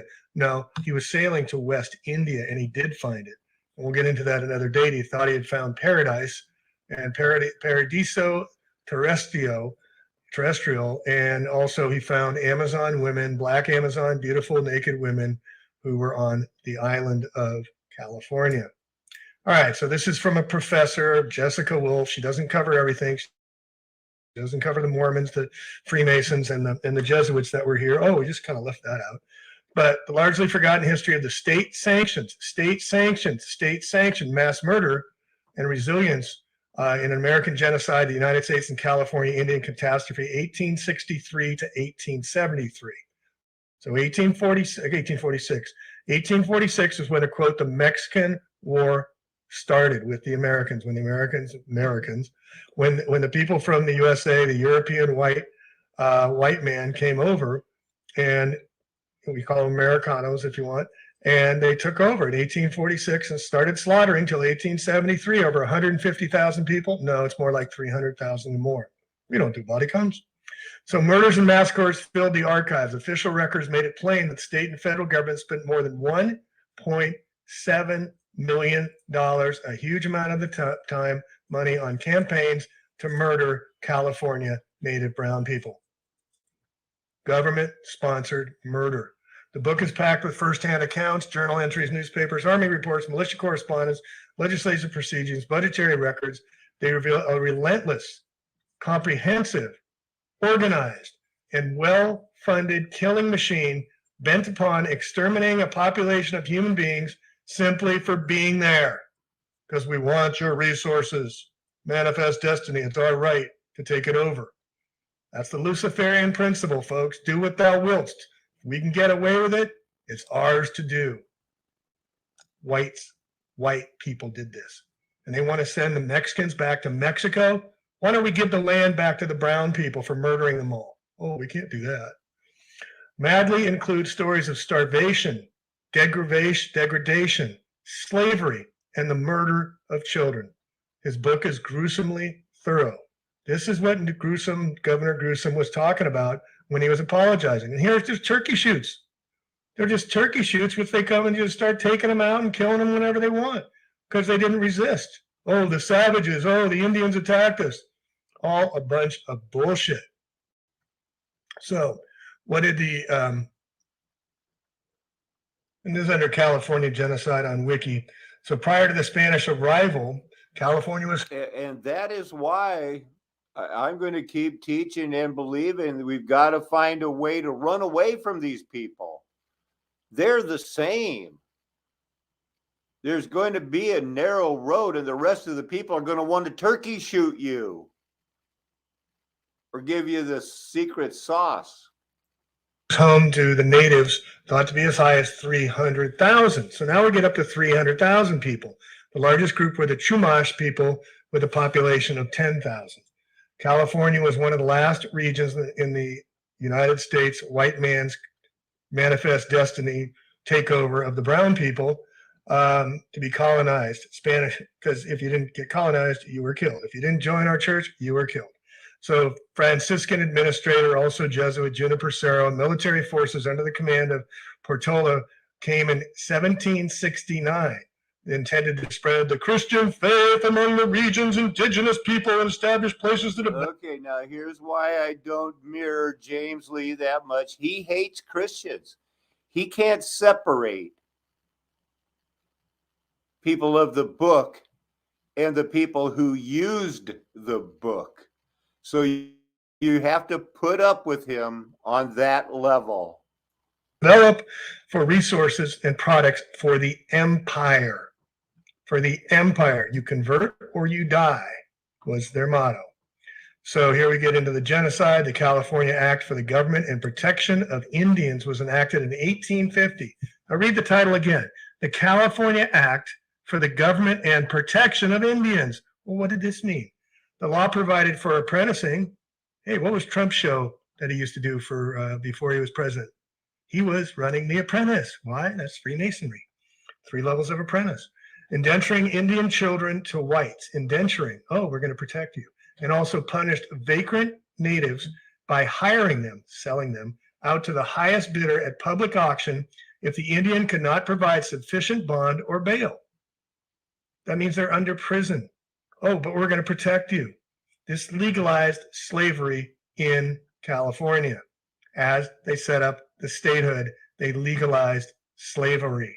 A notable early eyewitness said the Indians of California is from John Brown, custom official inspector of Indian affairs. He systematically described the fraud, corruption, land theft, slavery, rape, and massacre perpetrated on a substantial portion of the native population. You want to see the records? Here's John Fremont, who we'll get into. General Captain John Fremont. So 1846, remember the gold rush, 1849. So 1846 was the war with Mexico started. So here already in California, up the Sacramento River in 1846 in April, just a few months in, when the war was just declared, they're already in the Sacramento River. They were already here in 1846, as I'm going to show you. And then there's the Klamath Lake Massacre, the Sutter Buttes Massacre. Now, that's Sutter. Remember, Sutter was the guy that founded the gold, John, at Sutter's Mill? Well, there's massacres there. They had to get rid of all the natives there because we want the gold. Yes, we do. And then we had the Palma Massacre, 1846 as well, the Temecula, all in California. 1847, the Tulia Massacre, Kern and Sutter again, massacres, 1847. Let's kill them some more. These names here that you're going to see, and I'm going to show you later, this Edward Kern, Montgomery, Fremont, all Freemasons. All. Sutter, Freemasons. All right, so here we got more. 1847, California. 1850, the Bloody Island Massacre. There's up by me up in Lake County up here in Clear Lake, which is the most polluted lake in the world. These are the Pomo, the peaceful Indians. Massacres, 1850. So now they start coming for the gold rush. Mariposa, where the massive amounts and most amounts of gold and silver were found in copper. Oh, by 1851, we cleared them all out so we could take them. Old Shasta, bunch of miners, killed all the Wintus, 1851. Now, the deal was with the state was, and I'll see if I can find where the quote is on that, for every scalp you killed and brought in for the state, you got paid. Or you were given the land of the persons that you scalped and killed. So this was incentive for the whites, Euro-white Americanos, to come in and murder and take over their lands. And originally they had promised the natives, hey, your land will be honored because, Mexico, you guys had got the land for Mexico and we'll honor this agreement and such. And then they turned it around just like they do everything else. So then in 1852, the Bridge Gulch Massacre. We're not even halfway through yet, folks. 162 different massacres in California alone to achieve statehood. On and on and on. The killings. Oh, did you get taught this in school? No. Shingletown, Round Valley Massacre, Jarbo's War wasn't a war. So I'm going to show you. The natives just said, okay. They didn't resist because they don't believe in violence. An eye for an eye leaves the whole world blind. They were highly advanced. And what did the white man do? The Euro-white Americano murdered them all, killed them all, and then created statehood and then took over all the gold. Here's the old California's Trail of Tears. They made them watch. 460 had to trek until they died. I mean, let's read about each one of these massacres. Let's find out about each one of these. And let's bring back to life the natives, the Yahis, the 33. There's the number, 33 massacred. And again, this is Wikipedia, so you know the numbers are greatly skewed against the truth. All right, so here we have population decline here on the right. 1770, 300,000 people. 1830, well, we got about 250,000 people in California. Then 1845, all of a sudden the reductions start. And by 1855, we're down to 50,000 people. By 1910, we're down to 25,000 people, natives. Murder. There's no other way to say it. No other way to show it. All right. So I'm just going to go through some of this and I'll go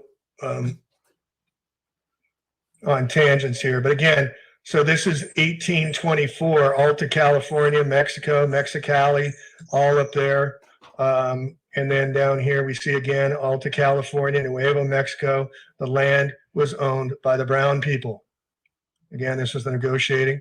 So 1846 to 1848. Now, who would like to go on record and bet me if I say something outlandish to you, like my oldest sister was born in Mexicali, California,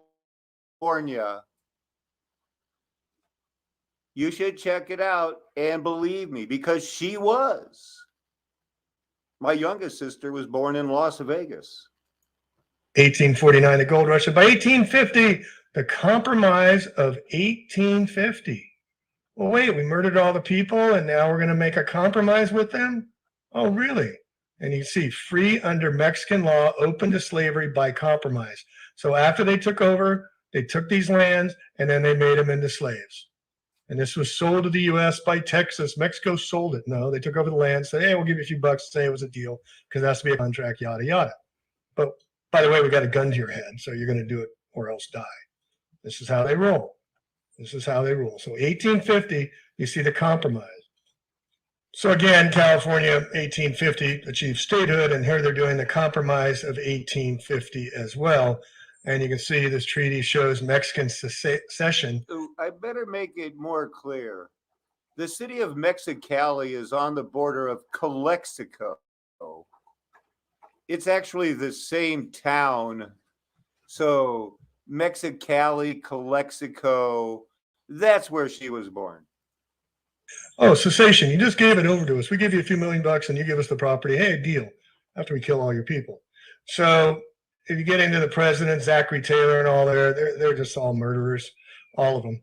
You know, all these presidents authorized that I'll get into another time. But here, President Polk, Freemason, December 1845, authorized Texas to become the 28th state, sought further expansion through the acquisition of Mexican province of Alta California. This was their march west, manifest destiny, which represented new lands to settle, new lands to settle. They were the settlers. No, they were the murderers, the genocidists. They were not settlers in the New World. 1846, before the gold rush. 46, a skirmish broke out, a skirmish on the northern side of the Rio Grande, ending the death or capture of dozens of American soldiers. Word soldier means sold to die. Shortly thereafter, the United States declared war on Mexico. Oh, the Mexicans started it. Oh my gosh, it's all lies. Beginning the Mexican-American War. A skirmish broke out that started the Mexican-American War. 46, Polk asked Congress for appropriation, the money paid to purchase California treaty with Mexico. Also pay for the genocidists to go in there with the California battalions and the Mormon battalions and start murdering people. In September 1847, American under General Winfield Scott captured the Mexican capital in the battle for the city of Mexico. 1847, folks. 1847, the war, 1846 to 1848 is the Mexican-American War. In 1847, they're strong-arming Mexico and said, you'd better sign over or else. And that prompted the Treaty of Hidalgo. However, why do we have plaques like this in San Francisco that was put up in 1924 celebrating July 9th, 1846? On this spot, the American flag was first raised in San Francisco by Commander John Montgomery Freemason of the USS Portsmouth. 1845, they're already raising the, quote, American flag in San Francisco. 1846, when the war started. You getting this? So now we go to the Bear. I hope he covers the Donner Party. That'd be super interesting. Monuments erected to the native sons of the Golden West. Native sons? No. Golden West in the state of California commemorate the raising of the Bear flag on this spot, June 4th, 1846, by the Bear Flag Party and their declaration of the freedom of California from Mexican rule. So let me see, they declare war in 1846 in April, and by June, they're already up in Sonoma County, and they're already raising a flag saying they're taking it over. You getting this? The Bear flag was hauled down and the American flag was raised in its place by Lieutenant Joseph Revere, who was sent to Sonoma from San Francisco by Commander Montgomery of the U.S. sloop of war Portsmouth following the raising of the American flag at Monterey, July 7th, 1846 by John Drake Sloat. All right. So here's the commemoration of Major John Fremont of the U.S. Army and his expedition in Sutter Buttes, 1848.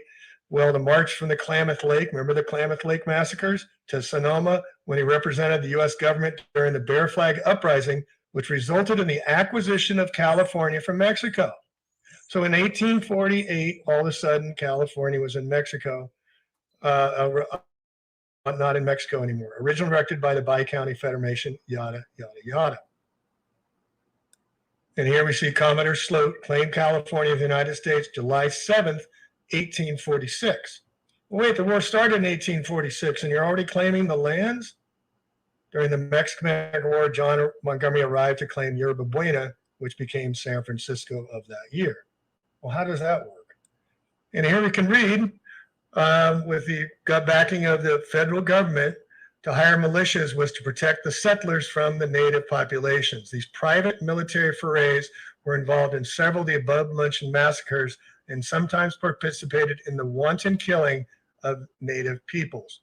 The first governor of California in 1850, Peter Burnett, openly called for the extermination of the native tribes in reference to the violence against California's native population. He said, quote, that a war of extermination will continue to be waged between the two, quote, races until the native race becomes extinct must be expected.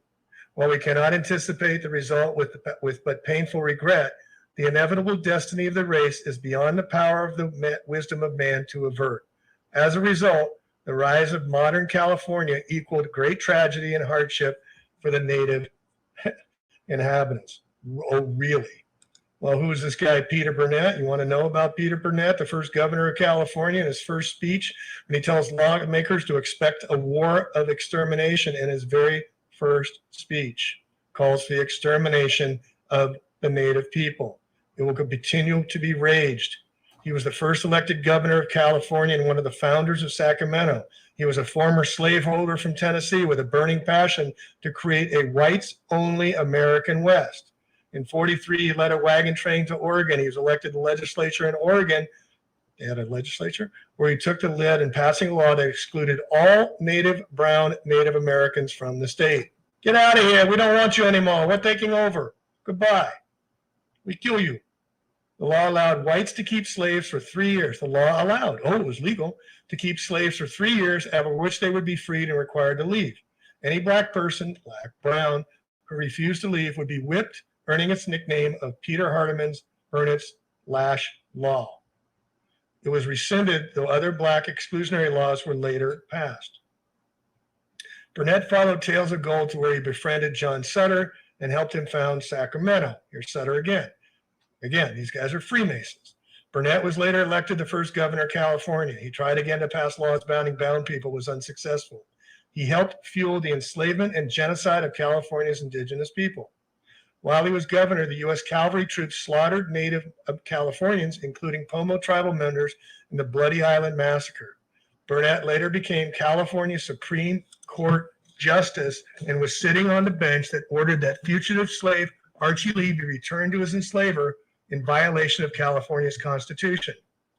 His vision of an exclusively white West was an extreme. It fit within the border white supremacist policies of the time. Freemason William B. Almond was an organizer of the first Master Lodge, number 10, in San Jose. And here we see Burnett and his speech that gets into more and more about how it was done. And they would say, Arnold Schwarzenegger, the governor. What was his father? He was a Nazi member. Are you getting this, folks? Are you understanding about this? And then the Jesuits came in and their Jesuit reductionism, how they reduced the populations. They called it the reductionism of millions and millions of native brown people all the way down to the lower Americas. So California gets statehood in 1850 at the backs of the murders and slaughter of the brown people who are native here. And all of a sudden, statehood is bestowed upon from Washington, D.C. Can you please tell me how the heck they communicated when the stagecoach, this is land of the stagecoach only lasted 2 years. Remember the train coming across, the transcontinental train that came across that allowed California access was not built until 1869, which means everything had to go by boat from San Francisco way down South America, way across to Africa to catch the trade winds, and back to New York and back to Washington, D.C., or they had to go way down through Mexican territory, Texas, whatever, and then come up here all the way through just to get mail, just to deliver information, just to get it back, to say, oh, we're a state now, we followed your rules, here's the Constitution, here's what we're doing, here's our convention, yeah. 1849, we get the California Convention going. Yeah, the statehood. Yeah, in 1850, you grant a statehood. How did they communicate, folks? How did they communicate?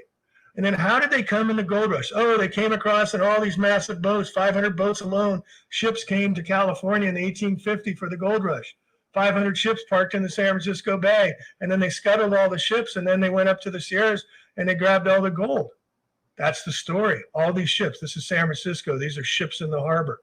And they scuttled all these ships, and they say that the San Francisco coastline was made when people were claiming these ships, where they were putting land on it and filling it in and claiming it for land and owning rights to the ships. Well, tell me this. If you're a shipbuilder on the East Coast and you just sent one of your big barks across and sailed for 6 to 8 months all the way down through South America, and the railroad going across Panama was not there until 1850s, mid 1850s. So they couldn't come across by train across Panama. They had to go around South America or the Oregon Trail, 6 to 8 months coming, 6 to 8 months going to get any information. Now, when they get over here to California, what do? They scuttle the boats, and even the boat captains are running up for the gold because millions of dollars can be made. Right. Again, if I'm a shipbuilder and all of a sudden my ships don't come back and I've got thousands of people wanting to get on ships to go claim gold to California and go from the east and coming over from Europe and needing to catch a boat down around South America and the Cape and coming all the way up, and I want to go, and I have no money, but I want to go because I want to get rich. Why would you send another boat if you know it wasn't coming back and you spent all that money to build boats and it was only going to be scuttled and the boats never came back? Oh, by the way, all these boats in the harbor, when the tides rise, San Francisco Harbor is one of the most difficult harbors to navigate. And all these ships came in and they're all sitting here. So they're anchored. So think about these boats being anchored. They have to anchor the tail, they have to anchor the stern, they have to anchor the bow, and then they don't swing around. The tide's coming up and down, the San Francisco fogs, the weather, everything else. And these boats are just sitting there in the harbors with no docks and no piers. So they have to row in to do anything. Oh, by the way, then they have to go up the Sacramento River or the Vallejo River an American River to get up to the California Gold Rush. It's still 80 miles up this way.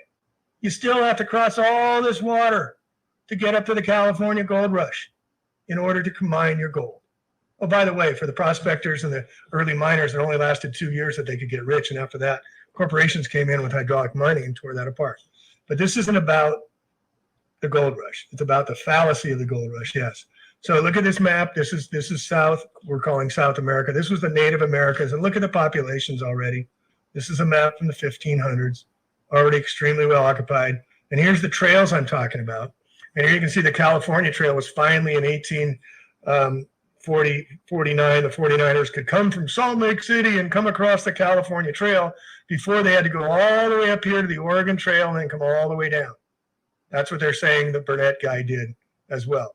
And then here's the Mormon Trail. Why is the Mormon Trail part of the Trails West? We don't hear about that story, the Mormon Trail, do we?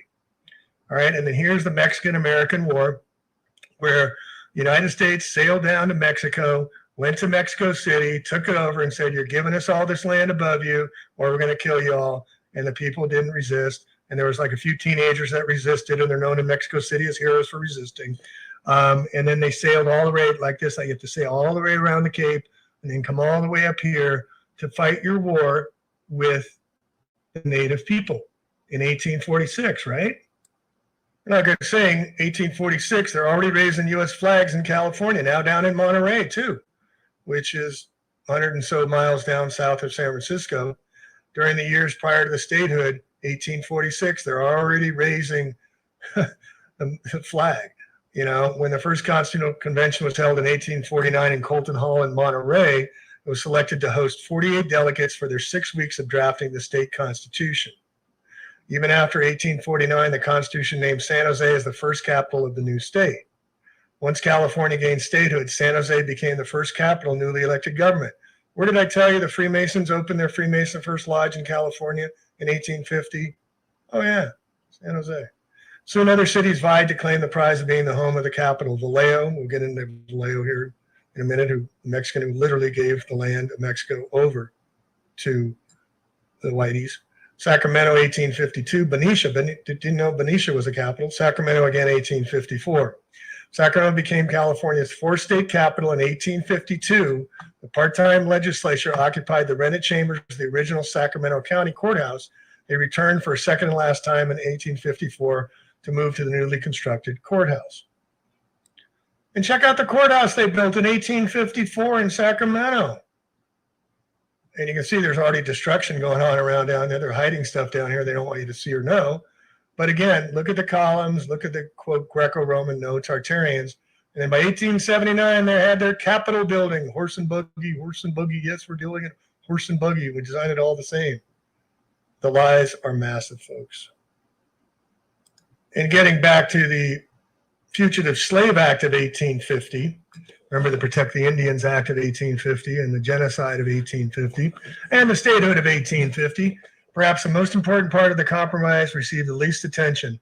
enacted September 18th, 1850, formerly known as the Fugitive Slave Law or Fugitive Slave Act following 1793 one. The new version now required federal officials in all states and federal territories, including free states, to assist with the return of escaped slaves to their masters in slave states, brown people. Any federal marshal or other official who did not arrest an allegedly runaway slave, was liable to a fine of $1,000, equivalent to $31,000 today.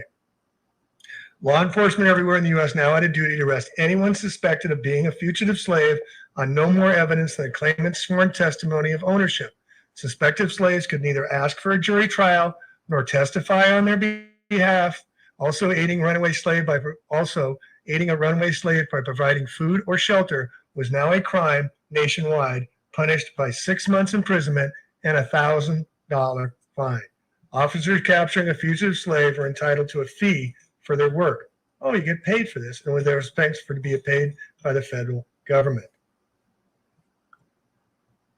And I said earlier, I'm saying that these people in their religious orders that you convert or die have been here for a long time. Here's a book by them themselves saying the Society of Jesus in San Francisco in 1849. Gold Rush 1849, you can only get there by boat, and they're already well established. Jesuits by the Golden Gate, no better qualified person could talk about it, trained historian, 15 chapters, 16 pages of illustrations, gives evidence of extensive and painstaking research. McGloin has handled his material masterfully. Naturally, the volume of special interest to the Roman Catholics. The survey here given begins with the story of the Jesuits' founding fathers who arrived in San Francisco in 1849. No, they were there before that. And St. Ignatius and all that succeeded admirably in realizing this objective. So here you see evidence of the Jesuits being here. All right, so let's get into this guy, General Fremont, who was, well, first let me show you the gold rush here. We'll just finish this right here. The John Sutter's Mill, John Marshall found some flakes when he was panning for gold in January of 1848. That started the whole gold rush thing when he found some flakes. Bullshit. California had gold sitting on the lands. Look at these, 195 pounds, 75 pounds, 54 pounds. Look at the amount and weight of gold that they had. 1848, they're finding 75 pounds of gold in the Sonora district. It was sitting on the land after the water receded. You can literally pick the gold up off the land, and this is what gets people to come to California, because we literally could pick it off the land. And here we see Mormon, here's Sutter's Mill, where the first gold was allegedly discovered. Way up here, Rich Bars, when those huge nuggets were also found. The Comstock lode was the silver. So this entire Sierra Nevada range, which they're burning up right now, held gold and silver and zinc and copper and all these materials for precious metals. And then they polluted the whole Bay Area, which we'll get into another time. But here you see Mormon Island, which is now Folsom Lake, which they buried. But Mormon Island already had an island named after them. Why? Oh, because they're already here. They're already minting gold coins in 1850. Oh, notice the eye. The Mormons, Freemasons. And here you see the golden handshake, literally 1850. This was pressed by Salt Lake City Mint by the Mormons. Now, how the heck did the Mormons have gold already? Well, it says here, Thomas Rhodes and his company of 50 people returned to Utah with substantial amounts of gold in 1847. Wait, the gold rush didn't start till 1848. So how are they returning gold in 1847? Because they were already here and mining it. He paid $17,000 worth of gold to President Brigham Young, the $20 Desiree, which means gold, gold coin, the most valuable gold coins minted in Salt Lake between 1849 and 1860. 1849, they're already minting gold from California. Horse and buggy across the Great Salt Lake. About 25 of these coins known to exist. Mormon Island, honored remembrance of the Mormon Battalion's sacrifice for our national defense.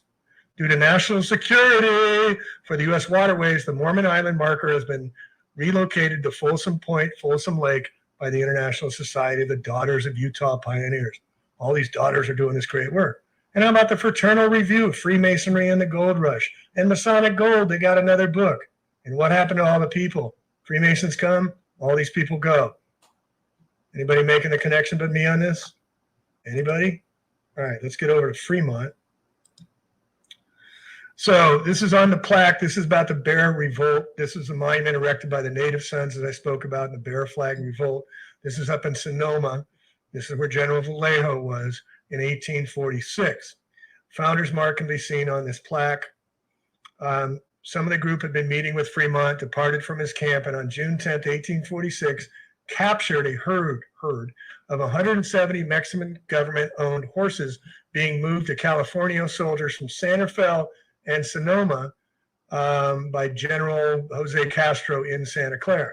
So they're taking the 170 horses down to Commandant Castro from Santa Fe and Sonoma down to Santa Clara. Let me see if I got this map here.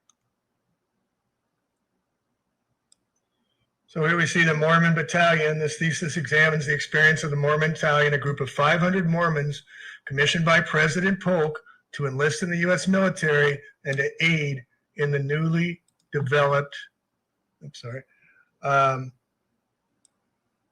declared war against Mexico in 1846. So here you see the Mormon Battalion being commissioned 1846.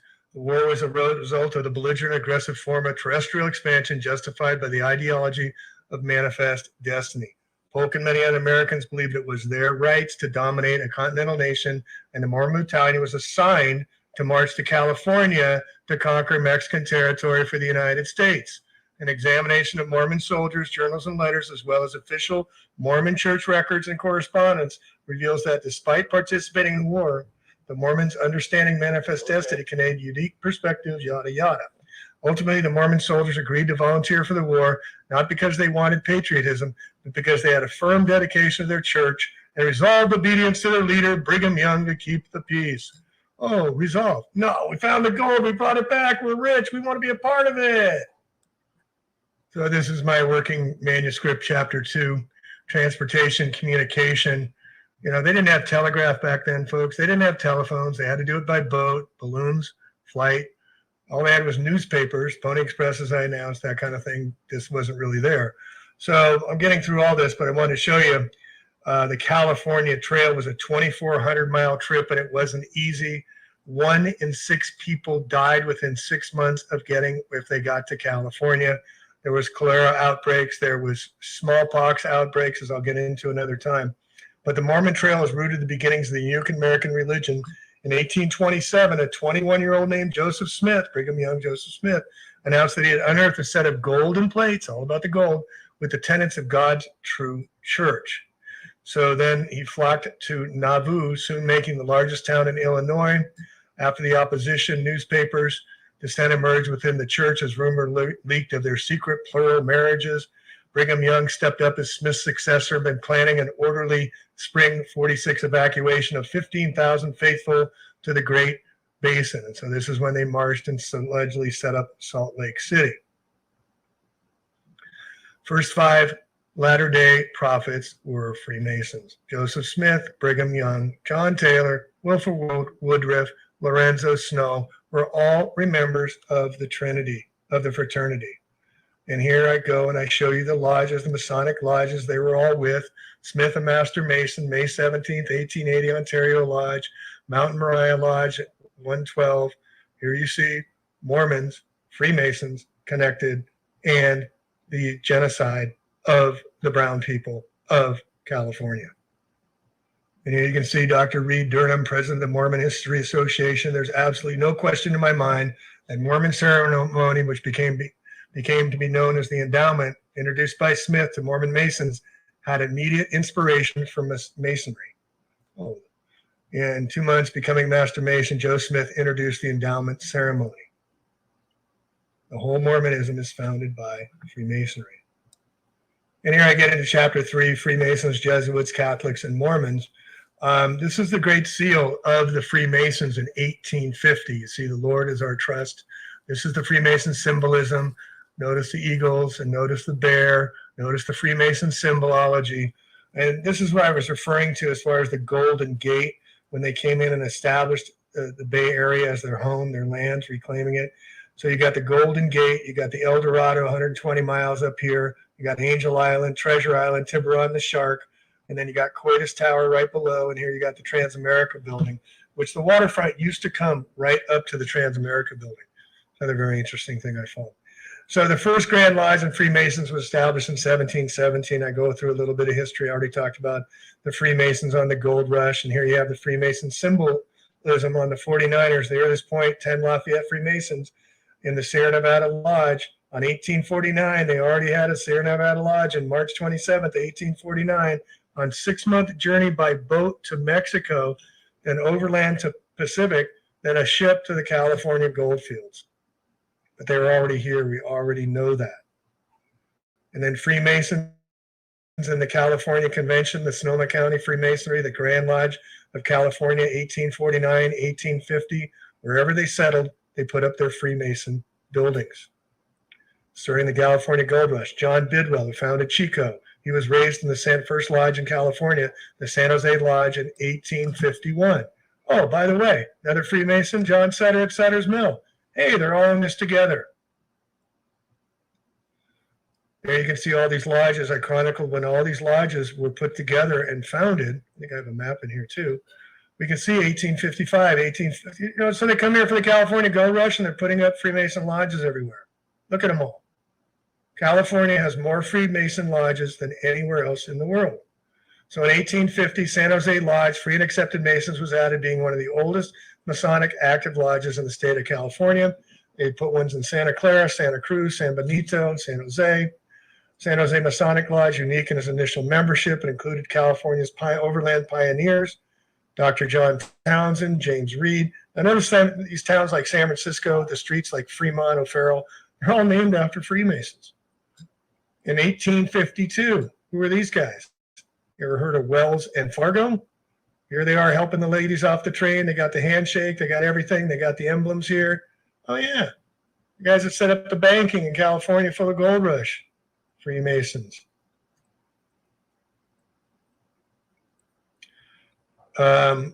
Commander Cody. We have Kit Carson. We have the Lewis and Clark, all Freemasons. And then we had the Buffalo Cody, Wild Wild West, Buffalo Bill's Wild West, where they started to change the story and make the brown people the savages. And he took his Buffalo Wild West show all across the country.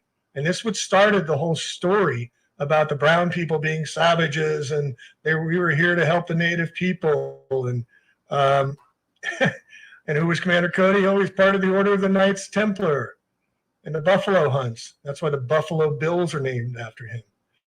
And then we got Major General Sheridan, Siena Lodge. All these are in the 1850s, 1860s.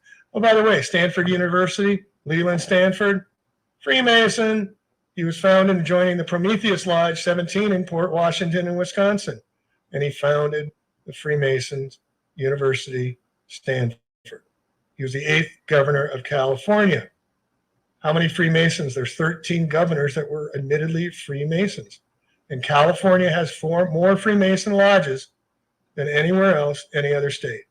So we got Meriwether Lewis, the explorer Lewis and Clark, Freemason, Sloat Avenue in San Francisco. Rear Admirals here in 1846. He was already here in 1846, Freemason. Oh, by the way, Earl Warren, Chief Justice, Grand Master of California, Freemason. Walter Van Dyke, Justice for California Supreme Court, Freemason. Brigham Young, Joseph Smith, Kit Carson, Bidwell, California politician. Abel Stearns made the first shipment to the U.S. Mint of California gold on record. Freemason. And I include the lodges where they're from, folks. So check it out. Member of the Amador Lodge, Jackson, California. All these people. How about Manly P. Hall, the esoteric Freemason? San Francisco. He was member of the Jewel Lodge in San Francisco. Samuel Brannan, who was the one that had the newspaper already in San Francisco to announce that the gold had been discovered, and this is what started the gold rush, is when his newspaper sent it out around the horn to get to the East Coast that started the whole California gold rush, allegedly. Freemason. You might not recognize many of these names, but Yountville, Freemason, named after Samuel P. Taylor Park, where I grew up, was named after Samuel P. Taylor, another Freemason who put the railroads in. And you can look at other notable Freemasons. George Washington, founder, what does it say first on his tombstone? Does it say, no, it says Freemason and then President of the United States. First, it says Freemason. Lyndon B. Johnson, Roosevelt's, Thurgood Marshall, Theodore Roosevelt, Booker T. Washington, Steinbeck, Jack Warner, Stephen Wozniak, Apple founder, John Wayne, Arnold Palmer, Willie Mays, Harpo Marx, Red Skelton, all Freemasons. And then we get into these guys, and I'm going to get into it in the book more and more. These guys were the commanders that did the Indian Wars. The Freemasons here directly associated, directly connected to doing the purging during the Indian Wars in the Western United States. They were not wars. And then we get to Sherman's Bank, and notice the hand sign, notice the hand in the pocket. That's the Freemason sign as well. And I'm not going to get into it, but again, he was a murderer, killing off many, many people, and getting down through it. So I cover extensively, and this is Hornitos Hall. The building was constructed in 1855. Freemasons of Hornitos Lodge since the early 1875s continue to meet here. Squatters' riots. And again, they're infiltrated in all the police departments and all the federal governments and all the fire departments and all the hospitals around here, religious hospitals associated with the Freemasons. And then you can see where the quarantine and disease, the outbreak, cholera, community public health, 1849, victims in California were getting smallpox, cholera, they were chloride, I'm saying that right. Again, this was all brought over to the white people, brought over all their diseases, and this is part of how they killed off all the native brown people.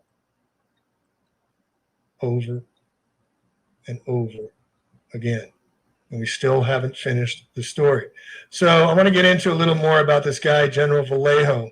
So 1832, he married Francisco Benicio Correa. Vallejo defeated a large force of New York Indians at the Indian Mission in Stanislaus, and then he moved up to San Jose. Vallejo became military commander of the San Francisco Presidio in 1833. Now again, he was a Mexican military guy converted by the Jesuits. Okay, now he's working for the Jesuits. 1834, the missions were secularized, and Vallejo was appointed administrator of the Sonoma Mission, the San Francisco de Solano. At his own expense, he outfitted and fed the Mexican troops at Sonoma for the next 10 years. He began building his new home, La Casa Grande, in the Sonoma Plaza. He became the director of colonization, the only person empowered to grant land in the northern frontier. He's the only man that could grant land. He was promoted to Commandant General of the Free State of Alta California after revolt against California's governor. In 1849, prohibited by Mexican law, he reluctantly welcomed the first American immigrants to travel overland to California. Welcome, welcome. Believing they were at war in Mexico, Jack Cox Jones, U.S. Navy, hoisted the U.S. flag over the capital of Monterey in 1842. After apologies were made for the illegal seizure, Vallejo entertained Jones at Sonoma. Hey, we didn't mean to seize your land. We were just joking. Yeah, 1842. Yeah, come on, let's have a beer. Yeah, that's some wine. I'm up in Sonoma. We got wine up here. So as California squabbled, Vallejo dismissed his troops at Sonoma and remained neutral. On June 10th, 1846, the Bear Flag Revolt, Vallejo was arrested in his home by American frontiersmen. After signing articles of capitulation, Mariano and his brother Salvador were jailed for 2 months at Sutter's Fort. The Bear Flag was raised at the Sonoma, signifying the separate Republic of California. Less than a month later, it was replaced by the Stars and Stripes. The USS Mariano Vallejo, a Polaris submarine, was christened at Mare Island. Vallejo was a delegate to the State Constitution Convention and elected state senator. All right. So returning back to this John Fremont and the Bear Flag Revolt of 1846, this is Sonoma Mission. You still see it there today. Mexican government was threatening to expel all settlers who were not Mexican citizens. No, they just were taken oath. Euro-American settlers meet with General Fremont. William Hyde, Freemason, future leader of the Bear Flag Revolt, writes, receiving an unsigned written message, notice is thereby given that a large body of armed Spaniards on horseback, not Mexicans, amounting to 250 men have been seen on their way to Sacramento Valley, destroying crops and burning houses, driving off the cattle. Captain Fremont invites every free man, Freemason, in the valley to come to his camp at the Buttes. immediately, and he hopes to stay the enemy and put a stop to this. How did he communicate? How did he talk to all these people in the different areas of the valley? How long did it take to talk to them? If horse and buggy, and you had to deliver things by horse. Mail went by horse. So I, Freemason, member of the Vermont State Legislature, taking over Mexico and raising the U.S., not the American flag, for the American flag, or one of them was the bear. I was never a member of the Church of Latter-day Saints, but joined the Mormon battalion that came up the southern route of California in 1849. Additionally, the Mormon battalion was sanctioned and authorized by Freemasons, Brigham Young, and Joseph Smith, as I've said. So here's the taking of the Mexican horses, which I was alluding to. So all of a sudden they're saying, okay, now we're being threatened by these natives who are not liking our killing and genociding of all of you. So now they're going to come after us. So now we got to act, because now it's getting personal, because you're killing our people. You're savages. You bad savages that don't want us to kill you off. You're trying to defend yourself? Really? So some of a group who had been meeting with Fremont departed from his camp on June 10th. Remember the revolt? It started 1846. So, and remember these dates here because it gets a little timeliney. So on June 10th, 1846, captured a herd of 170 Mexican government horses being moved from California soldiers from Santa Fe and Sonoma, the California Commandant General Castro's in Santa Clara. So Fremont's army knew that the Mexican Calis were moving 170 horses that they didn't want to allegedly stop them. So they went and took them over. Now, here's where the 179 horses were. Here's the Bear Flag Revolt. Here up in Sacramento, through all these waterways and rivers, is Fremont. And these guys are taking the horses and driving them all the way down to Santa Clara. And San Francisco is an island on three sides. So you have to go all the way around this area. So it's been reported amongst the immigrants that the officers in charge of the herd had made statements threatening the horses were used by Castro to drive foreigners out of California. Foreigners. No. Genocides. The insurgent group was nominally led by Ezekiel Stuttering Zeke, whom Fremont described as a field lieutenant and lauded for not questioning him. Before Sunday on June 14th, over 30 white Euro-Americanos insurgents arrived at the Pueblo of Sonoma. They had traveled overnight from Napa Valley. The majority of the number had started a couple of days earlier from Fremont's camp in Sacramento, but others joined the group long ago.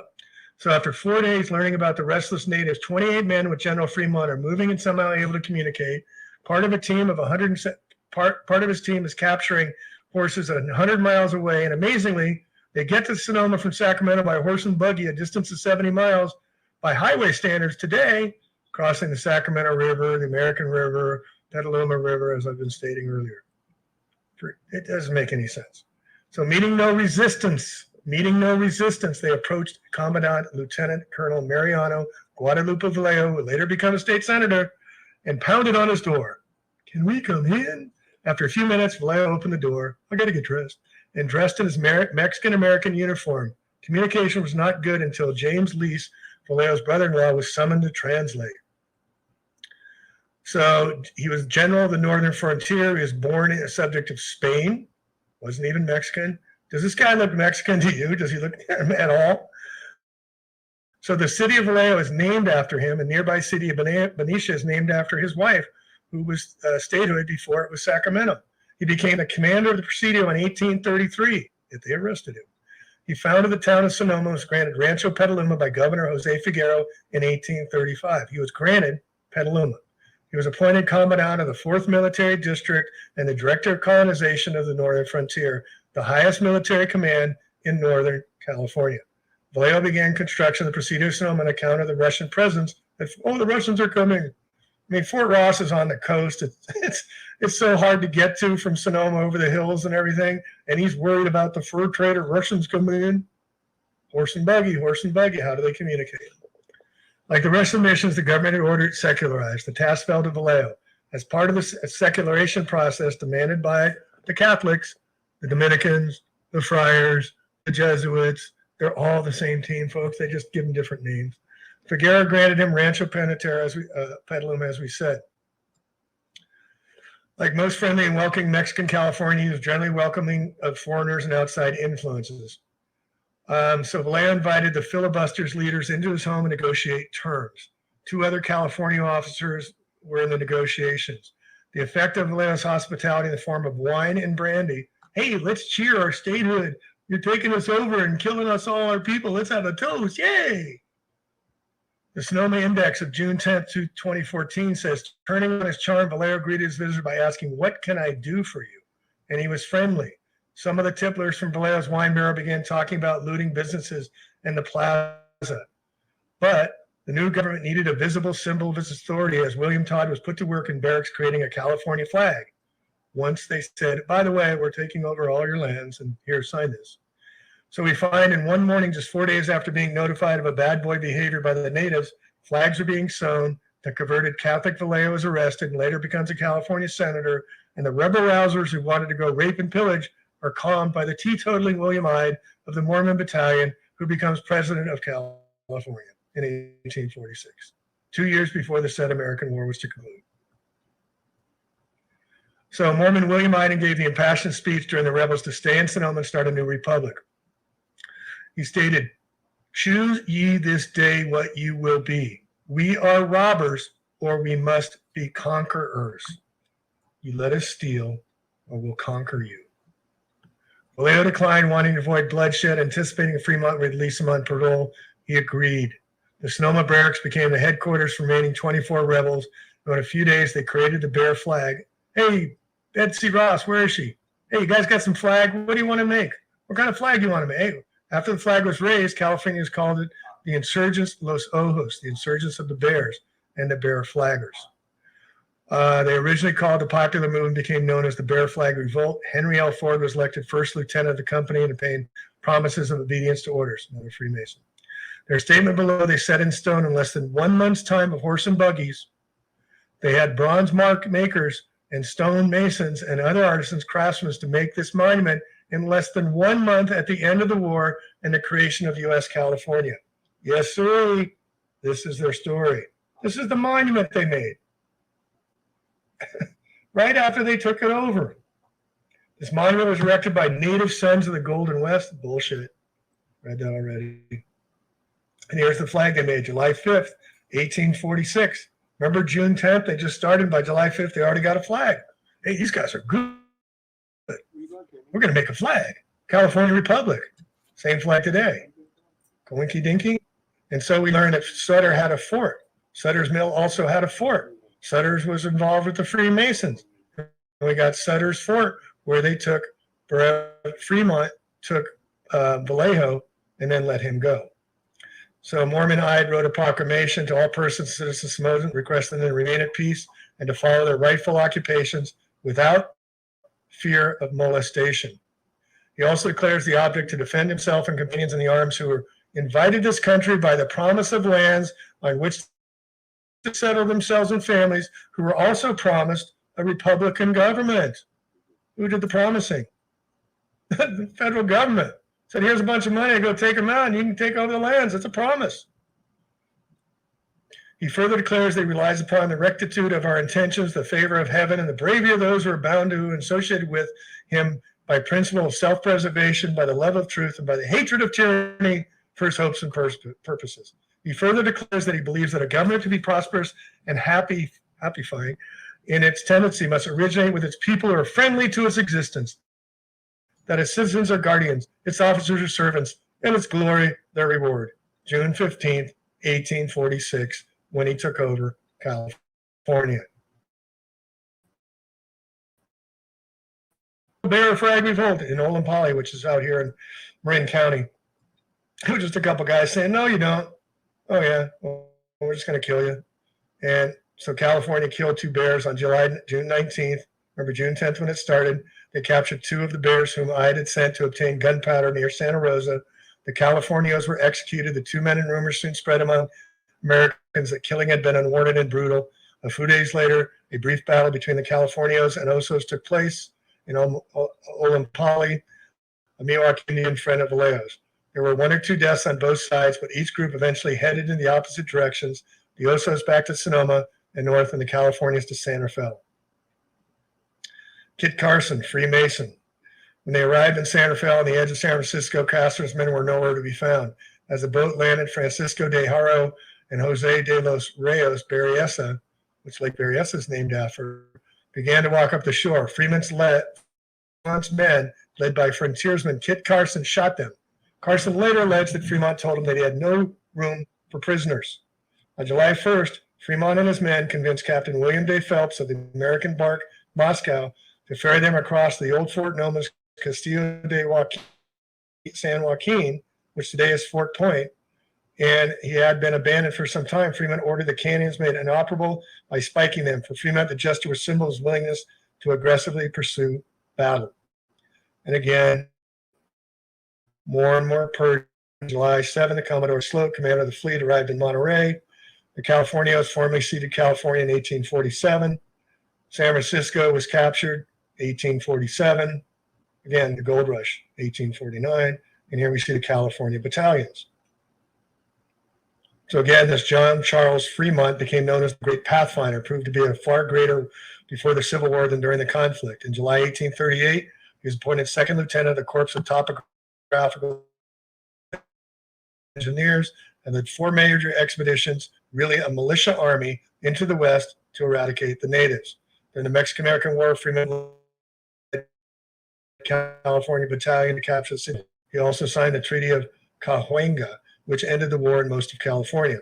On Kit Carson's trip to Missouri, he met by chance Fremont. Fremont was preparing an expedition to map to the Oregon Trail. They took by riverboat the 2 men who joined forces, and on the third expedition, Fremont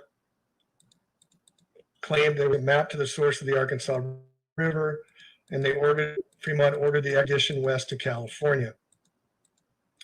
Master Mark Mason Mark Twain, aka Samuel Langhorne Clemens of the Polar Star Lodge, St. Louis, was also there during the beginnings of the purge of the natives and a master Freemason as well, as was, I said, 19 California governors. On March 13th, 1846, Fremont's assassins arrived in Lassen Ranch in the upper Sacramento Valley. There they met Americans who claimed that an encampment of Native Americans was preparing to attack white settlers. Fremont moved his men up to the river in search of such Americans, and reaching Redding's Bar, ordered an advance of the Native Americans, which every one of them carrying a rifle, pistols, and knife. They were unable to attack the Wintus. They were unable to flee the camp as the majority of their ranks were women and children, and they were pinned against the river. The men of the Wintu camp formed a defensive line with the women and children behind them. Expedition member states that the order was given to ask no quarter, and none was given. Fremont's men lined up and began firing several rifle volleys, slaughtering the Native Americans in front of them. The long range of the rifles rendered it impossible for the natives' arrows to reach them. The men then approached towards the camp, fired another volley at closer range with their sabers and pistols. The settlers charged in the valley village, taking the warriors by surprise, and then commenced a scene of slaughter which was unequaled in the West. The bucks, squaws, and papooses were shot down like sheep, and those men never stopped as long as they could find one alive. The remaining Native Americans were forced to flee, with some running for the hills and others braving the rivers. Eyewitness William Isaac Tustin reports that men of Fremont Band mounted on horses and chased down the running natives and tomahawked them to death, while riflemen stood on the shores of the riverbank and took pot shots at the Native Americans trying to swim for safety. He described the scene as a slaughter. Estimates range 600 to 700 natives, with another 200 or more dying in the water. This is one event right here, 1,000 being killed. There are no records of any expedition members being killed or wounded in the massacre. Kit Carson, one of the mountain attackers, has stated, "It was a perfect butchery." Neither Fremont nor any of his expedition members were charged or punished in any way for the killings. Several expedition members suggested that the massacre led local Native Brown Americans to fear the Euro white men. No shit. General Fremont and his band continued up the Sacramento River, killing Native Americans on sight as they went. The Klamath people met further in the Oregon Territory and eventually retaliated. There's General Fremont. He's got the hand gesture, the Freemason gesture right here. Fremont received that war with Mexico was imminent, so he returned to Mexico to participate, killing several more in Sacramento Valley Native Americans as a journey south to the Sutter Butte massacres. By 46, American military had fully occupied the northern half of the state. Fremont, a major in the U.S. Army, took control of California from the California Republic in 1846. 1846 is when they said it started, right? Fremont was convicted in a court-martial for mutiny and insubordination because he tried to claim California for himself. So Kearny ordered Fremont to accompany him back to along the California Trail, back to Washington. And they found some people in the Donner Party. We'll get into that. They were Freemasons as well. But then he went back for trial for all his actions and trying to, I'm not going to get into the whole story, but the state of California was a free state away from the United States when they declared it in 1846. And then by 1850, it was absorbed into the state of California. But for a while, they were trying to be independent. But he went back to Washington, D.C. for a court-martial, but after a 3-month trial, convicted of mutiny, recommended for remediation. It looks like he did mention the Donner Party there, that Fremont helped bury some of them. But busy times. I think I'm going to jump ahead because it's getting late here.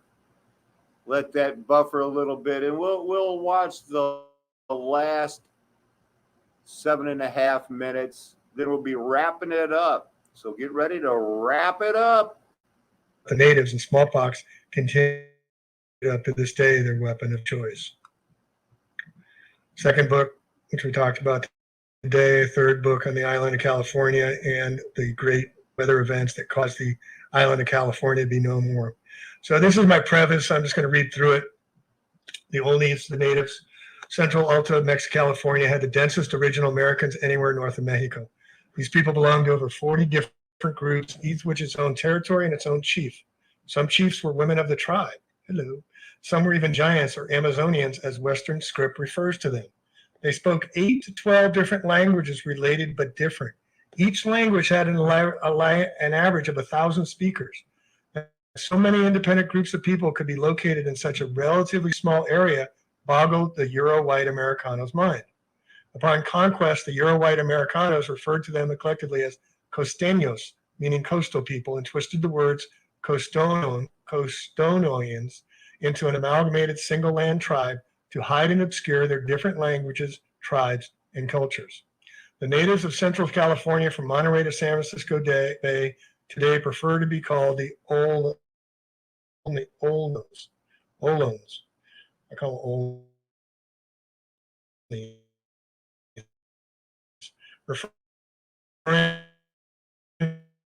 referencing a and facing east, shouting word greeting and encouragement to the rising sun, for they held great reverence for Mother Nature and Father Sky and all they provided for their clans, as well as deep reverence for their spirit beings. The intermingling of grasslands, savannas, salt and freshwater marshes, and forests created wildlife habitats to almost unimaginable richness and variety. Early Euro-Americano man was at a loss to see such fecundity and abundance. Quote, there was not any country in the world which abounds in fish and game of every description. Geese, ducks, and seabirds were so enormous that when alarmed by rifle shot, they were said to rise in a dense cloud with a noise like that of a hurricane. Herds of elk, quote, monsters with tremendous horns, end quote, as early as missionary described the scene, grazed the meadowlands in such numbers that they were. All right. I think, we all get the picture there. We've heard that story before. Sad as it is, it's just, that's how he's going to wrap up. It's a rough time. It's a hard time, but at least we can be thankful that God is lifting the veil, showing us everything, that we need to maintain that fear of the Lord, to be working out our salvation, to know that this world is not our home. So I have a storm coming in here, and I'm just afraid we have a real, the power goes out easy around here. So I'm going to let you go. I am going to continue praying for each and every one of you. I know that and hope that you're praying for me, and things that are going on. I've got to make a few phone calls. Lord willing, tomorrow we'll have a new topic. The Holy Spirit will lead us. And one thing's for sure, his mercies will be new in the morning, and we'll be able to say, this is a day that the Lord has made. Let us rejoice and be glad in it. That's kind of what Doug Bartles used to use as his opening and ending for his show. I usually like to say, because it is a flat earth nation, and mud flood was Armageddon. And I'm never going to tell you anything else. Why would I?